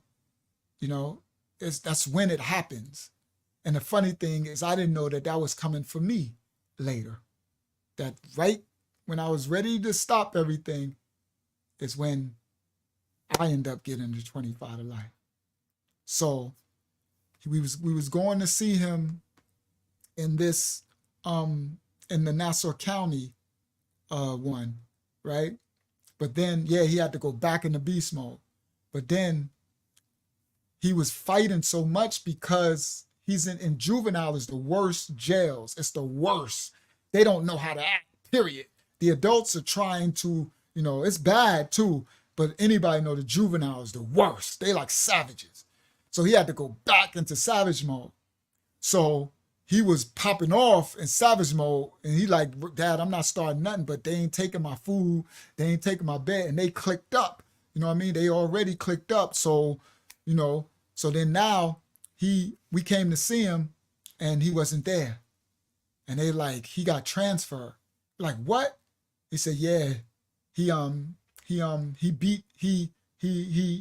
fought somebody and he beat him up really bad. He fought two dudes and they jumped him, but he beat up one of them really bad. But the other, he's injured too, but he put the other person in the hospital, one of the other dudes. So they packed him up and they sent them to Spofford. So now, first they sent them to the Bronx. I forgot what the one in the Bronx called. If that's Spofford, somebody could let me know. If Spofford is in the Bronx. So they sent them to the one in the Bronx.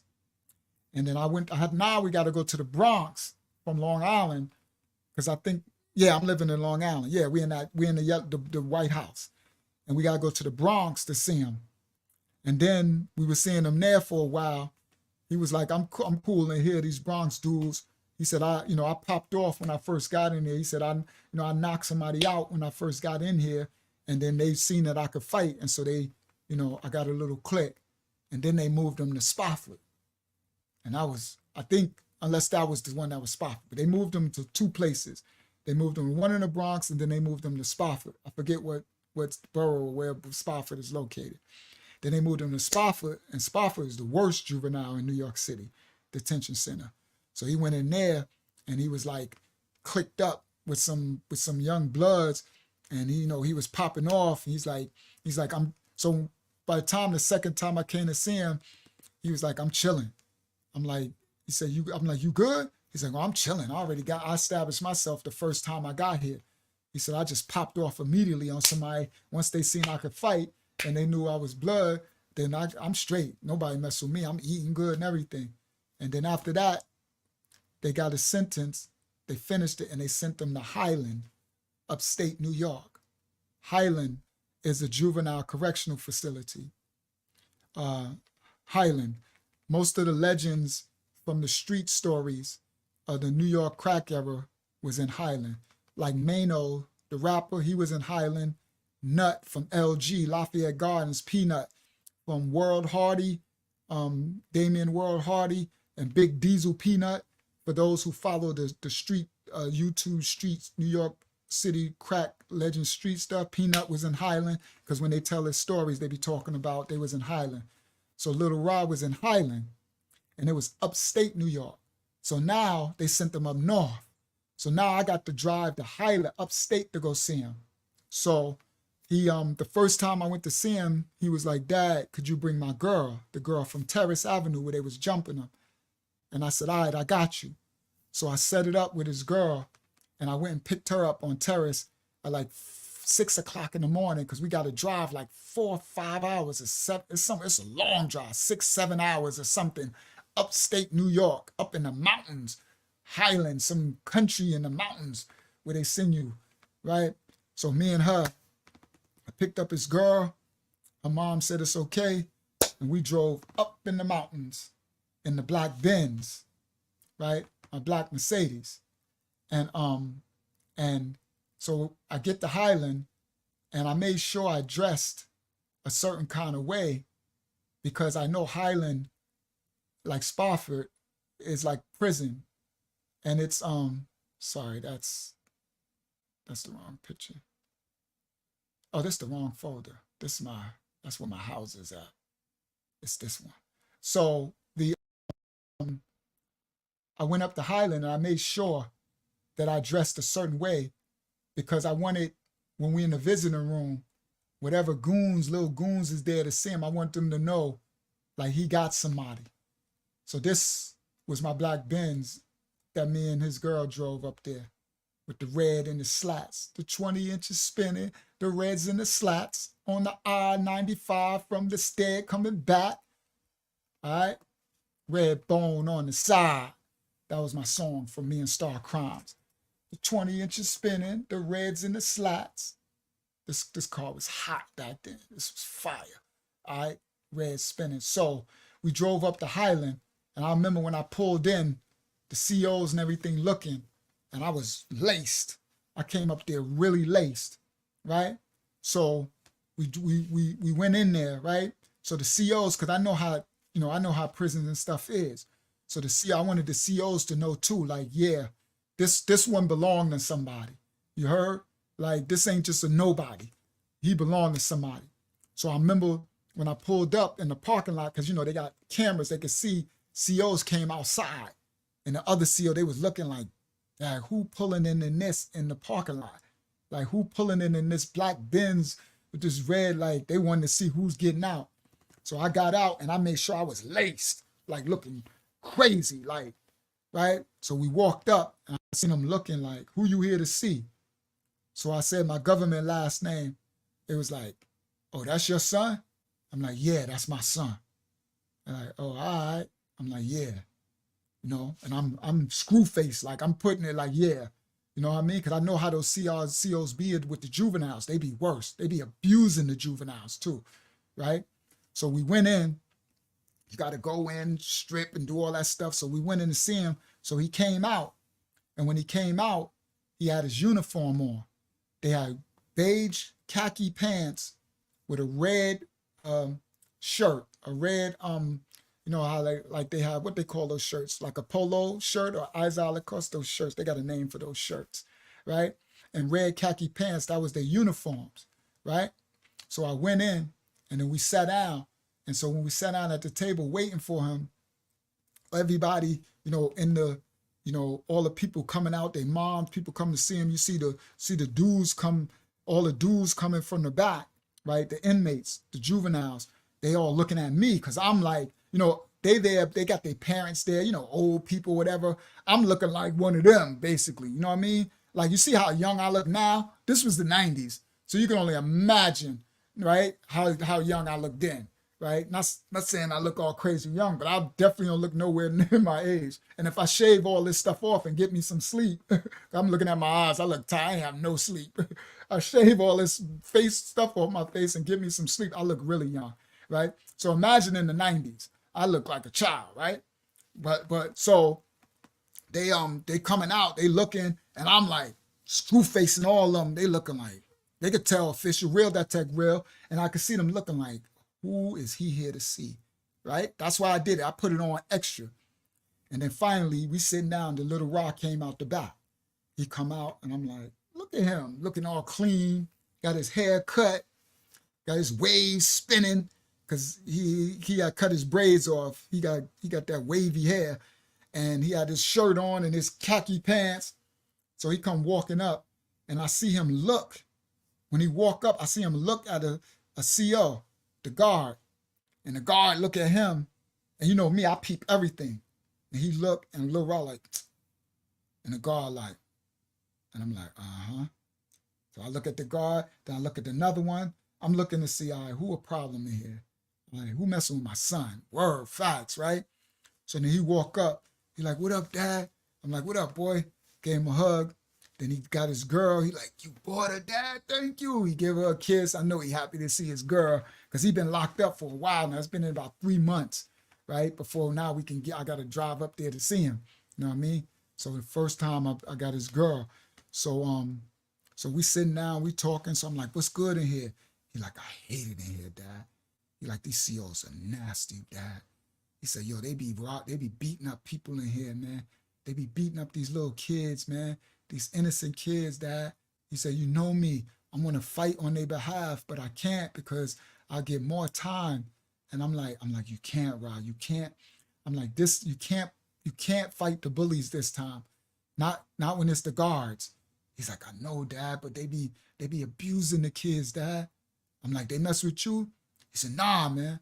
And he said, look, when he said, nah, man, because I'll pop off. And he looked over at the guard, and I said, I see you keep looking at him. He a problem? He said, yeah, he the main one. He said, yeah. He said, if I ever get more time, it'll be because I stab his ASS up. I said, you gotta stay away from him. He said, I'm trying, Dad, but he an a-hole, man. He always bullying people and be beating on people. He said they got one time to try to take me in the bathroom and beat me. I said, Rod, he said, I'm doing it, Dad. I'm doing it. But they start the trouble. He said, the COs start the trouble. He said, I'm already established. The inmates, they don't mess with me. I already established. You know me. I came in here and set my thing down. He said, but it's the guards, man. So I'm like, all right. I said, you just got to stay away from them. He said, I'm trying, Dad.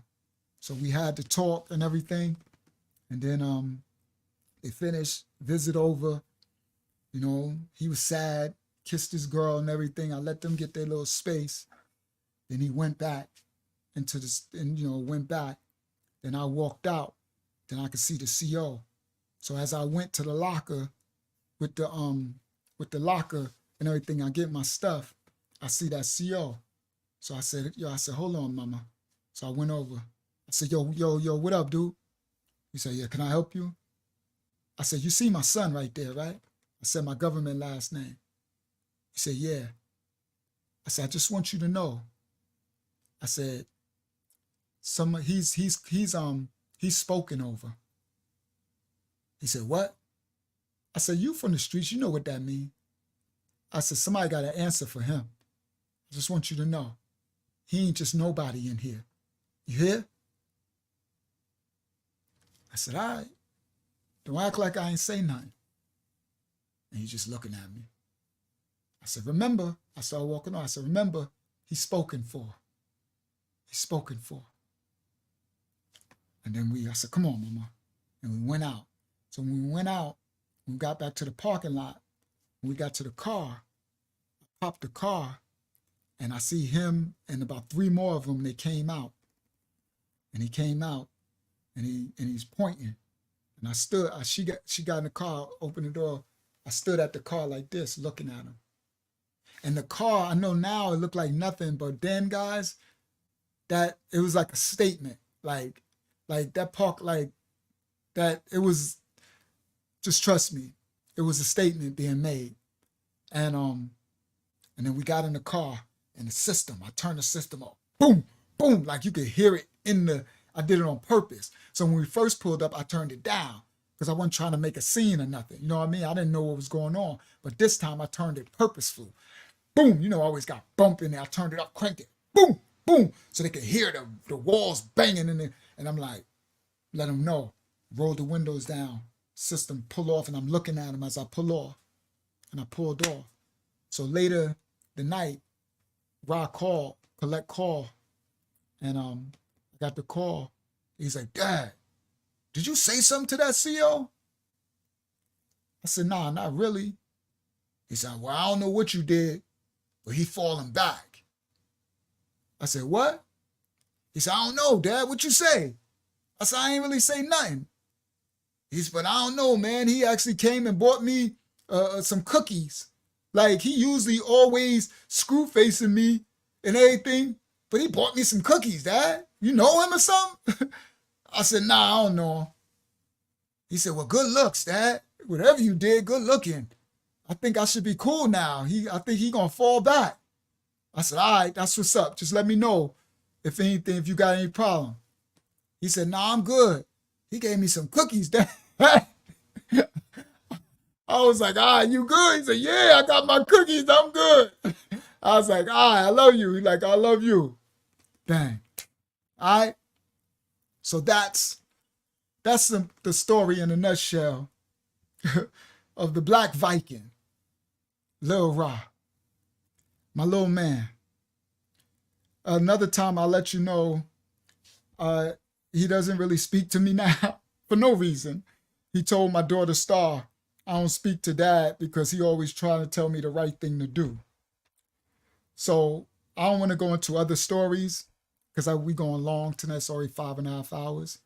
But I'll do another time. I'll tell another story about more up to date of him in Baltimore, him in Atlanta, him in DC, him in Richmond, Virginia, Black Viking. Bro, this dude, matter of fact, right now he's locked up. He's in jail. And now my daughter said, Star said, he won't talk to me. So he talked to me through Star, said he's Muslim. So I'm like, well, good. I'd rather you be Muslim than to be blood or gang. And now at least you trying to have some type of civilization. He back locked up in New York because he was in Atlanta. I hooked him up with my sister house in Atlanta. He had all the thugs in Atlanta. Let me end with this part. Let me say this last part. And we'll end this here. And I'll tell in part 2 of the rest of his story. So they get out. He got out of jail. And this is when I got the 15 of life. So after he got out, I got 15 of life. And that's when I owned a club in North Carolina and all that. And then I was going to trial for my life for 15 of life. So I had to sell the house in New York, and I moved them. I had to find out where they wanted to go, and his mom wanted to go to North Carolina because her people from there. That's the only reason why I know North Carolina, why I bought my houses, because her people from there. So she was moving to North Carolina. So she took them to North Carolina, right? When I sold the house in New York, because I'm preparing for the 15 of life. I'm preparing to go the way. I didn't know I was going to beat it with the Supreme Court, the 15 of life. So I'm preparing to go away for 15 years or more, right? So we sold the house and everything. They moved them to North Carolina. So when they moved him to North Carolina, she enrolled him in school, in high school in North Carolina. So Star called me on the phone. He's still talking to me though. So I get on the phone at this time. He's like, yeah, Dad, I'm in school. So I'm like, you going to school? He like, yeah, Dad, I like it. It's some mad shorties. These shorties in North Carolina is banging. Now I know why you got the club and you. I said, boy, he like, these shorties love me. He said, but these dudes, they don't know, Dad. I said, bro, you can't. He said, I'm sorry, bro, Dad, you know me. They know I had to put it in already. I had to knock a dude out already. So I'm like, Rob. He said, so then he down there. Then all of a sudden, Star called me, Dad, Rashawn got kicked out of North Carolina public school system and he can't go to no more schools in the whole state of North Carolina. I said, this boy then got kicked out of every school in the world practically. Alternative school. He got kicked out. That's like getting kicked out of jail. Do y'all understand what alternative school is? That's the school for bad kids. He got kicked out of alternative school. This boy last time he got kicked out of the state of North Carolina school system they say he will never enter any school system in the state of North Carolina. So his mama like, that's it. I'm done with him in school. Now, his mama moves, and she moves into, I'm going to end with this last little story right here. She moves into another part. Yeah, he always doing the most in North Carolina, right? So she gets this little like two-story apartment complex building thing, right? So you're moving in this hood, this North Carolina apartment complex. So you know people live there, right? So Star tells me, Dad, you need to talk to your son. So I'm like, what? She said, Dad, he won't stop. Everywhere he go, he just got to be Parkside for life. I said, Parkside? What is you talking about? I'm like, please tell me this boy.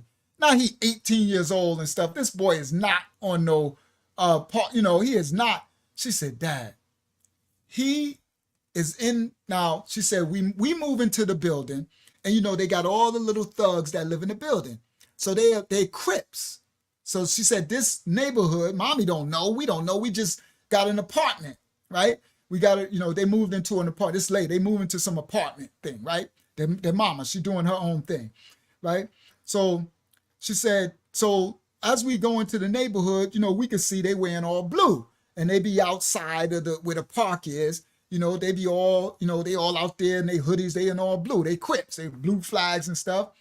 So once Rashawn find out that they blue flags, he goes buy him a red bandana. I said, what? She said, Dad, he did it on purpose. He don't walk around no bandana. This boy ain't wore a bandana. They stopped wearing red in New York back in the early 90s. They used to wear blue and pink. This boy then went and got him a red bandana. So she said, he gets a red bandana, and then he goes at night to the park where they be. So she said, he walks up with all black. He wears all black hoodie. That's how he is, all black everything, right? All black hoodie and everything with a red bandana. And he walks up and they like, yo, boy, yo, fool, what set you claim? Where you from, fool? Everybody want to be California. California didn't rubbed off on the whole world. That California gang stuff, it just spread across the whole country, right? Everybody want to be a California. Throw it up, fool. What set you claim, fool, right? So they asked him, and he like, I'm from New York. I'm from Parkside. right? He's like young blood, some whatever blood thing he's was claiming, whatever, right? But I think he was saying Parkside, right? Now he in North Carolina talking about some Parkside. They don't even know what that is, right? So they like, all right, so you're not from here. This North Carolina, this such. You know what I mean? Like this is our set, this our hood. So you just can't walk up in our hood like that. Okay? We know that you just moved here, so you ain't from here, so you get a pass. You from New York, right? So he like, yeah, all right, whatever, right? They tell him he can't just walk through their thing. She said, Dad, why this stupid boy the next day go walking right back up to their park where they told him he can't walk? I said, this little stupid boy. She said, so they pulled out a bunch of guns on him and they wanted to shoot him. And he was out in the street talking about, put the guns down. I knocked every last one of y'all out. You lucky I ain't got no ratchet. Shoot me. I said, and then mommy heard him. she said, mommy heard him and came out that house and said, I beat the brakes off you, boy. He said, mommy, and you know his mom is no joke. His mom is he gonna definitely have to try to fight his mom. So he said his mom like, boy, I will beat the brakes off you. And she said, the little goose, she said, listen, I'm sorry, guys. He will not be messing with y'all anymore. She said, mommy embarrassed the mess out of him. So he just turned and went in the house. That's what I said. I said, he a thug and he could fight, but he's still innocent. Like, he's still like a good kid. He's still listening. I'm like, this boy is crazy. So, all right. So then they let him pass and his mom said, don't you ever be out. So she started watching him. So now this is the last part I'm going to tell, because the 52. So he in North Carolina and he's getting older. So one time I came from New York to see him and I bought them a bunch of sneakers from Far Rockaway. Star Crimes hooked me up with a spot. So I bought them Jordans. I bought them flavor colored Jordans. So I met their moms at a gas station. This is when I was with Christy, still going for the 15 of life for trial, right? And so we going back and forth. Me and Christy going back and forth to trial. And this is where we handing off Benito, right? So we have Benito. So I go to give him his sneakers, right? And so he in the parking lot and he think he doing push-ups, right? He think he call himself being Diesel now, right? So he got taller, right? Because he's like 18 now. Now he's like 18, 19. So this is where your children, your men who have sons, they'll test you. They get to a point where they test you, right? So we in the parking lot, right? So I'm like, I gave him sneakers and everything. So they're all happy and everything. So we chilling, we about to go. So he talking about Christy, right? Because he talking about Christy is pretty. So he like, and Christy, you know, she only 20 something, she 20 something and he 18. So Christy was like 24 or something, 25 and he 18. So he like, yo, dad, you know, like that's my speed, you know? But I'm like, boy, Christy, she might be 25, but she grown. Boy, Christy ain't mess with you. You're a little boy to her, right? So he like, yo, dad, she banging. So I'm like, boy, watch your mouth. He like, come on, dad. You don't want none of this. So I said, oh. He like, you don't want none of this, dad. You had your days. I said, you think it's sweet. I said, okay, let me tell you something. I'm gonna give you a little wisdom. You almost can never beat your dad until he falls off, until he gets really old. And you got a long time before I get old. And look at this. That was the 90s. And look at me right now. Here we go.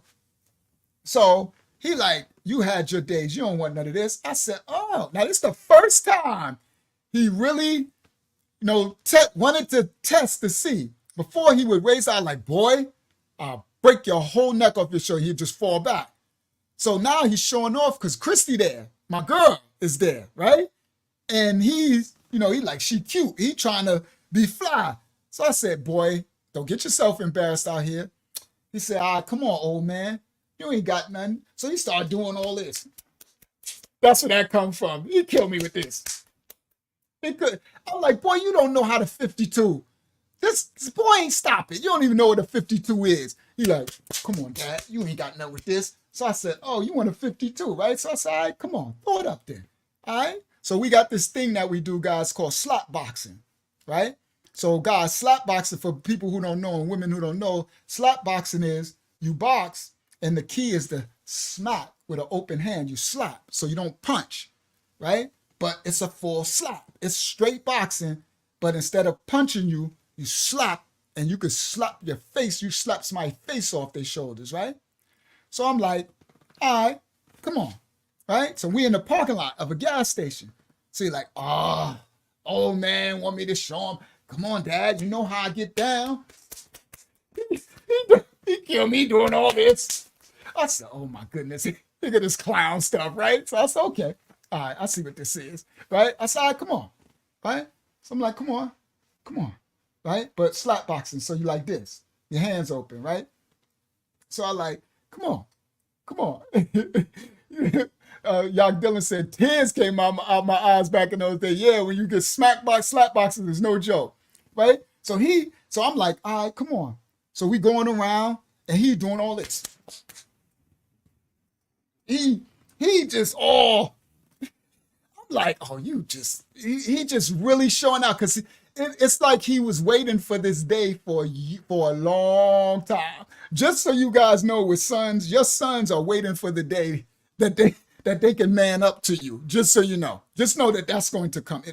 And it happens through stages. They test you through stages, like when they get 8 years old, 12 years old, 15 years old, and then when they get 18 to 20, that's when the final test. When they get their manhood, then they, and now he was working out. He was lifting weights and his push-ups, so he has size, especially from jail, right? Because he did his bid already. So now, and I wasn't really that big, right? I wasn't as big as I am now because I was stressed out going to 15 to life, smoking all that weed. I was stressed out, so I was kind of skinny. So he's like, oh man, Dad, you fell off. You know what I mean? I know you, he probably like, I know you got the gun game, but you ain't got these, right? So I'm like, all right, come on, let's go. So we going, he doing all this, So I'm like, all right, come on. So I go like this and he swing, bang, I catch it. I'm like, oh, he kind of fast. He's like, I'm telling you, Dad, the speed is going to get you, man. And he's swinging, I catch it, bang, right? I'm like, oh, you're really fast, right? I said, all right, come on. And he's swinging, I catch it, bang, right? I'm like, all right. He doing all this. And I go, I fake, and he swing, and I catch it, I grab his hand, and I pull him towards me. Bow! And I smacked the whole side. I caught his hand, one hand, like just bang, and caught it. So he swung, it hit here, and I caught it and wrapped around and pulled him to me. Wow! And he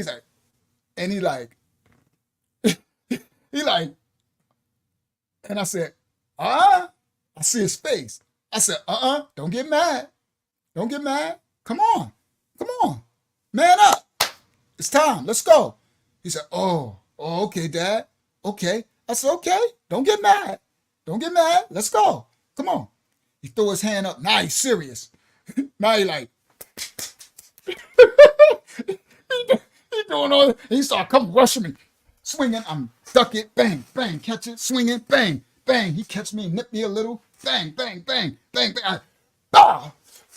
Slap him again. He like, and he don't know I'm fast, right? So I'm like, all through the thing, I'm ducking down. I catch him. Bang. Then I rush him in, rush back, right? So then he catch me a little, nip me a little, bang, catch me. He's like, I got one. I'm like, oh, you got one. That was good. I'm like, come on. He going again. He too emotional. He do something, he swing again. I grab it. See? I said, I grab it. I said, see? And he like, I let it go. And I'm like, now I'm schooling him, right? So I'm like, you're moving too fast. I'm like, slow down and think more methodically. You doing more, what they call that, quantity versus quality. You see? You're throwing too much. You want to throw too much repetition when you need to slow down a little and think. You know what I mean? He's like, oh, so you trying to school me? I said, okay, keep doing what you're doing. So here he come, all this wild stuff. He throw a punch. I blocked the punch. Bah! And that one made his eye water. And he was like, I quit, Dad. I said, thank you. I said, not yet, son, not yet. I like, it'll be a day that you'll be able to get me because of the age, but it's gonna be a long time, son, because I can keep myself right. I said I might have fell off right now, but I ain't gonna stay falling. I'm just stressed out from the 15. I'm like, bro, you think I'm about to let you embarrass me in front of my girl? You tripping, bro. Not yet, bro. Not yet. You got some years before that, right? And then that was it. He never tested me after that. But that was the 52 block story, the 52 hand block. That's why I'm like, someone brought that up when we first started. I'm like, that has something to do with this story tonight. So that was my story of the black Viking, Lil Ra, my crazy little son. He in prison now. I don't know how much time he got left. I got to ask Star. He had got 7 years in New York State prison because he went back. But I'll tell another part too where he was all in Baltimore, Atlanta, Richmond, Virginia, and North Carolina, all through North Carolina, and South Carolina too. All these crazy places. Fayetteville, Vietnam, North Carolina, like these killer hoods. He there in the ghettos, in the trenches, in the this boy crazy. Viking. He in Baltimore, Maryland, in the crack houses with the thugs from the Wire movie. Those Baltimore when my little brother Joey was scared to death. Lil Ra like, yo, take me to the worst hood in Baltimore. And Joey thought he just wanted to show him the hood. Like he's saying, show me. And when he get there, he like, all right, Uncle Joey, I'll see you in a couple of days. I'll come. I know where you live at. I'm getting out of Joey. Like, where you going?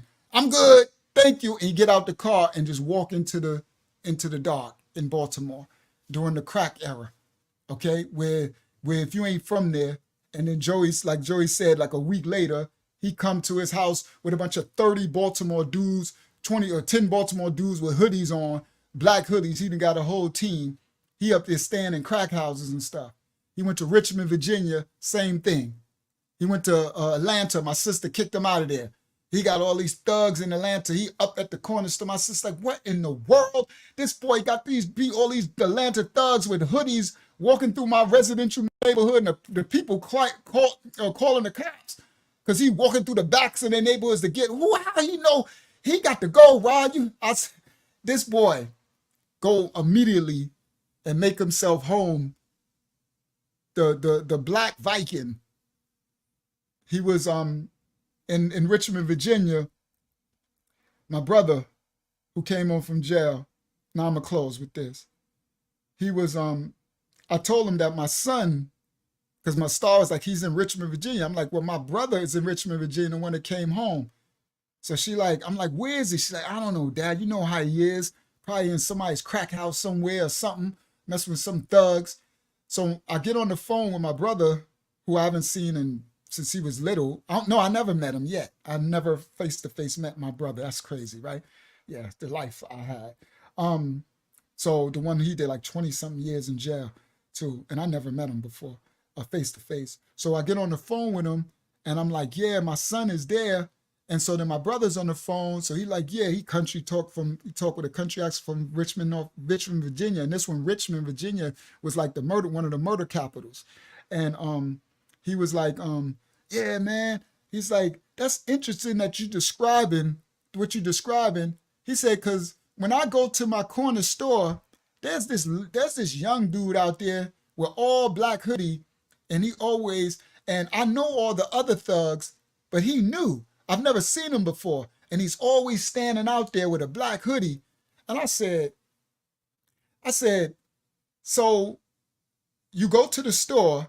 It's a store. He said, yeah, the corner store by my house. Now we just on the phone, and I'm just talking to him because Star said he's in Richmond, Virginia. And so I'm like, you know what? Let me call my sister in Richmond and let her know my son is out there. So try to keep an eye out because he crazy, right? He could be into anything. And she told me my other brother came home from prison that I never met.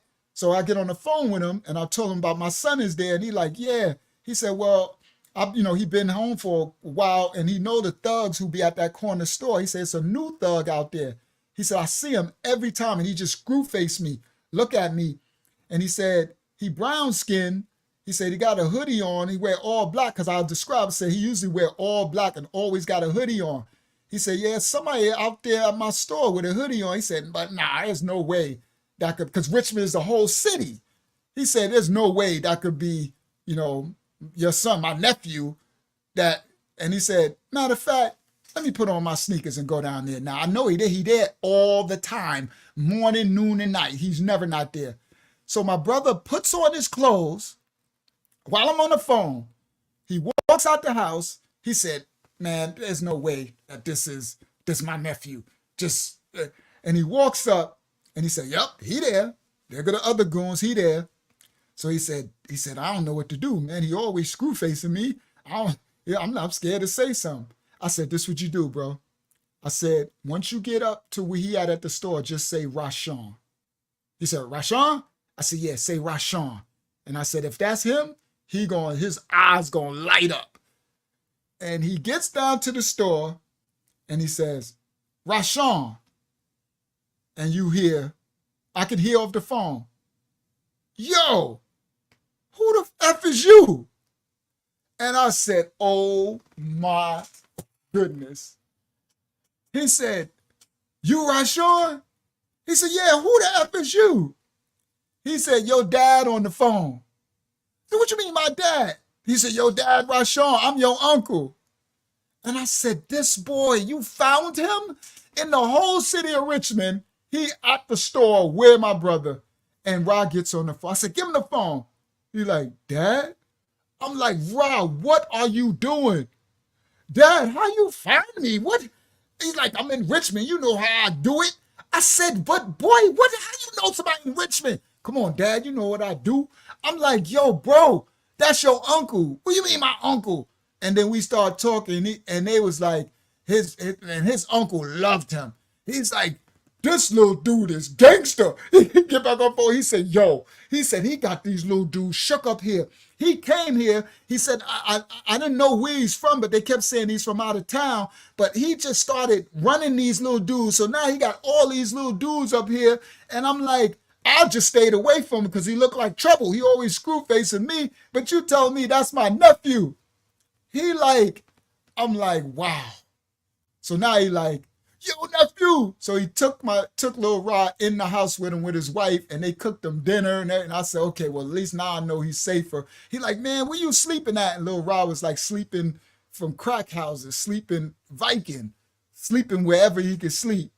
So Lil Rod stayed with him for a little while, and then I guess he bounced, because that's how he is.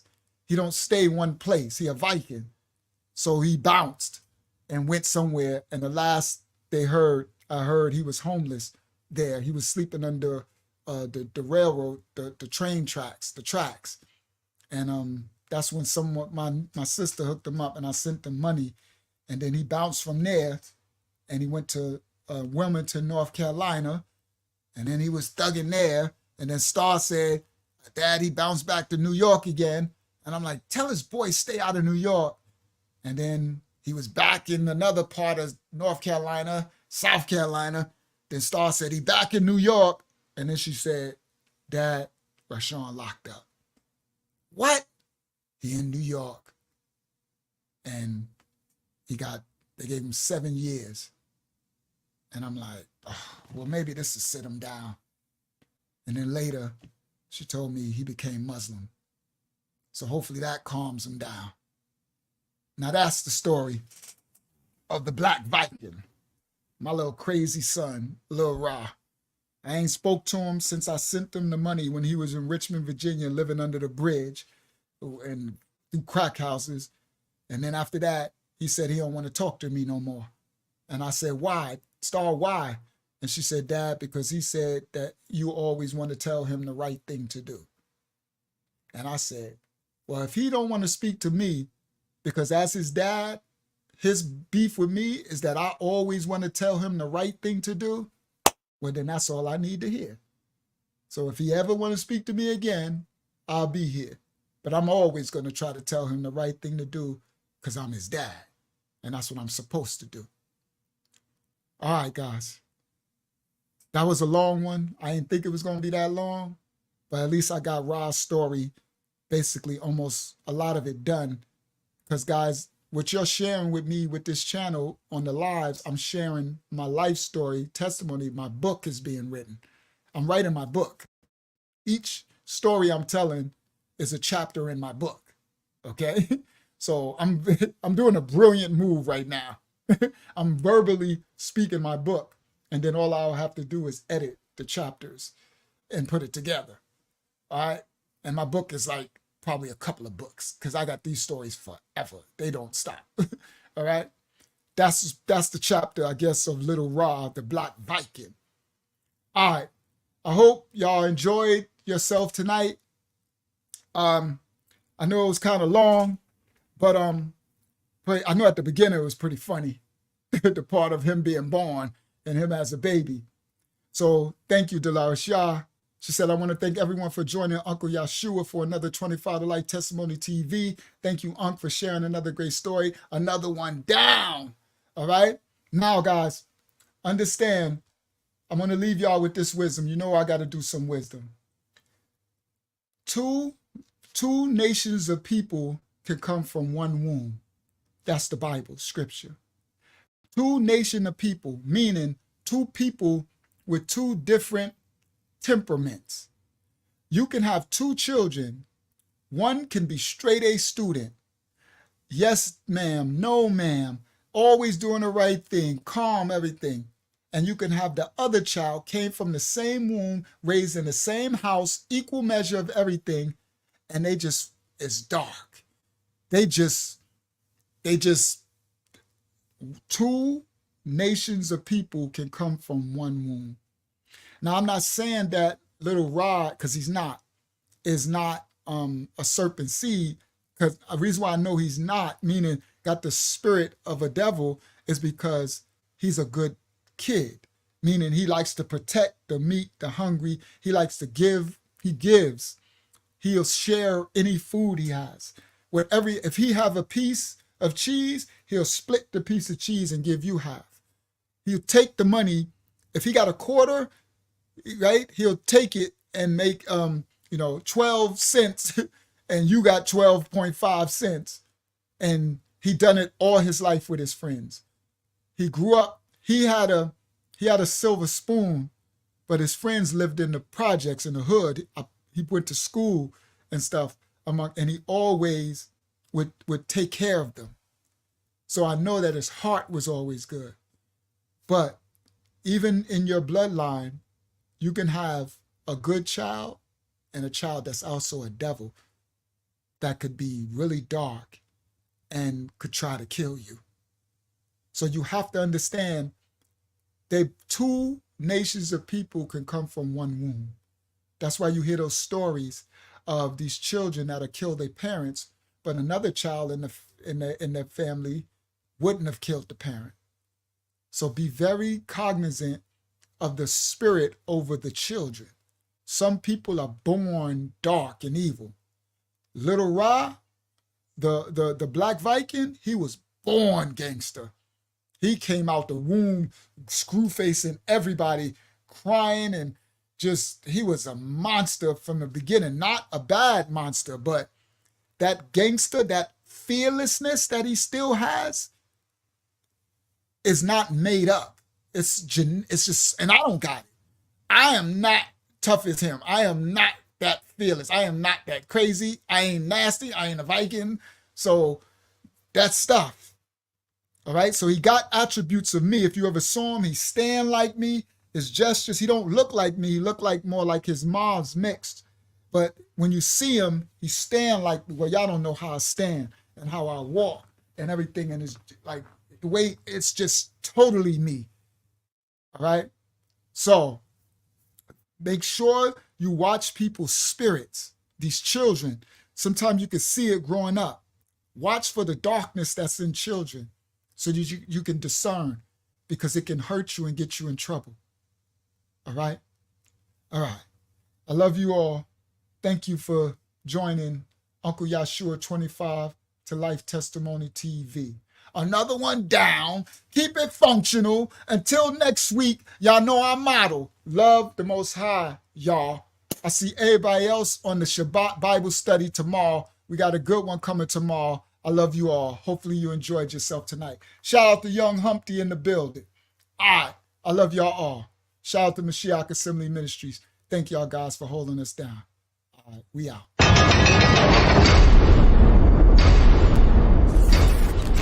This is 25 to Life with Uncle Yahshua. You wanna know why they call me Lucky Lucha? They call me Lucha cause I like to tuck that Tucci. All the time on the grind getting that Duce. This is a little story on 25 to Life with Uncle Yahshua. Like and subscribe for more incredible stories every week. Police are on the scene of a triple homicide on Long Island. It happened overnight at a home in Hempstead. I'm from Hempstead, Parkside, the ghetto, the dog side, strong, the wrong, they think I'm supposed to burn.